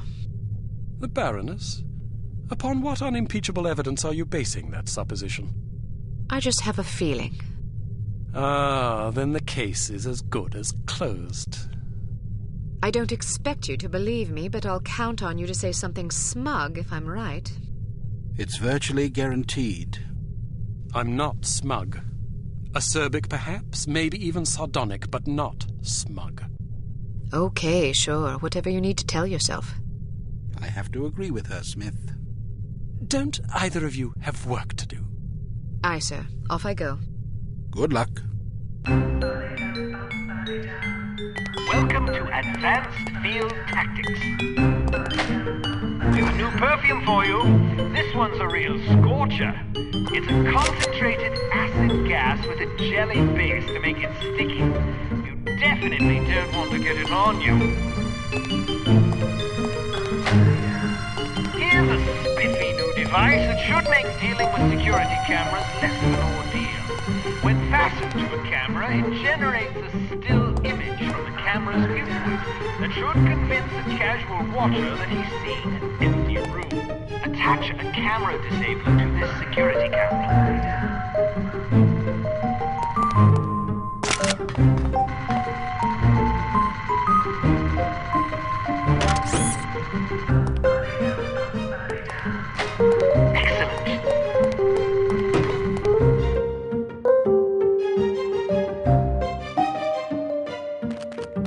Riding a motorcycle is easier than you might suspect. To get on, simply walk up and activate it. Hit activate again to dismount. Hit the forward key to accelerate, backward to brake, and the left and right turn or sidestep key to steer. Also steer with the mount if you prefer. You will decelerate automatically if you release the forward key. Traction will generally be better on harder surfaces. Although you cannot use weapons while riding a motorcycle, you're not completely vulnerable. Ramming an enemy at speed is an effective way to clear a path.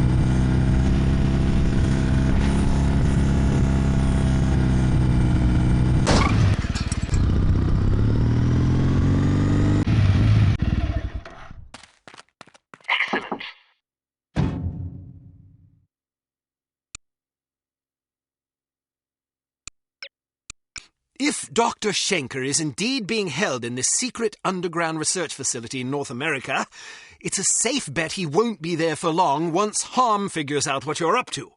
The first step is to identify and detain the American Railways conspirator so that we can interrogate him. You will then need to locate the hidden entrance to the facility, find Dr. Schenker, and get him out alive. Without him, we're doomed. Have you seen anything suspicious? Like what? There's a spy aboard this train. Are you sure? I am. How do you know? I have my sources. That doesn't really answer my question. Let's just say I heard it from a little birdie that someone's been poking around, nosing for information about our obliging engineer friend. Oh. We don't want that information falling into the wrong hands, do we? Well, I haven't seen any spies. If you do, let me know. We don't tolerate spies. I'll keep an eye out. See that you do. Moron. Did you say something? What? I could have sworn I just heard you call me a Mormon. Why would I call you a Mormon? I have no idea. Do you have something against Mormons? No. Then why are we having this conversation? I don't know. See you later, then. Count on it.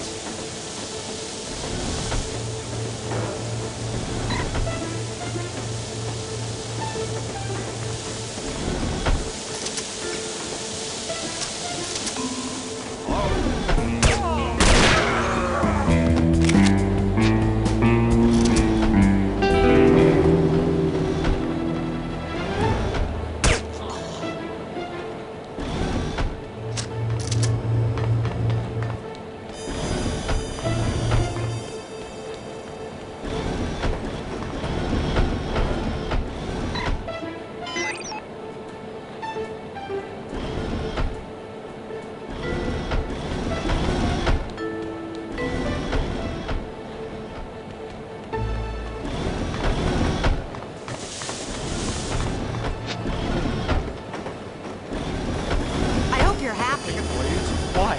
Because I'm not. What's wrong? If we had taken a plane, we would have been there yesterday morning. Please? Instead, we're still stuck in this sardine can. You know how I feel about airplanes. And you know how I feel about long, boring train rides because we do this every time we go anywhere. Sorry. Next time you can fly and I'll ride the train. You mean travel separately? Why not? Tickets, please. You don't like traveling with me? Sure, but I want you to be happy. You're just trying to get rid of me, aren't you? Honey, calm down. You probably just Tickets, want to have please. an affair with some train-riding hussy. Don't be silly. Tickets, please.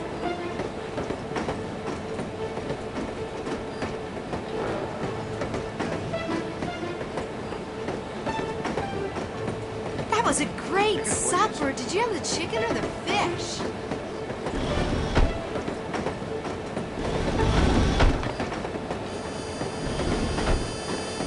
Tickets, please.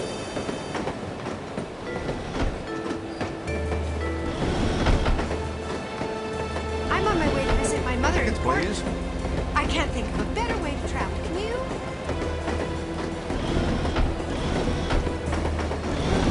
Tickets, please.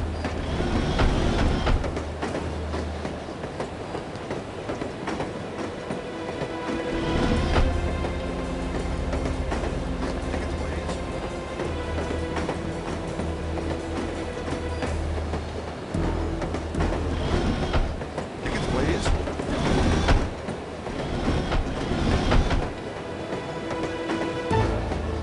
Tickets, please. Tickets, please.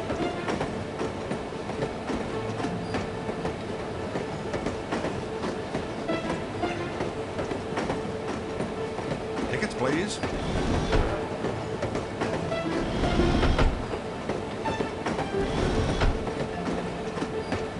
Tickets, please.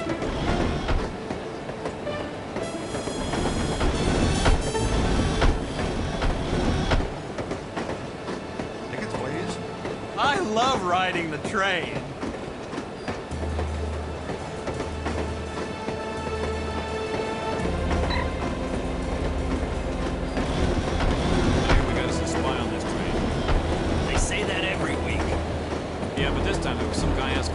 the engineer that's working for us. I say that every week, too. Well, it makes me nervous. Everything makes you nervous. Pipe down, will you? I'm trying to admire the scenery. Well, maybe I'd be less nervous if you'd do your job instead of staring out the window. Yeah? Well, maybe you'd be less nervous if you were lying in a hole in the ground 6 feet under. Don't threaten me. Or what? I'll tell Roscoe. Go ahead.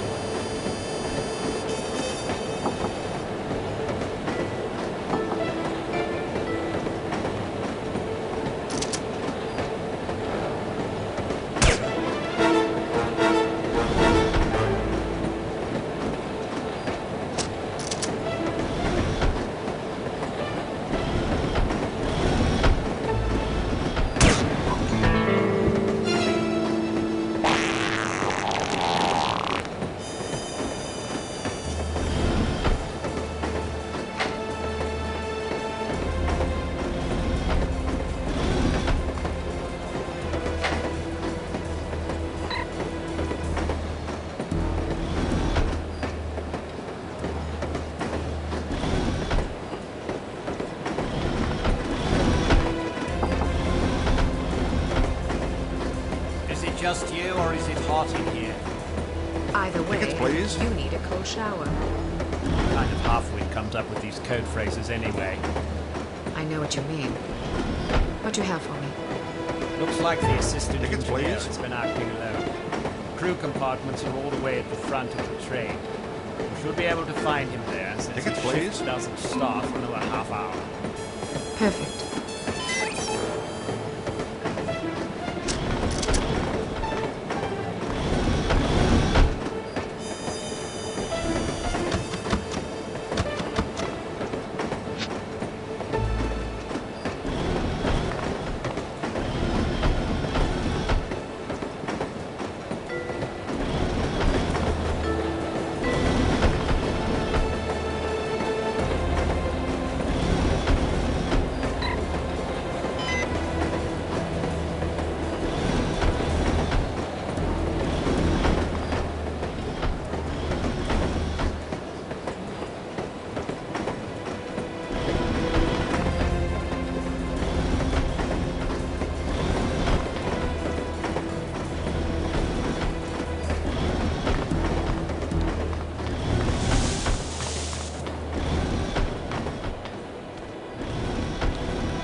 Who are you? No, please, don't hurt me! That should keep you out of trouble for a spell.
Is that a caboose?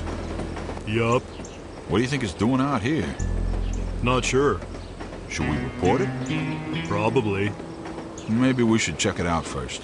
Okay.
Hello? Someone over there?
Hey, Delaney, you got a phone call.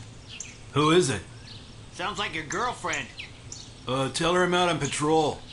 You sure? Yeah, I'm sure. I got better things to do than talk to her. Like what? Like stand here looking at my shoes. I'll see her this weekend and there won't be any need for talking. And what a romantic. Ain't I sweet?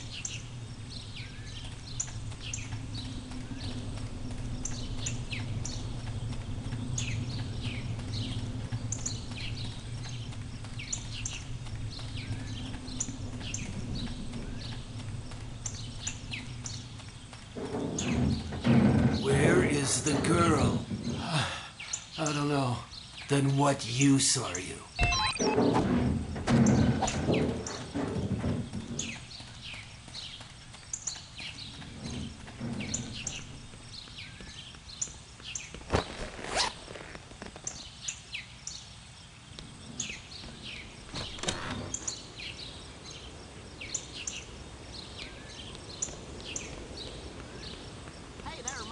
Funny story.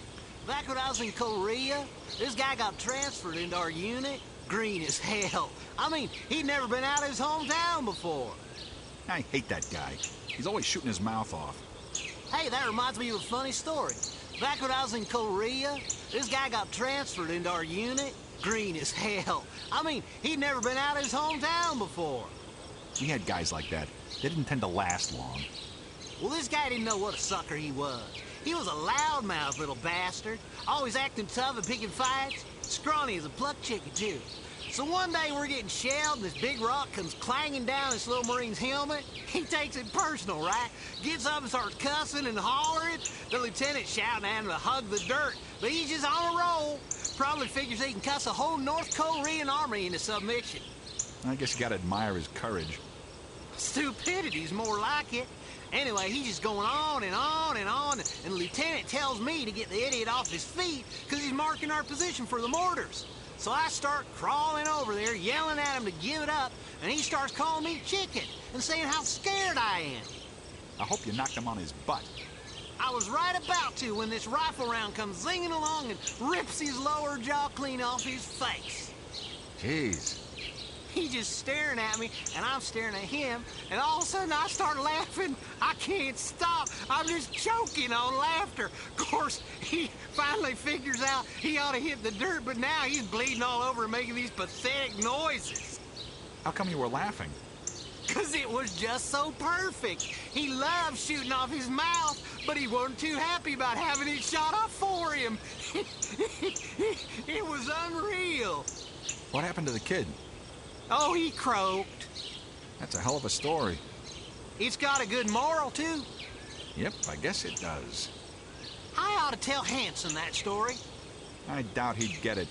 Guys like that just don't realize what suckers they are.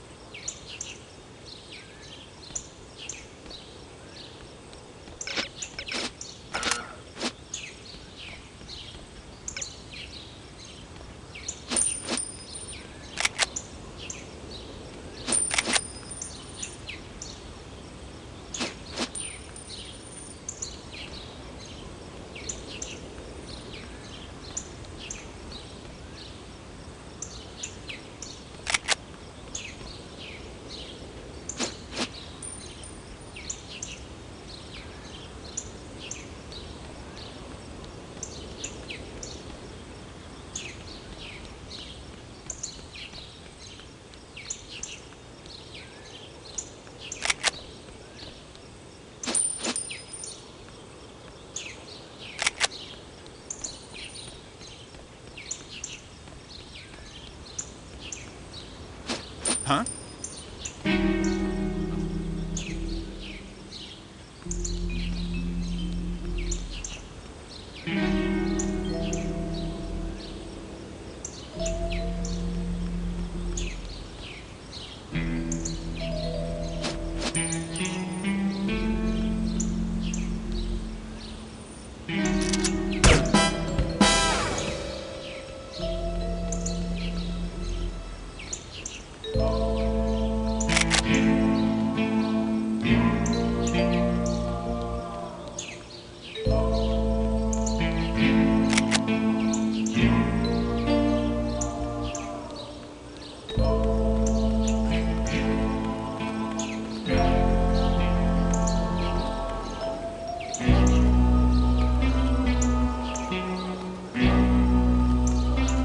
So, didn't you used to work for Evil Alliance?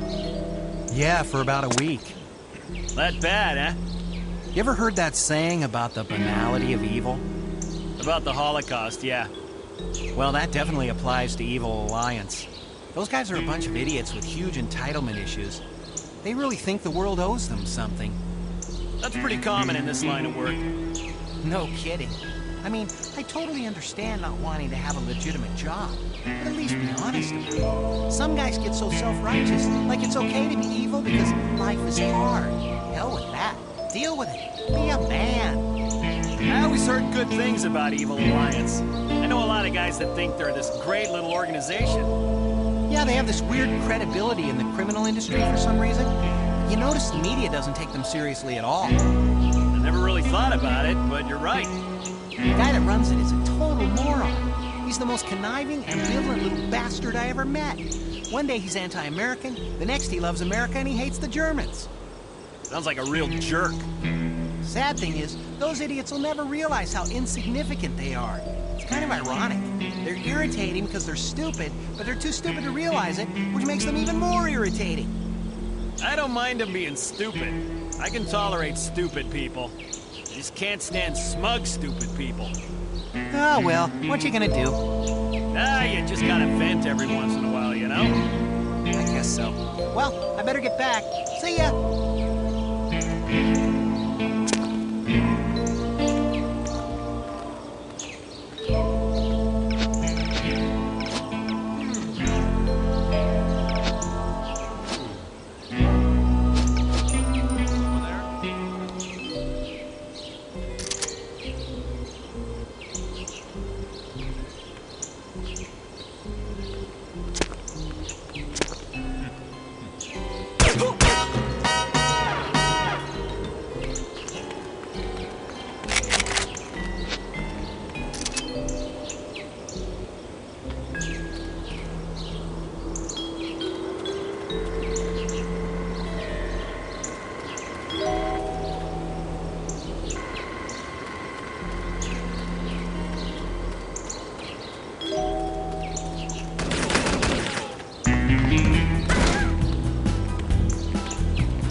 There's been some trouble upstairs.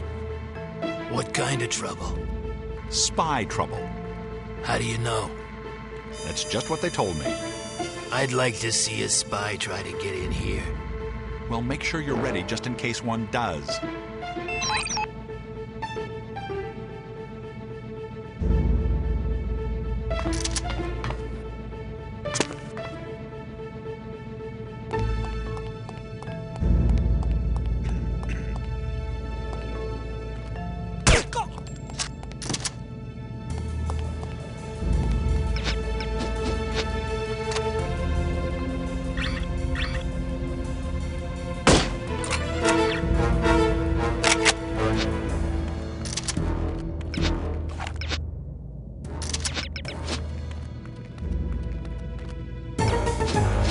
Identify yourself.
When's this stuff shipping out?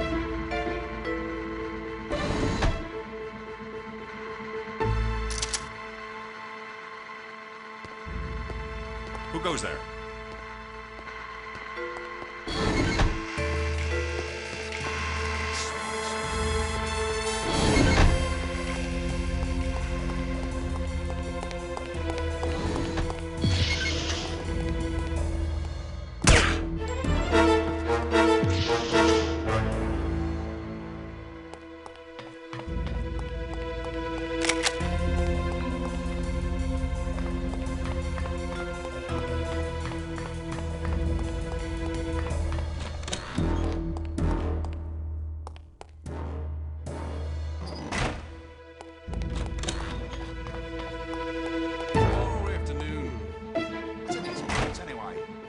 I don't know. Supplies? Could be. You don't know? No, I don't. How is that possible? The stuff arrives in these crates. I check and make sure everything's accounted for. Then either it goes downstairs or we ship it to the tropics. What's inside is none of my business. If they wanted me to know, they'd label the crates. You've never peeked? Why would I? Aren't you the least bit curious? No, I'm not. Not even a little bit? Maybe a little. Let's have one. No way, pal. Come on. Ah!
It is not.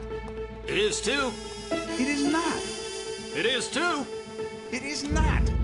It is too. It is not. It is too. It is not. It is... Ah, hell, I can't even remember what we were talking about. Me neither. Truce? Truce. Anybody there?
That's not the problem.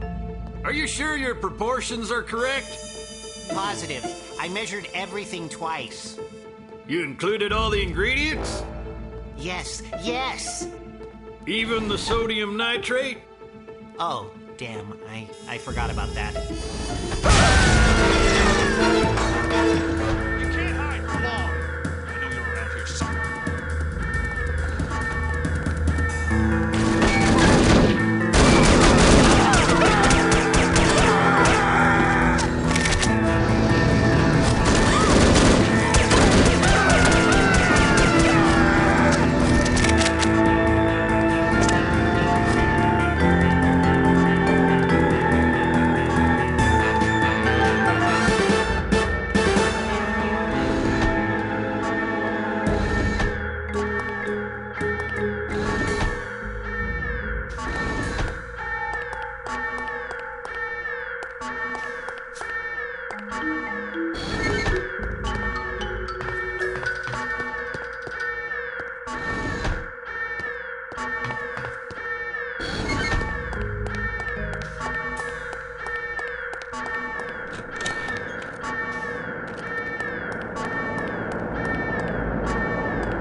Without a parachute. Oh, that. Well, someone loaned me one on the way down. Very generous of him. Anyway, I thought I'd drop by and see if you'd like to get out of here. I would indeed. If I had known I'd end up in a place like this, I never would have left Berlin. But I suppose that was part of the plan. What do you mean? It seems we have been carefully manipulated by Harm all along. My decision to defect and your organization's decision to aid me were part of an intricate scheme. I have overheard my captors discussing the matter. Harm wanted my research, but they didn't want to draw attention to themselves in order to get it. So they let us do the dirty work. Precisely. I was approached by one of their agents, who filled my head with tantalizing stories of the West and the freedom I would find there should I defect. He took care of the arrangements, knowing full well that I would end up here. Ingenious. Their only mistake was to underestimate us.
Although the rescue of Dr. Schenker was absolutely imperative if Unity were to have even the merest hope of victory, it comes at a grievous cost.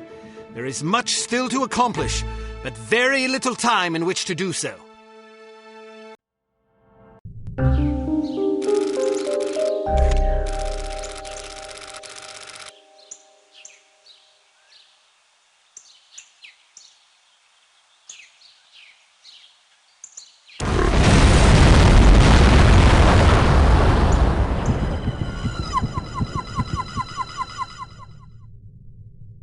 This morning at exactly 9:02 a.m., there was an explosion of unknown origin in the town of Shilling, England. That's where the Baroness grew up.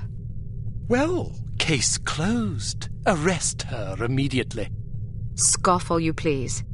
The source of this blast was a banker by the name of Lester Cheems. Casualties are estimated at over 1,300 innocent people. Their blood is on the hands of the agency responsible for kidnapping Dr. Otto Schenker from us. Until he is returned to the facility from which he was abducted, we shall continue to mete out similar punishments every 48 hours. That is all. Those figures are correct, by the way. 1,300 people. I suppose we can assume Harm is capable of delivering on its threats. Indeed, which means we have exactly 2 days to complete our objectives. Can we have records and research find out if this Lester Cheems ever knew Felicity Farnsworth? I suppose, although I can't see that it will prove anything. You never know. Well, I, for one, am reticent to implicate a respected public figure on the basis of mere coincidence. You call it coincidence. I call it circumstantial evidence. Knowing the victim of a crime hardly qualifies as circumstantial evidence. That depends on the victim, the crime, and the circumstances, doesn't it? Enough of this bickering. Send in Dr. Schenker, if you please. Ah, here you are. Thank you for joining us, Doctor. I hope your accommodations are adequate. Exceptional, thank you. Hello again, Miss Archer. Hello, Doctor. I'm sorry there wasn't time to brief you sooner, but I imagine you've already heard about this morning's disaster. I have. Then I'm sure you can understand the need for alacrity in devising a plan of action. Harm has promised another attack within the next 48 hours unless we hand you over, which imposes a rather daunting deadline. How can I help? We need to know who Harm has infected with the reagent, and we need the antidote. Unfortunately, I cannot help you with the first problem. I was never told how the reagent was being used or on whom. I'm afraid it would not make much difference, even if I had. I'm terrible with names, you see. What about the antidote? Ah, yes, that is also a problem. You see, the antidote is highly unstable and can therefore only be produced in a zero-gravity environment. You mean outer space? Quite so. So in other words, Harm was lying about having the antidote. Not true. They do have it. So they stole it? They developed it. But how's that possible? Harm has its own space program. That's preposterous. Not necessarily. A few weeks ago, the U.S. branch reported an unscheduled rocket launch from a small tropical island off the coast of Mandaru. Are you sure it wasn't the Soviets? It's certainly possible, although we have plenty of spies in the Soviet Union and none could confirm a launch. This is starting to sound like circumstantial evidence, Mr. Smith. Agreed, but it's the only lead we have. If it is Harm, I certainly can't explain where the funding and materials are coming from. Maybe the Soviets are involved. At the moment, all that matters is that we get our hands on that antidote. Very well. Archer, your job will be to locate and infiltrate the launch facility and recover a sufficient quantity of the antidote for our purposes. Assuming this is even the right place. Yes. Understood. We'll give you a radio frequency to use in case you need to contact us. Your code name will be Fox Hunt. Ours is Foxhound. Did Bruno tell you that story? Yes, he did.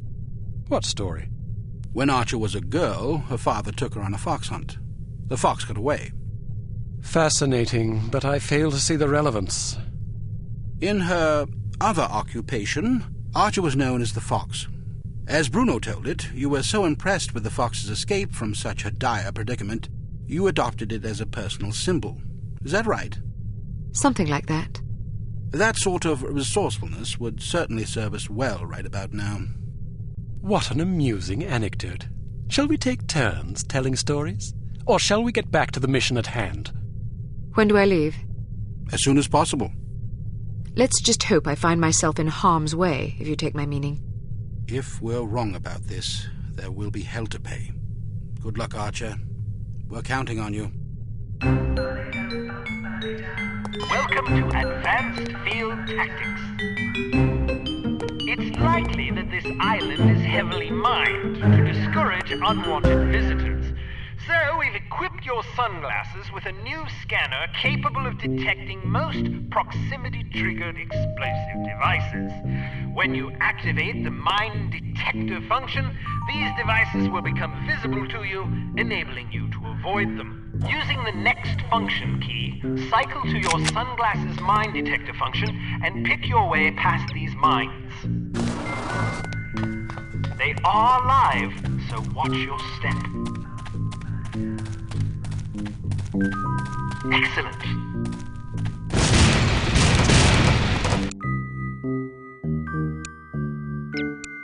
There is a small but nonetheless intriguing possibility that Harm is storing the antidote for the reagent at a secret launch facility on an island off the coast of Mandaru.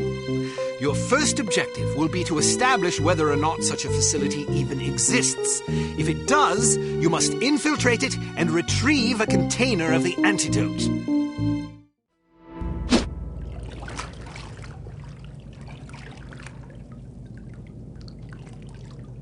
Just got word that the sub's delayed. Good. We still haven't finished clearing out the last shipment. What's the ETA? Probably around 9 p.m., maybe later. I could use some overtime pay. Don't count on it. Well then, don't count on anybody being here to unload the sub. All right, see what I can do.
see all these bright orange crates sitting here, and we're finished.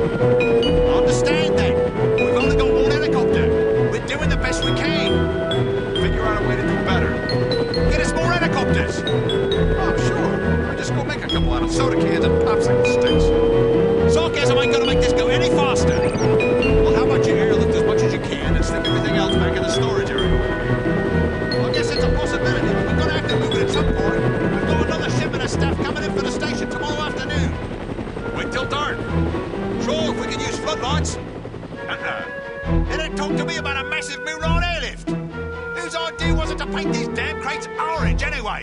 What genius thought that up? Don't turn this into a union meeting. Whatever makes you happy. Fine. I guess I'll just have to file an official report explaining how you refuse to follow orders. Whatever makes you happy.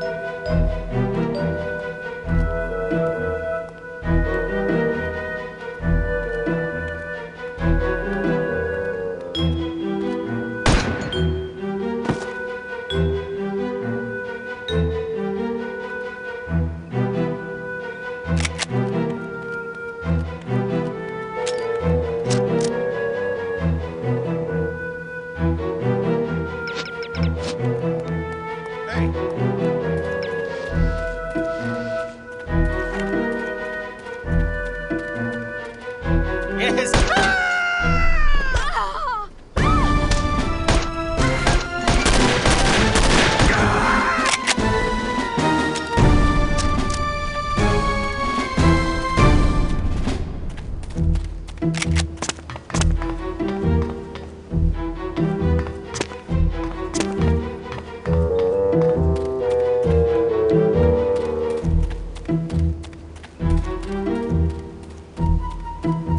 Hey, Harris! What's this about, anyway? There's no answer from the subdoc. The boss wants us to sweep the area for intruders. You've got to be kidding! It's probably just another fried circuit. The moisture down there is murder on electronics. I don't give the orders, I just follow them. Stay on your toes, just in case.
a 90-second test last week.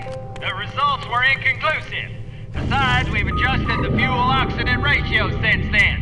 You can't just change the schedule at the drop of a hat. We need results. If that means modifying the schedule, then that's what we're gonna do. This schedule is based on your estimate. Our budget is based on the schedule. If you deviate from the schedule, you'll put us over budget. That's not my problem.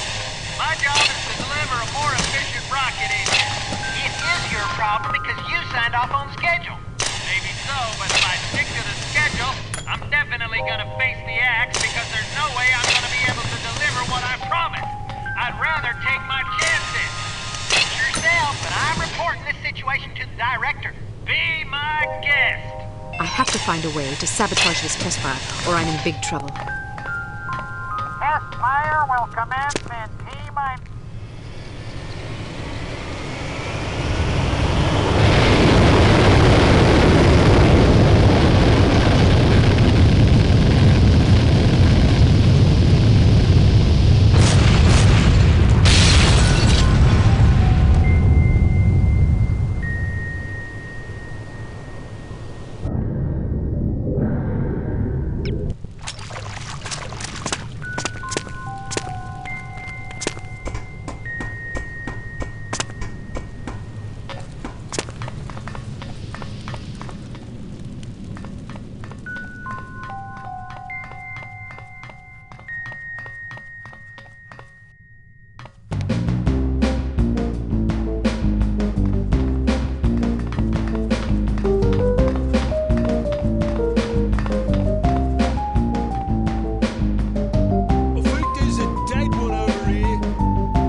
requisition here for 20 gallons of antidote?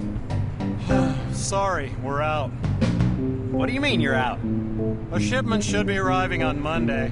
I can put you on a waiting list. Can't you get it sooner? I don't make the schedules. You don't have any? Nope. I told you.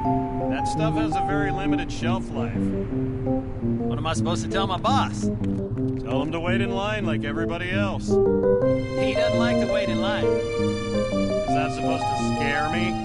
I get threatened by guys like your boss all day long. What it basically boils down to is that they want a commodity that is only produced in one place. That place just happens to be outer space, which means the distribution channel is very narrow. We send a rocket up every other week and it brings back as much antidote as it can carry. When's the next rocket? This afternoon. Not coming back till Monday? Correct. Who can I talk to about that? Whoever you want, because it's not going to do a damn bit of good.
Fox Hunt calling Foxhound, over. Go ahead, Fox Hunt.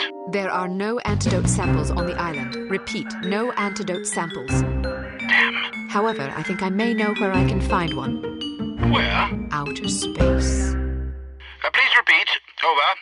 I could have sworn you said outer space. Aye, that's what I said. There's a rocket going up in half an hour. I plan to be aboard. Negative. It's too risky. You forgot to add, for a woman. Don't worry, I'll be fine.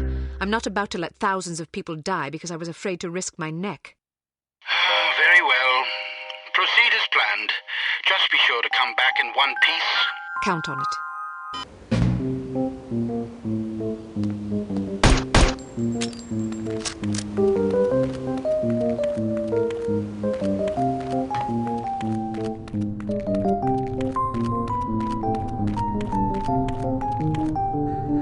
We should proceed with the launch? Of course we should. After what just happened? It has no bearing on this launch. I hope you're right. Just relax. Wish I could. I'm all wound up. How about a nice massage? That would be divine. Perhaps later.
Strange, I really thought I heard something.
Once aboard the Harm space station, you must ascertain where the antidote is stored. Your spacesuit should mask your identity to some degree, but don't expect guards to be fooled. If you see anyone carrying a weapon, either avoid him or dispatch him. When you've retrieved the antidote, you can start thinking about how to get back to Earth. First things first. Fiscal. Yes, sir? Hey, can you go check up on the crew of that rocket that just came in? They haven't disembarked yet, and they're not responding on the radio. Great. Probably another short circuit. That's what I'm thinking. I'd like to get my hands on the contractor that built this hunk of junk. Too late. We shot him out the airlock last month. What? How come I didn't know? It was a private ceremony. That's just plain selfish. Sorry. All right, I'll check out the rocket. Guess it isn't a short circuit. Hello? You guys okay in here?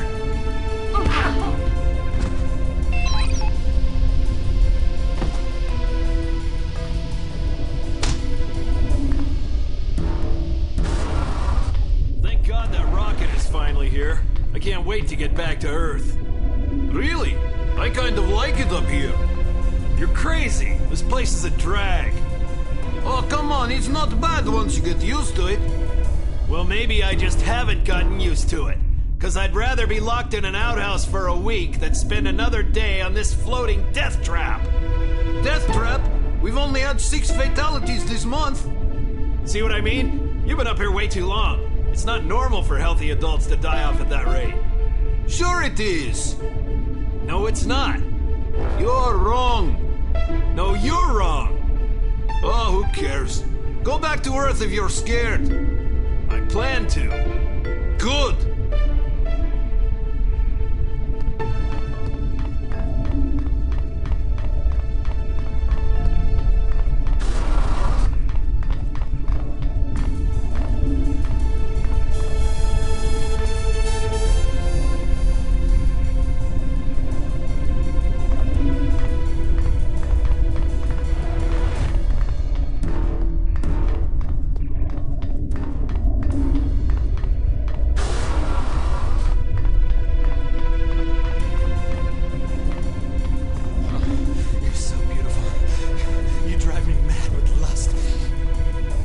Jelly in your arms.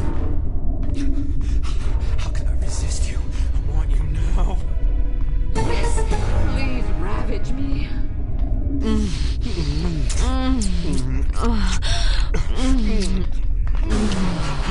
Oh, hello. We're just doing inventory of the medical supplies. Yes. I've counted 6 boxes so far. How about you? I've also counted 6. Well, let's keep counting.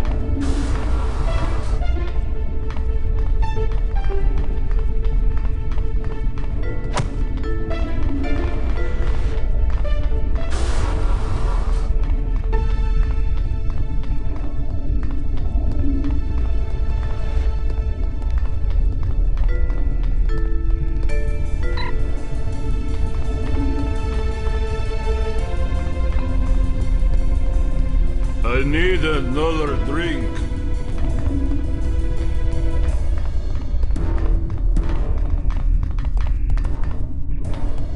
I think I've had a little too much to drink, because you're starting to look good. Excuse me? I'm serious. I think I could fall madly in bed with you. Do you expect to get anywhere with that kind of filth? Come on, sweetheart. Don't be uptight. I'll take good care of you. You're about to get slapped, cowboy. Why? Because you obviously need to learn some manners. Why not just spank me instead?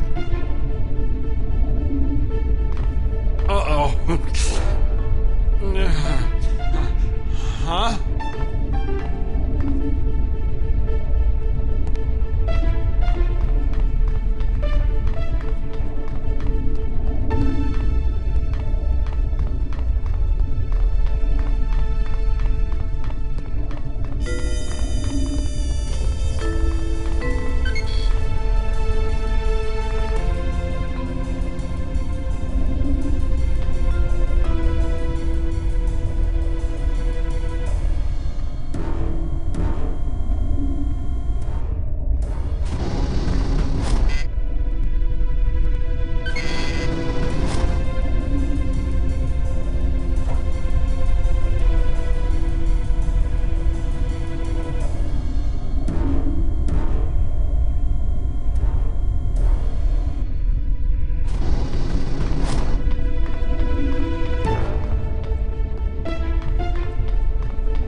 I can't remember what I'm supposed to be doing.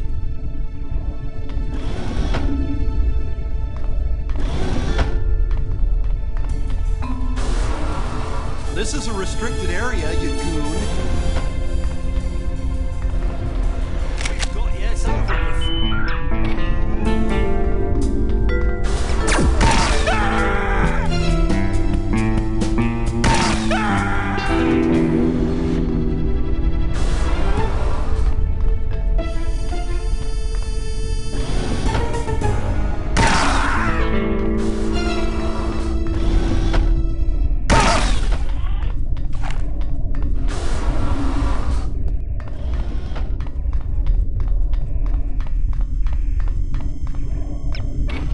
Someone over there.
The statistical probability of this station being hit by a meteor shower is so minuscule it won't even compute on the electronic superanalyzer apparatus. Maybe, but it sure looks like a collision course on my chart. The human eye is no match for the raw computational power of the electronic superanalyzer. I should know. I built it myself. Yes, I know you built it. You remind me several times a day. But, Marvin, I think I know why the electronic superanalyzer can't compute the probability of a meteor impact. And why is that? It's not plugged in. Ah. You thinking what I'm thinking? Right. Let's proceed to the escape pods in a calm, collected manner so as not to arouse suspicion. Good idea.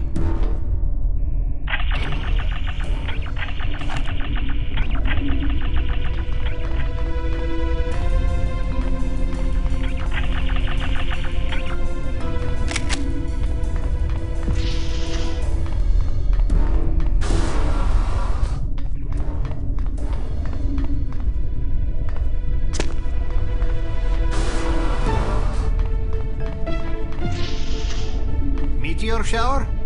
Roger that. Headed right this way. You really want to start a panic? Remember, there's more than 70 people aboard this station, but only enough escape pods for 20. Good point. I'll meet you on Chartreuse. See you there. Hello. Oh, don't mind me, just going for a little stroll.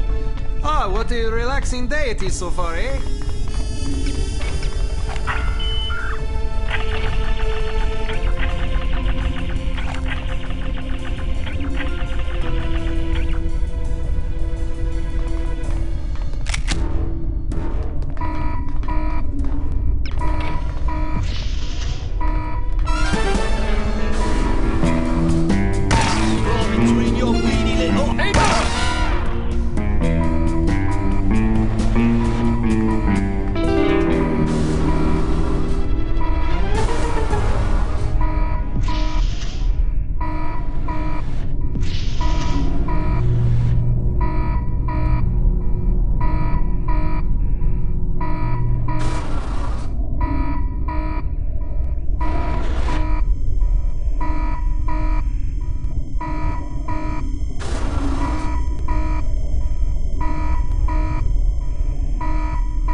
Let's get the hell out of here!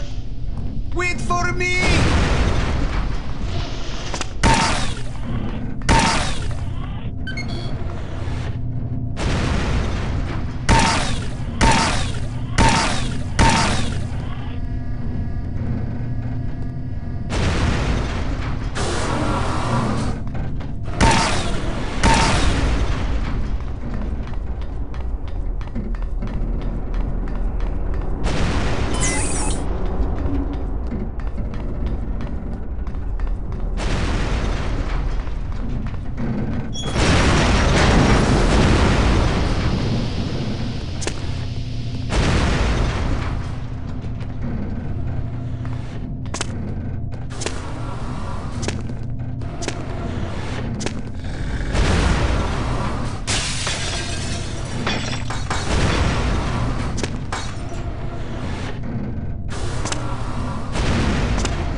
The antidote, but you still don't know to whom you should administer it.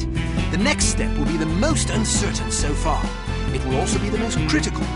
Price of failure will be measured in innocent blood.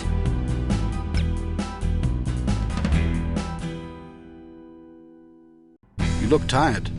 I'm all right, sir. We've asked a great deal of you on this assignment. Under normal circumstances, we'd have a team of agents collaborating on a situation like this. Well, I wanted a challenge. You've certainly got the right attitude. Gentlemen, what have you learned? The antidote sample is viable. Excellent. Is there enough for our purposes?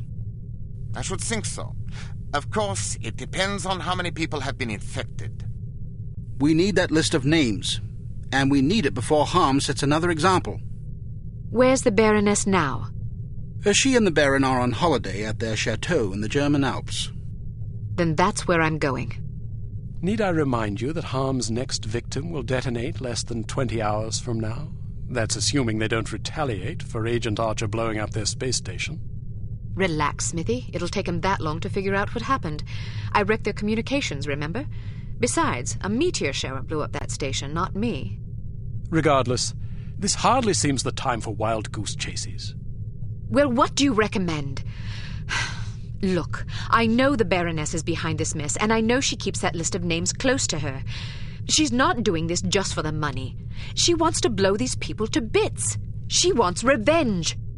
That's an amusing theory, but you'll excuse me if I'm not entirely convinced. I don't care if you're convinced. I just want to know if you have a better idea. Not at the moment. Then let me do this. If you come up with something better, you can call me back. I won't argue. That seems unlikely. All I care about is getting that list of names before more innocent people die. I don't want to sit around here waiting for some blinding flash of insight, only to discover I was right all along and lives were lost because I didn't follow my instincts.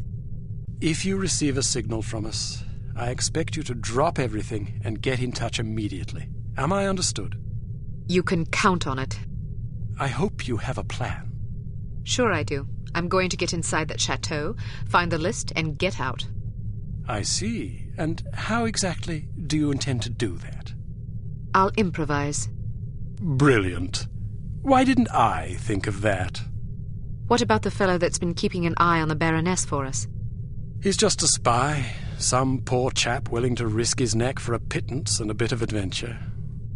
Perfect. Have him meet me at my hotel when I arrive. Are we really going to go through with this? Yes, we are. God save us all.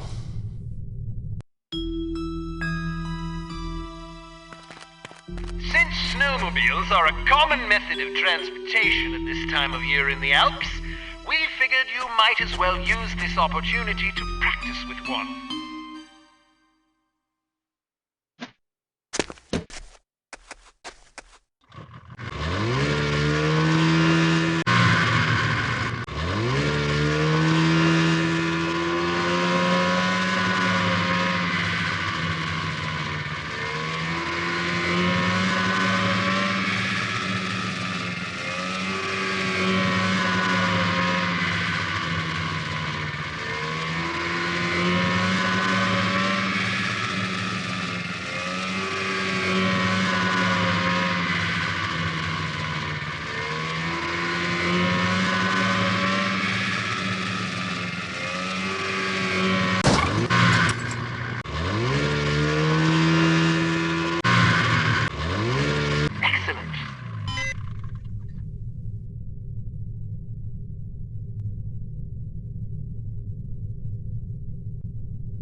bored out of my skull. It's so boring. I never have any fun.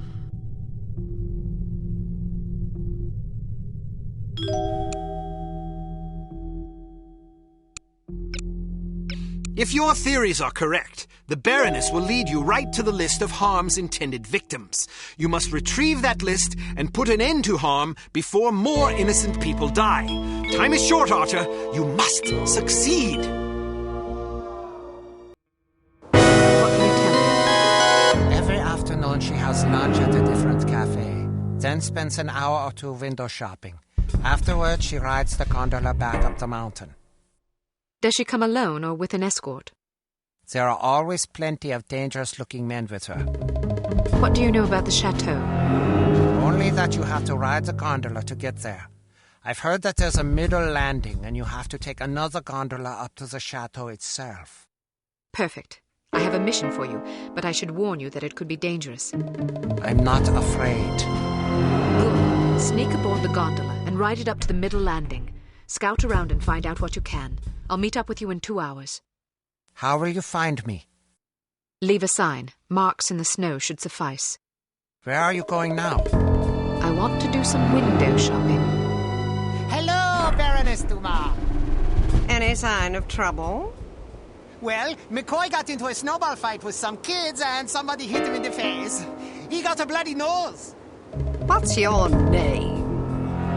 Hans Kirchner, at your service. You're fired. Huh? Why? Because if I were to shoot you, it would cause a scene. You take over here. If anybody slips by you, I swear to God, I'll have you frappéed.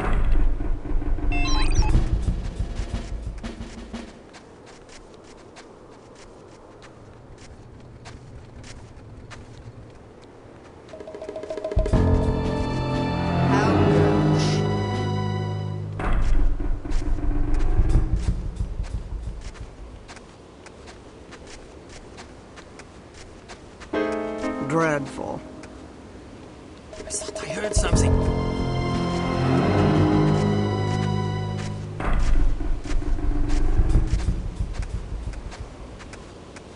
Shh! I thought I heard something.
Did you hear that?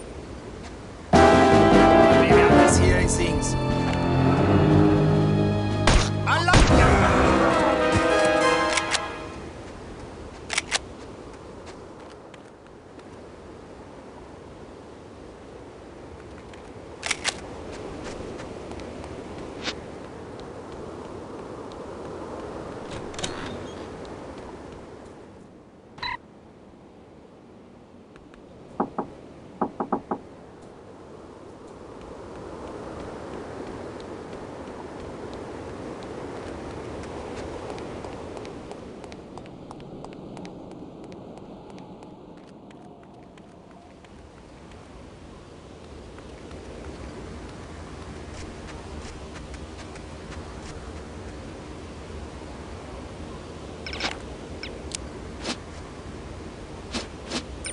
Who's this here? Hello, hello. How are you? Wonderful. Thank I thought I heard it.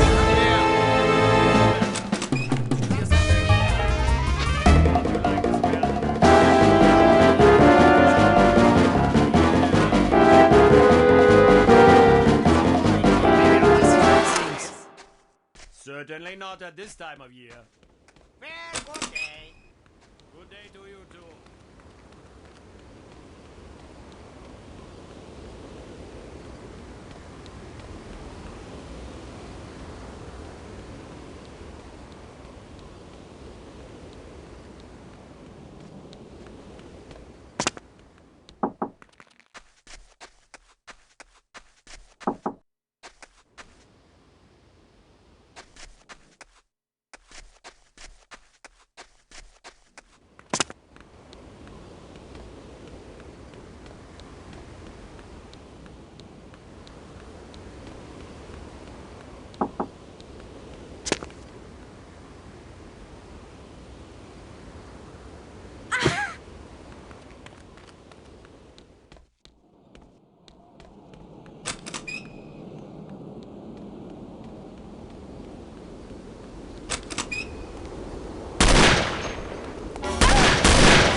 Are you going on up to the chateau, Baroness Dumas? Of course I am. You simpering oaf! Did you think I was planning to sit around and play pinochle with you? Idiots!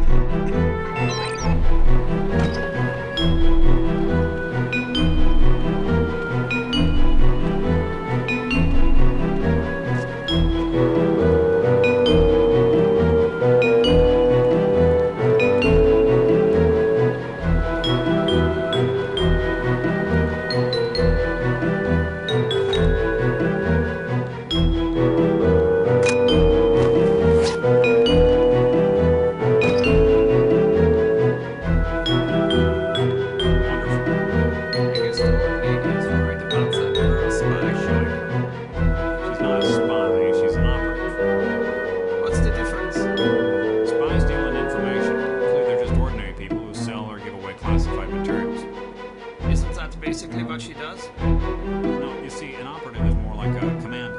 Spies are generally long-term conspirators. They sometimes continue to provide top-secret data for years. Operatives work more on a mission-to-mission basis, stuff like infiltration, reconnaissance, sabotage, hostage rescue, or even assassination. How do you know so much about all this? I used to work for the CIA. Get out of here. It's true. How'd you end up in this racket? Well, I was a CIA operative, but I was also a spy for the French government. For the French? How'd that happen? It's a long story. Basically, my mom's French, and she knew some people that knew some people. They offered me a lot of money, and I couldn't turn it down. So what happened? I got careless and screwed up. I had to flee the States. After that, I didn't have a whole lot of career options.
person's dead, yeah? Max!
Edelweiss, bless my homeland forever.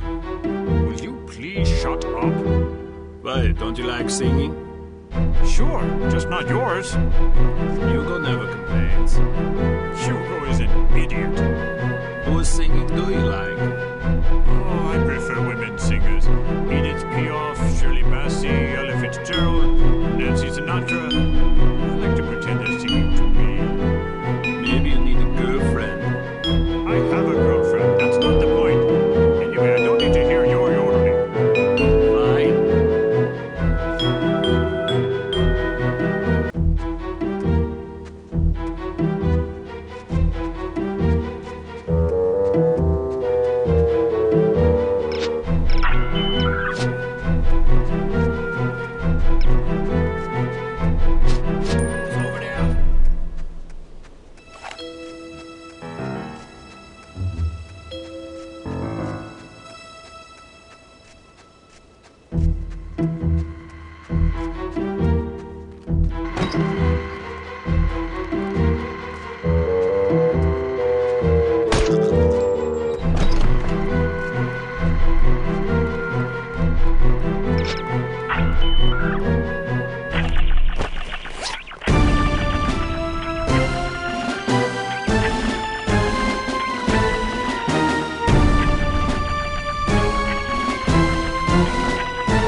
Thought I heard someone.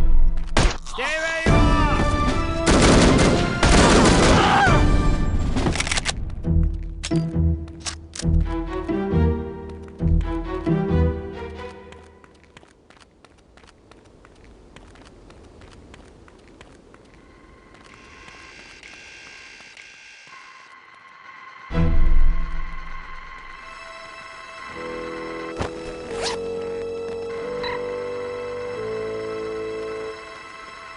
This person's dead, yeah?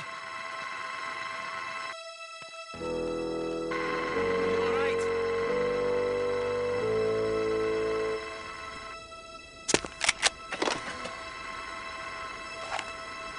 Oh, get his body out of here!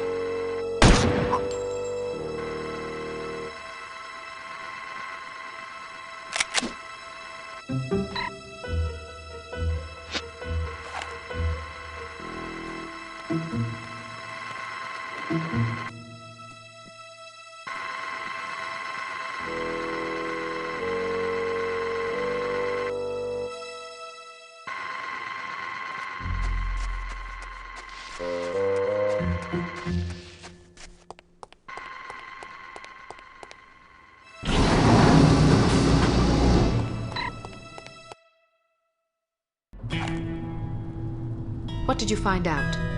The main gondola dock is heavily guarded. It would be suicide to go that way. I'll have to risk it. There's no other choice. Ah, but there is. A few miles from here, there's an old service gondola. They use it for supplies, mostly. Brilliant. I guess I'm in for a bit of a hike. Well, I noticed there's a guard post out past the frozen lake.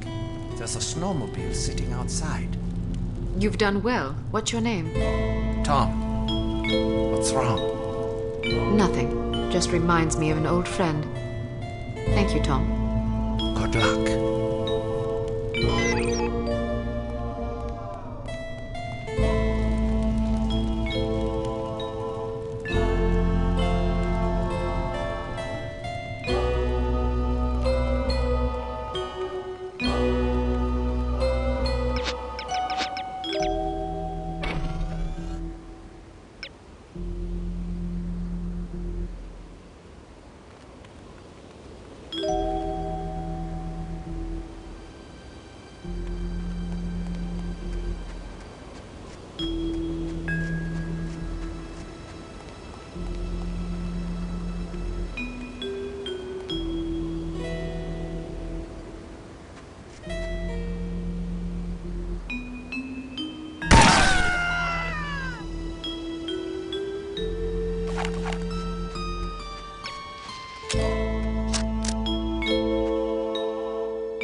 Tonight.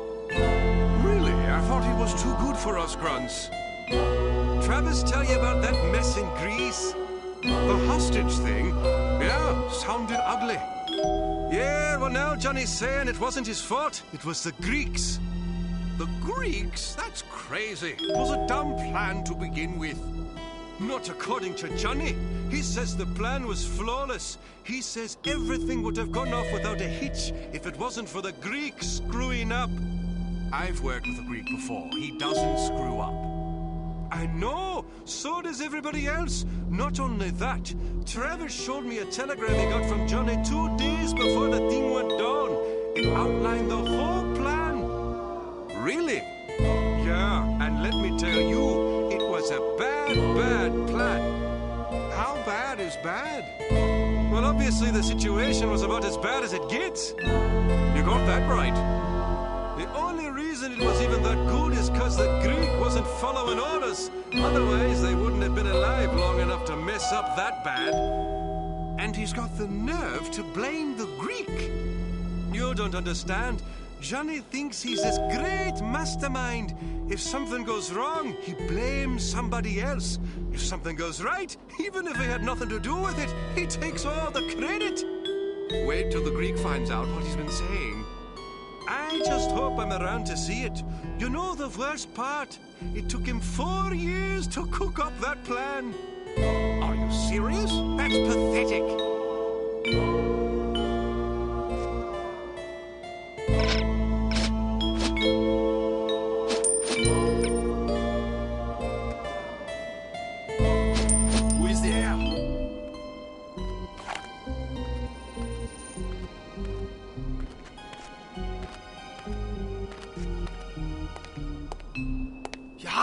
I heard it!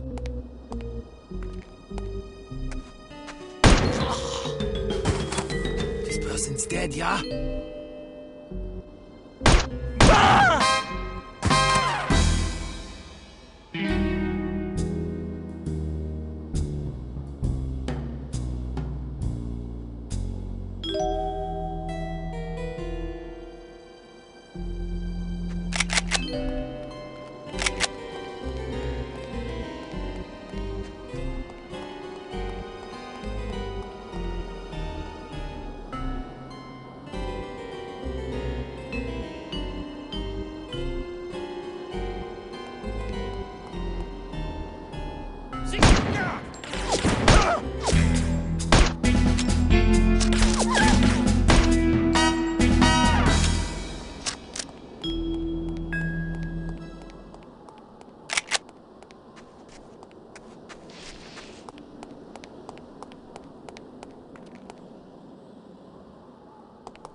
Hey, Phil. Yes? You bought that Bentley yet? I'm not sure if I want it. But you were really excited about it last time I talked to you. Well, now I'm thinking about a Jaguar. I thought you hated Jaguars. I never said that. Yes, you did. You said you'd rather stick a knife in your eye than buy a Jag. You're confused. I think you're just a fickle bastard. Sod off, I'm not fickle. Sure you are. Remember how smitten you were with that bird, Tracy? Tracy? She's disgusting. You see? You thought she was some kind of a fairy princess. Liar! And remember when you said you wouldn't use an automatic pistol because you said they were unreliable? I've always used automatics. Revolvers are for half-wits and old ladies. You know what makes it even worse? Not only are you a whimsical bloody bastard, you're also a belligerent ass. Shut up if you don't want me to clobber you. Wait a second, tough guy. We both know I could reach down your throat and rip out that flimsy spine of yours, so don't go shooting off your mouth at me. I'm not fickle.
Hello?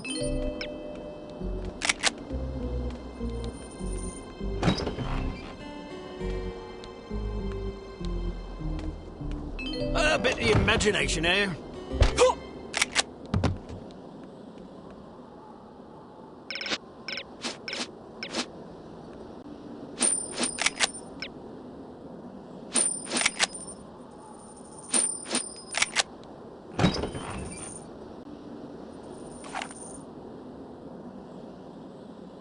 Yes, quite so.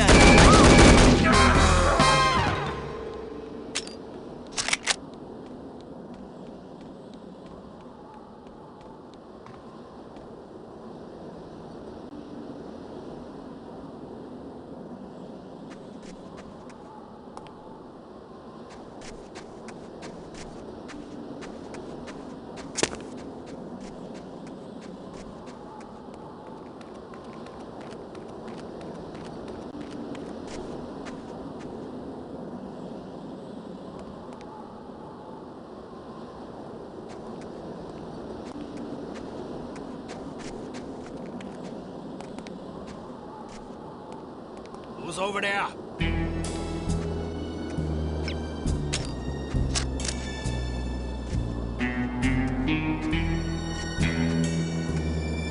Yeah, maybe I just heard things.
Foxhunt calling Foxhound, over. Go ahead, Foxhunt. Approaching target. Outlook good, over. Excellent news. Proceed as planned. Support standing by. We'll await your signal. Over. Understood. Over and out.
too bad. They pulled off some good capers. If you say so. You disagree? They were a bunch of idiots. I'll let you in on a little secret. I killed that organization. What are you talking about? Seriously, I was the only thing holding them together. When I left, they fell apart. That's not what I heard. What did you hear? Well, let's just say my sources didn't think too highly of you. Oh, really? They said you were kind of lazy and belligerent the whole time you were there. Who are you gonna trust? I'm telling you, they were morons. I'm sure they were. I hope they all rot.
Yeah, starting next month, I'll be in charge of planning all mechanical sabotage operations for Northern Europe. Wow, that's a lot of responsibility. Tell me about it. It's gonna be a lot of work. I hope I get the promotion so I can feel special too. Yeah. Listen, I gotta go, over here. All right. See you later.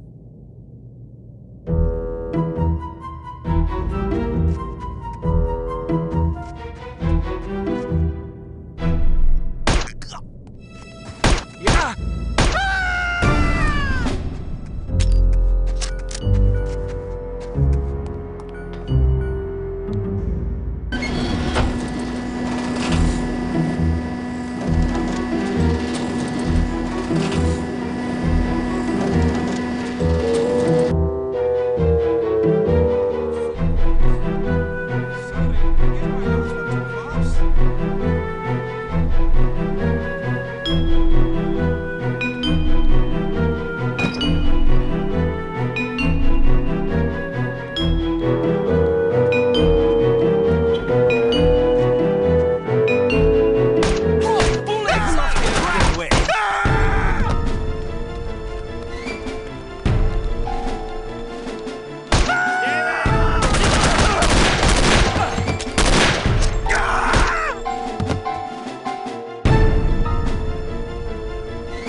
Once you reach the chateau, you will have to act quickly. The first challenge is to locate the list. The greater challenge will be to deliver it to command. Needless to say, subtlety is advisable. The odds against you are already overwhelming enough without you drawing undue attention to yourself.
Maybe we should throw her off a cliff.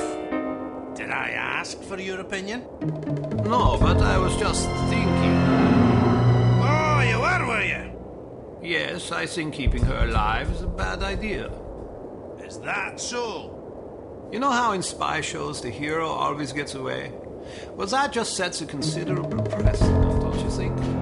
Sure, it's just television shows, but it still makes me nervous. Take a look at her. Excuse me? I said look at her. You want to murder her? I don't want to, it just seems prudent.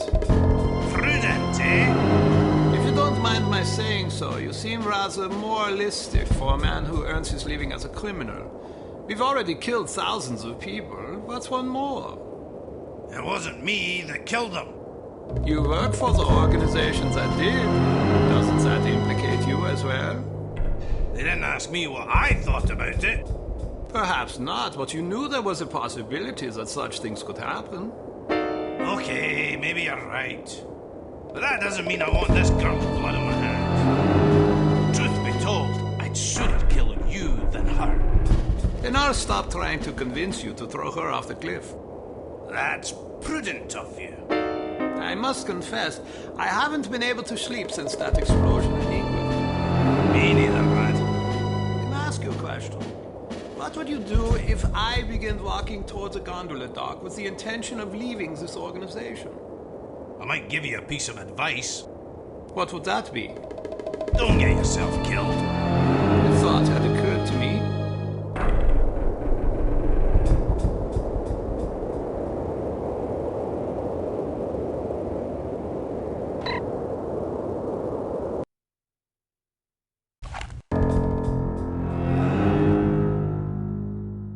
I don't want any interruptions. Yes, ma'am. Wake up, princess. So, this is the indomitable Kate Archer, super spy. I hope Armstrong wasn't too rough with you, dear. I'm not sure whether it's his Scottish blood or his peasant heritage, but he's rather lacking in social polish. Oh, but you're Scottish too, aren't you? Oh, how insensitive. Baroness Dumont, you're not what I expected. Is that so? Sorry if I'm a disappointment. Not at all. Quite the opposite, in fact. Meeting your husband didn't lead me to expect much of the woman who'd choose to marry him. Oh. He's a child in the body of a man. A rather large man. All I have to do is play mommy every once in a while, and I get to spend his money any way I please. And he has plenty of money to spend. But enough about my vocation. Let's talk about yours. Your vocation? But I thought you were working for Harm. Harm works for me, darling. I'm impressed. Not bad for a little orphan girl who went from princess to pauper. It takes a great deal of conviction to overcome adversity the way you have, or a great deal of hatred. A little of both, actually. Wouldn't have expected such insight from someone like you. Well, perhaps you don't know as much about me as you think. I know enough. A girl spy in a man's world? That takes gall, surely. That you've been such a damnable nuisance speaks highly of your talents. But the fact that you're my prisoner suggests that you overestimate yourself. Just a bit. Little girl who thinks she can take on the world. Is that so different from a little girl that thinks she can take over the world? Well, we're both ambitious. Too bad your ambition is so petty. Is that what you think? You might have done great things. Instead, look what you've settled for. Exacting revenge on people who remind you of those snobs that ostracized you and your mom after that nasty business with your father. You call it revenge? I call it house cleaning. House cleaning? That's right. Every one of these smug blue bloods I scrub out makes the world a little cleaner. As far as I'm concerned, they're lint. Excuse me, Baroness. I said no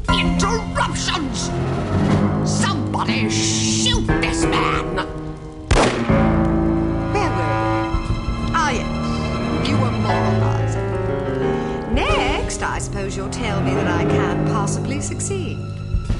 Not if I have anything to do with it. Well, you certainly have spirit.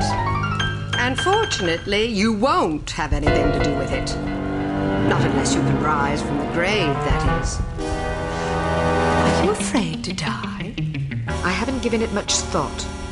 Thanks to the incompetence of the insufferable Inga Wagner, you still have some time for reflection. My instructions were to give you a 10-hour fuse, but that bloated moron gave you 10 days, which leaves you roughly 45 minutes to live. I've been infected. At the club, that dart that hit my neck. Yes, and if it weren't for Fräulein Wagner's mind-numbing ineptitude, you'd already be dead. You get what you pay for. Isn't that the truth?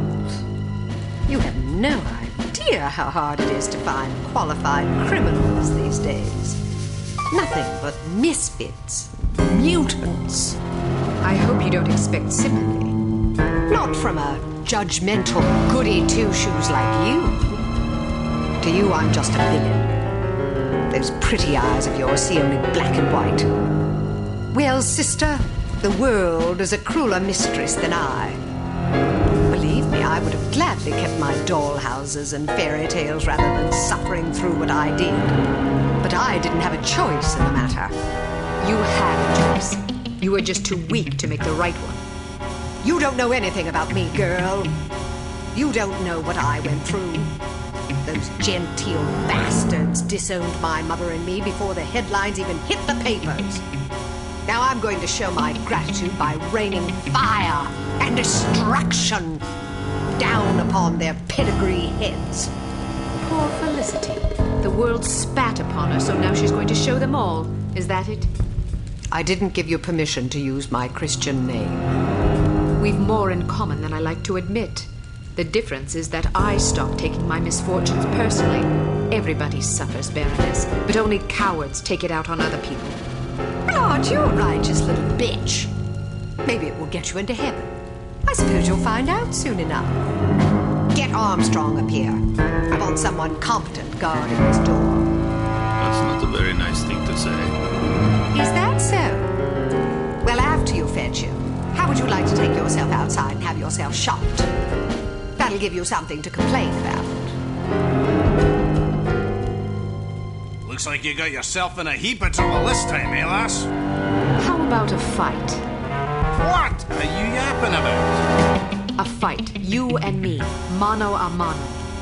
You're challenging me to a fight? If I win, you let me go. And if I win? I'm already at your mercy. Are you a sportsman or a bully? As entertaining as it sounds, I'm not about to stake my reputation as a master criminal on a dare from a wee little girl. Coward. Are you trying to provoke me?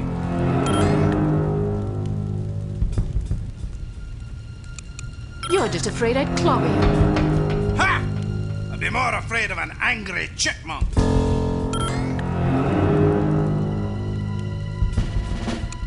I always figured you for a sissy. I dare you to say that again.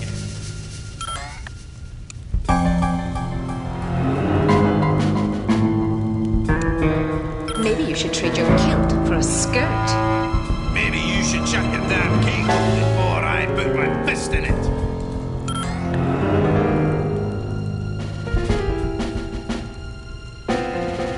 You hit like a girl anyway.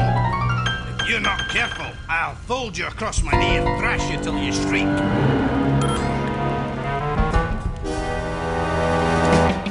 Oh, that's right. I forgot you don't like girls.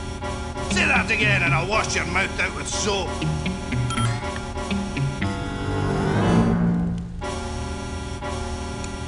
Have you always been a coward, or is it a recent development?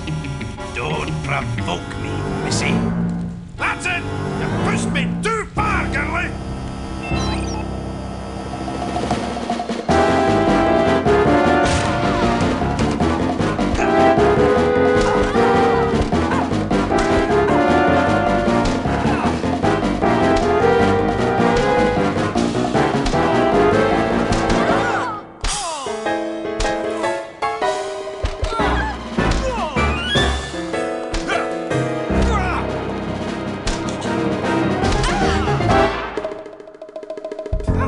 damned! Walloped by a girl! So, do you intend to keep your word and let me go? Or do I need to pummel you some more? I may be a villain, but I'm not a liar. A promise is a promise. What about you? Time to look for a new job, I suppose. Definitely not sticking around here to discuss your escape with the Baroness. Maybe you should consider a legitimate career next time. My skill set is a bit too, specialised for legitimate work. Don't you worry about me, I'll make do. I owe you. That you do. And don't forget it either. Can I ask one more favour of you? You can ask. The list of names. Where does the Baroness keep it? Sorry, I can't help you. Do you have any idea how many innocent people will die if the Baroness isn't stopped? What do I care? Don't give me that. Imagine some crazy woman with a chip on her shoulder blew up your mum. How would that make you feel? My mum's already dead. Answer my question, big ox, or I'll pummel you so bad you'll be picking your own teeth out of your arse. Okay, fine, I'd be sad. Is that what you want to hear? I might even cry like a ninny. Are you happy now? Just think about all the people that'll lose their mums and their sons and their wives, all because some power-mad Baroness had a bad childhood. You want that on your conscience? All right, enough, fine. As far as I know, she keeps the bloody thing in a safe in her underground lair. There's an elevator behind a woodpile downstairs. You're a resourceful lass, you'll figure it out.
Yes, ma'am. Do I even need to mention that I don't want to be interrupted?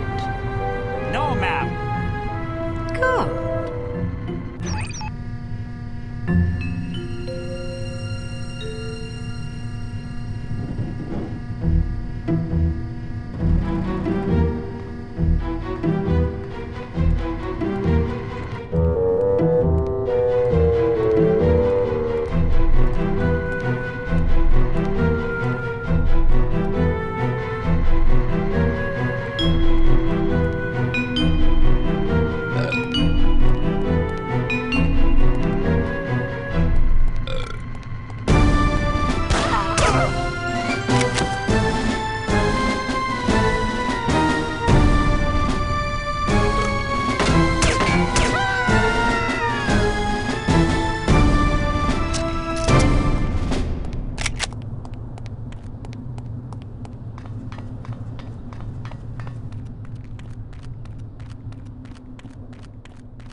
see how long you can hold your breath.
Shot. Yes, you should have. Well, no matter. She'll be dead soon enough. Wrong. She got the antidote. She's resourceful, all right. I'll find her. There isn't much time. Less than an hour. More than enough. Just be sure not to leave without me. I wouldn't dream of it. What about Armstrong? Vanished. Kill him too while you're at it.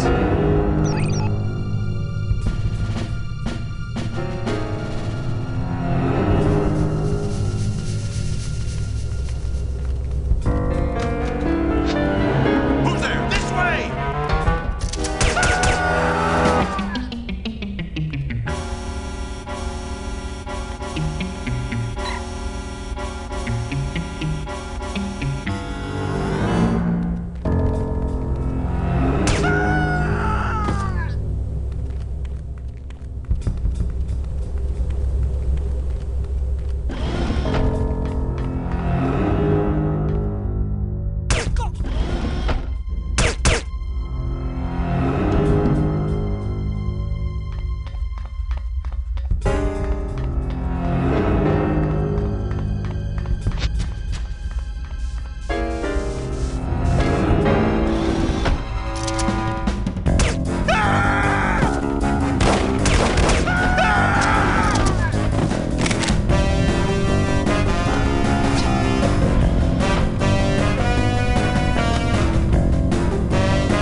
terribly.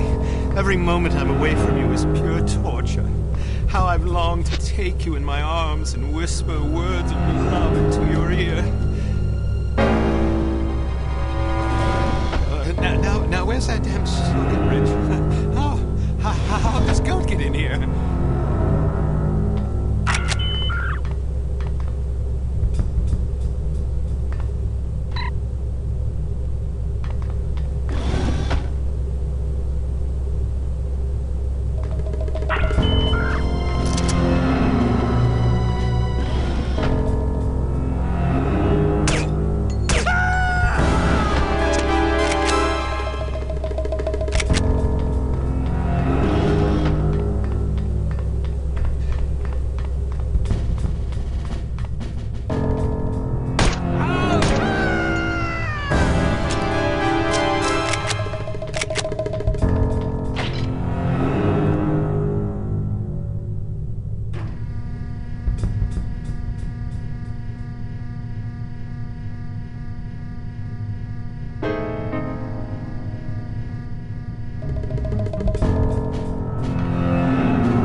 That's unexpected.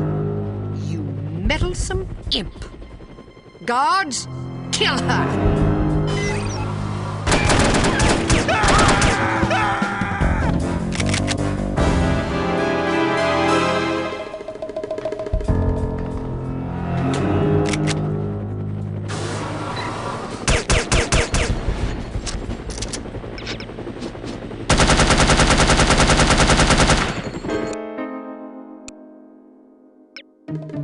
Now that you have the list, you must get off this mountain alive.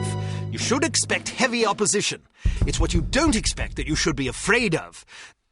There's also the matter of the name you glimpsed at the top of the list. Be on the lookout for Archer. Yes, sir. Battle station, we are under attack. All coffee breaks are hereby postponed until the threat has been neutralized. Oh, man.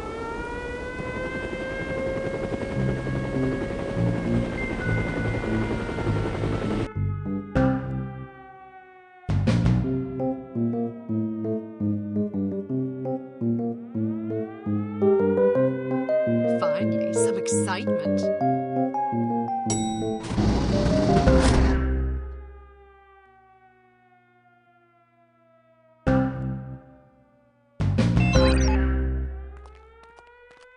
Hello? Oh, come out for bleeding sake. Look, I know you're there. Do us all a favour and come out, won't you? Hello?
Agent Archer, good to see you.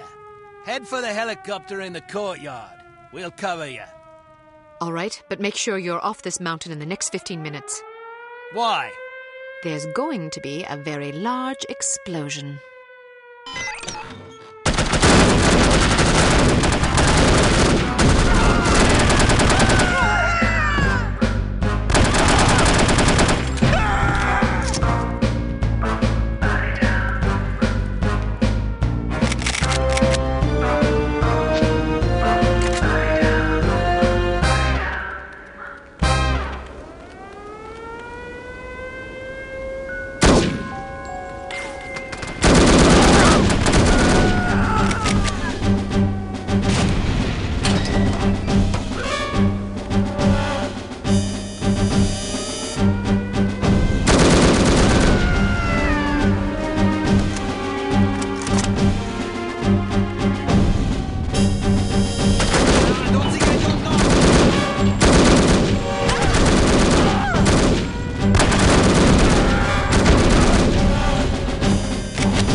Out of curiosity, who's got Agent Archer? Oh, you had a... I don't have her either. Damn it all to hell. Should we head back? Well, the objective of our mission was to rescue her. Good point.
Good God!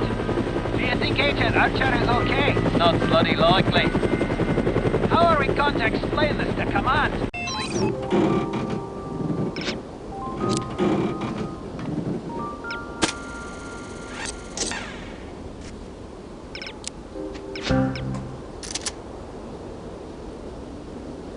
You have proved to be an interesting adversary, Miss Archer. I've never had the chance to compete with a woman in a professional capacity. The experience has been an amusing one. Good. Then you can go to your grave happy. Perhaps. But I deem your mortality a far more immediate concern. Hand over the list, and I will kill you swiftly. How generous of you. I am not a man to trifle with. I've been perfecting methods of torture since before you were born. It would grieve me to have to demonstrate my skills on such a lovely creature as yourself. Are you threatening me or attempting to seduce me? I try never to get involved with women who want to kill me. Wise policy. Live and learn. Well, you'll not get this list in any case. That is where you are mistaken.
You've escaped with the list. The Baroness has escaped, but it's only a matter of time before she's brought to justice. Volkov and Baron Dumas are dead. Meanwhile, Armstrong has vanished, but it seems unlikely that you have anything to fear from him. All that is left is to report the good news to command. Mr. Jones, please. Who may I say is calling? Kate Archer. One moment. Archer, you're alive? I suppose I am. There was a report that you'd been killed in an explosion. Oh, that? No, I survived. Did you get the list? I expect a telegram within the hour. This is excellent news. Are you all right? I'm fine. Maybe a wee bit tired. Nothing a nap and a sip of scotch won't clear up. Well, let me know the moment you arrive. Okay, see you soon. She's got the list. Unbelievable. Miss Kavanaugh, please alert cryptography that Agent Archer will be sending an encoded message within the hour. This is top priority. Don't congratulate yourself yet, Miss Archer.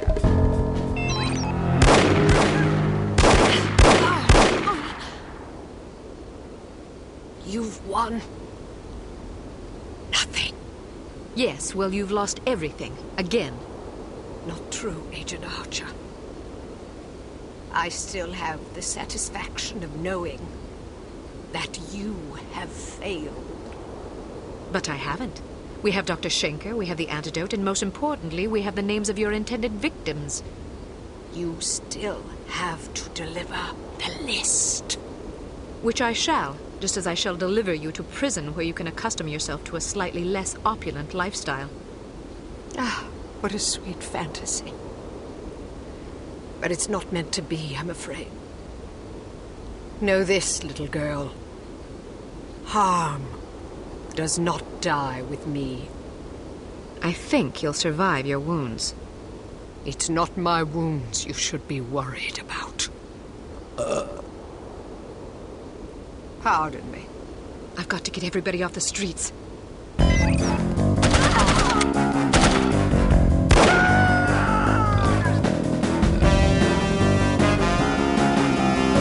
Inside, hurry! Get off the streets!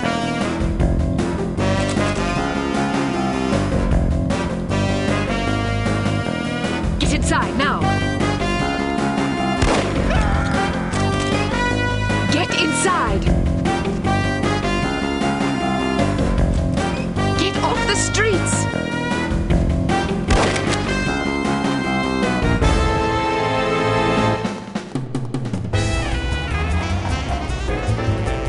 Hurry! Get inside! Get off the streets! Get inside!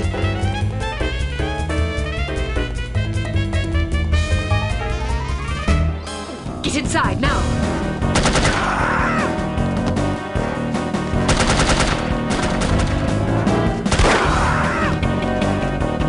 Get inside!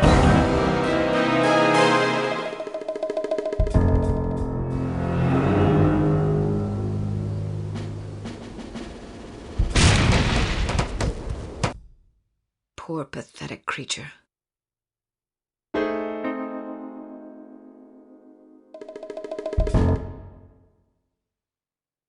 Ah, Miss Archer. I trust you're recuperating suitably? Quite so, Mr. Jones. Thank you for the champagne. It's a tradition I began back in the war, to reward my boys for a mission well done. It pays to have friends in the supply department. So, does that mean I'm one of the boys? I suppose it does. Figuratively speaking, of course. Of course. Miss Archer, I realize I have been somewhat abrasive during this ordeal. You've been a belligerent oaf. I hope you can understand that I take our collective purpose very seriously. Although I was highly skeptical of a woman's ability to handle this mission, I am overjoyed to have been proved wrong. You have gone above and beyond the call of duty in this matter, for which we are all indebted to you. I wish we could offer you a proper vacation, but until Unity is full strength again, I'm afraid we can't afford to let you rest. Thank you, sir, but I've waited a long time for a chance like this. I wouldn't dream of going on vacation now. That's the spirit. Well, I'm going to go home and see if my wife remembers me. See you both tomorrow. I'd best be going too. I haven't bathed in 3 days. I imagine I'm a bit ripe. Is this how it ends, then? How what ends? Saving the world. That's what we did, right? Yes, that is what we did. Is it always like this? Weary farewells and shuffling off home for a hot bath and a good night's sleep? A good night's sleep if you're lucky. Yes, Agent Archer. It is always like this. Saving the world is our job, you see. If we do it properly, nobody even knows the world is in jeopardy to begin with. Not a lot of fanfare, I suppose. Just the satisfaction of a job well done. An important job. I like to think so. Good night, Agent Archer. Good night, Mr. Smith. Good night.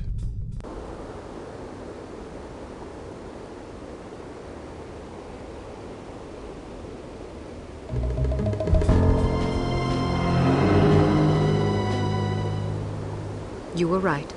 Last night I slept peacefully for the first time since my father died. How touching. Tom? You owe me more than you can imagine, Ms. Archer. I thought you... You have no idea what I put myself through, and I'm not gonna get a dime for it thanks to you. You're the traitor. Hey, I'm not proud of what I did, but I was gonna get a handsome paycheck as compensation. A very handsome paycheck. Unfortunately, you had to go and blow up my benefactor. Money? You betrayed the entire free world for money? Ah, spare me the self-righteousness. Everybody has a price, even you. You don't know anything about me. Maybe not, but I've been in this business long enough to see what people are capable of. Anybody can talk about honor and patriotism, but those are just pretty words. When the money's on the table, the right amount of money, you'd be surprised how quickly you can change your tune. Do you honestly believe that?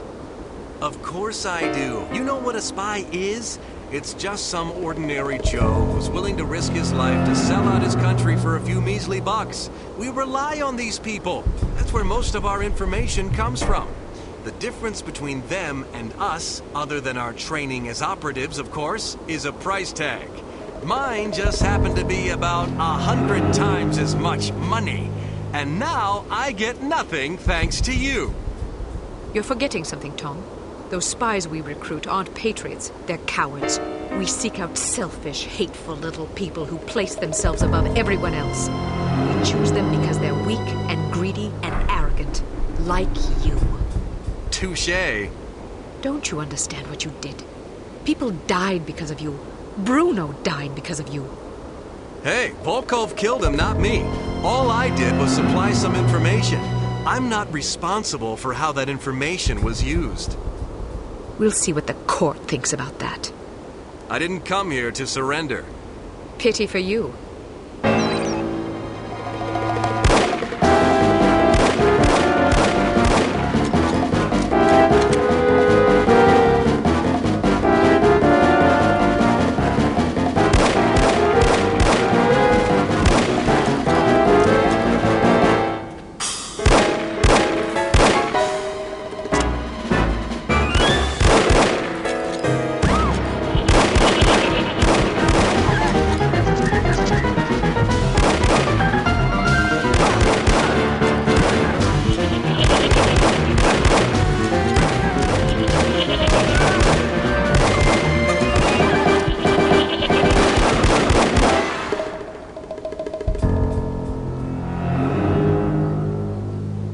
Drop your gun. Or what? Are you gonna shoot me in cold blood?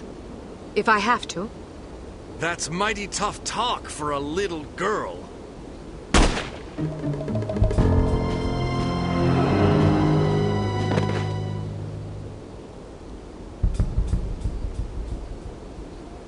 Mr. Smith, what are you doing here? Tending to some unfinished business. Mr. Jones? Are you all right, Miss Archer? Aye. What's going on? There's your traitor. You mean Smithy? How long have you known? I've suspected you for some time. You've only just now confirmed my suspicions. All this time you thought he might be a traitor? Indeed, but I had to be sure. You might have warned Bruno. He did. Bruno. Look out!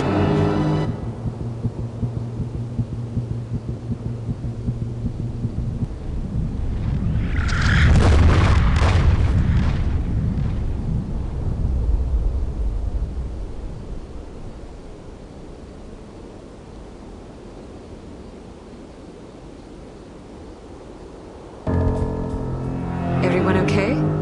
Good shooting, Archer. But what about Tom? Tom Goodman died in Amsterdam. What? But I thought... The man you knew as Tom Goodman was an imposter. His real name was Melvin Blitzney. He's a former vacuum cleaner salesman from Akron, Ohio. I don't understand. It's quite simple. 7 years ago, Mr. Jones took Smithy off the active list due to his increasingly inadequate performance in the field. Mandatory retirement came as a great blow. Smithy, many operatives, thought of himself as a man of action. He viewed his reassignment into the role of an administrator as an insult to his virility. He kept his dissatisfaction to himself, secretly plotting to discredit Jones and, in the process, line his own pockets. To this end, he recruited Melvin Blitzney, who underwent plastic surgery, extensive training, and months of voice lessons in order to become Tom Goodman, for whom Smithy, meanwhile, laid a deadly trap in Amsterdam. How did Smithy hook up with a vacuum cleaner salesman from Ohio? Apparently, they met in a bar in Florida on one of Smithy's last assignments. Anyhow, with Goodman out of the way and no one any the wiser, Smithy launched the next phase of his scheme, which was to nurture a relationship with an up-and-coming terrorist organization. He chose harm. His plan was to create an international incident of staggering proportions and simultaneously cripple Unity so that we would have no choice but to capitulate.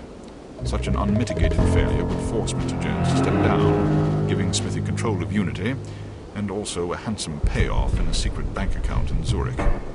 But what about Morocco? It was a trap meant to snare us both.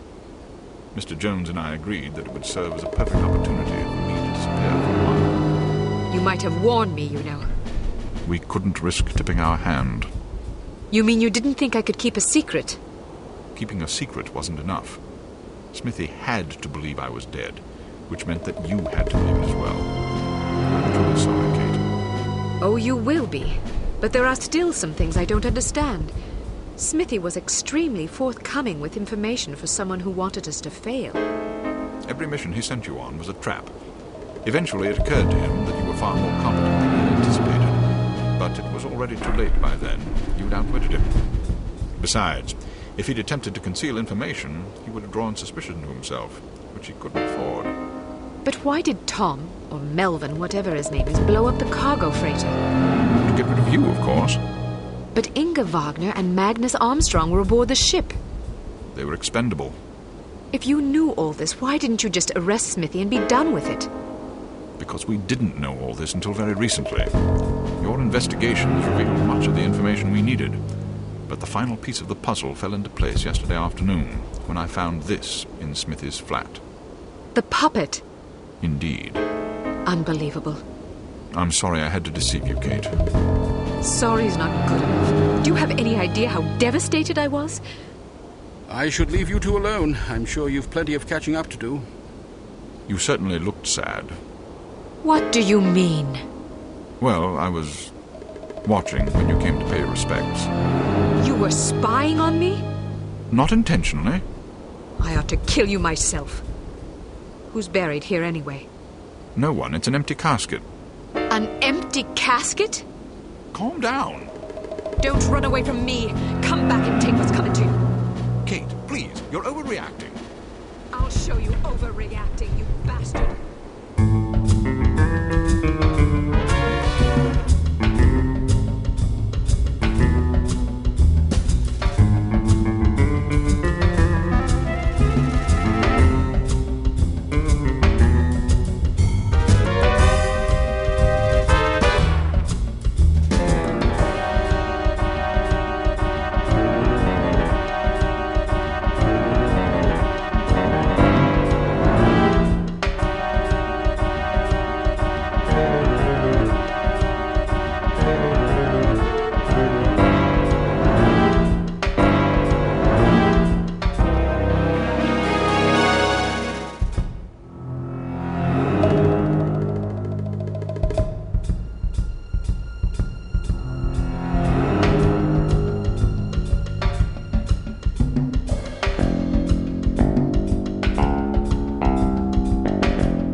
already aware of the situation, Dimitri. No matter. We'll just have to do better next time, won't we?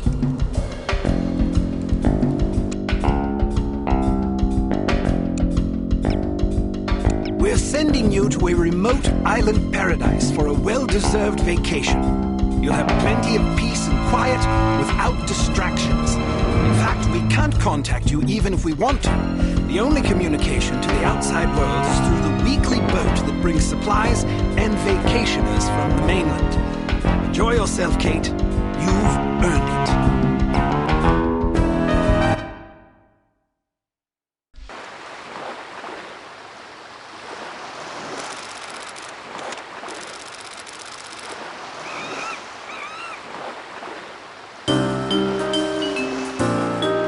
This is the life. No harm, no unity, and no objectives except rest and relaxation.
Here.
Hey, Murray, break's over. Get back to work. What's the rush? We need to get this shipment to the facility, and you've been sitting around all afternoon. Our paychecks are 2 weeks late. I'll put some hustle into it when I see some money. Boss said that's just a temporary payroll glitch. Now come on, I can't do this by myself.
kind of nice. Nice?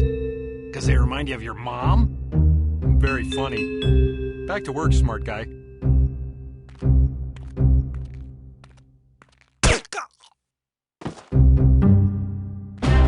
You okay?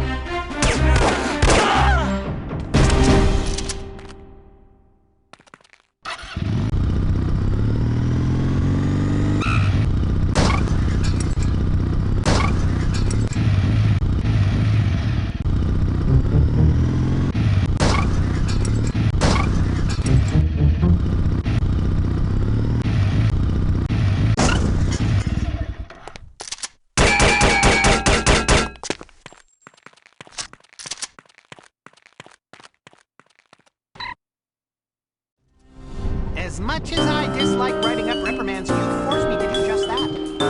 What now? The backup lava diversion system was down for 13.6 seconds this morning. So? So, if the backup system is impeded, the primary system could malfunction. Which means? Which means we'll all melt, you idiot! Jeez, who hired you? You did, sir.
I thought I...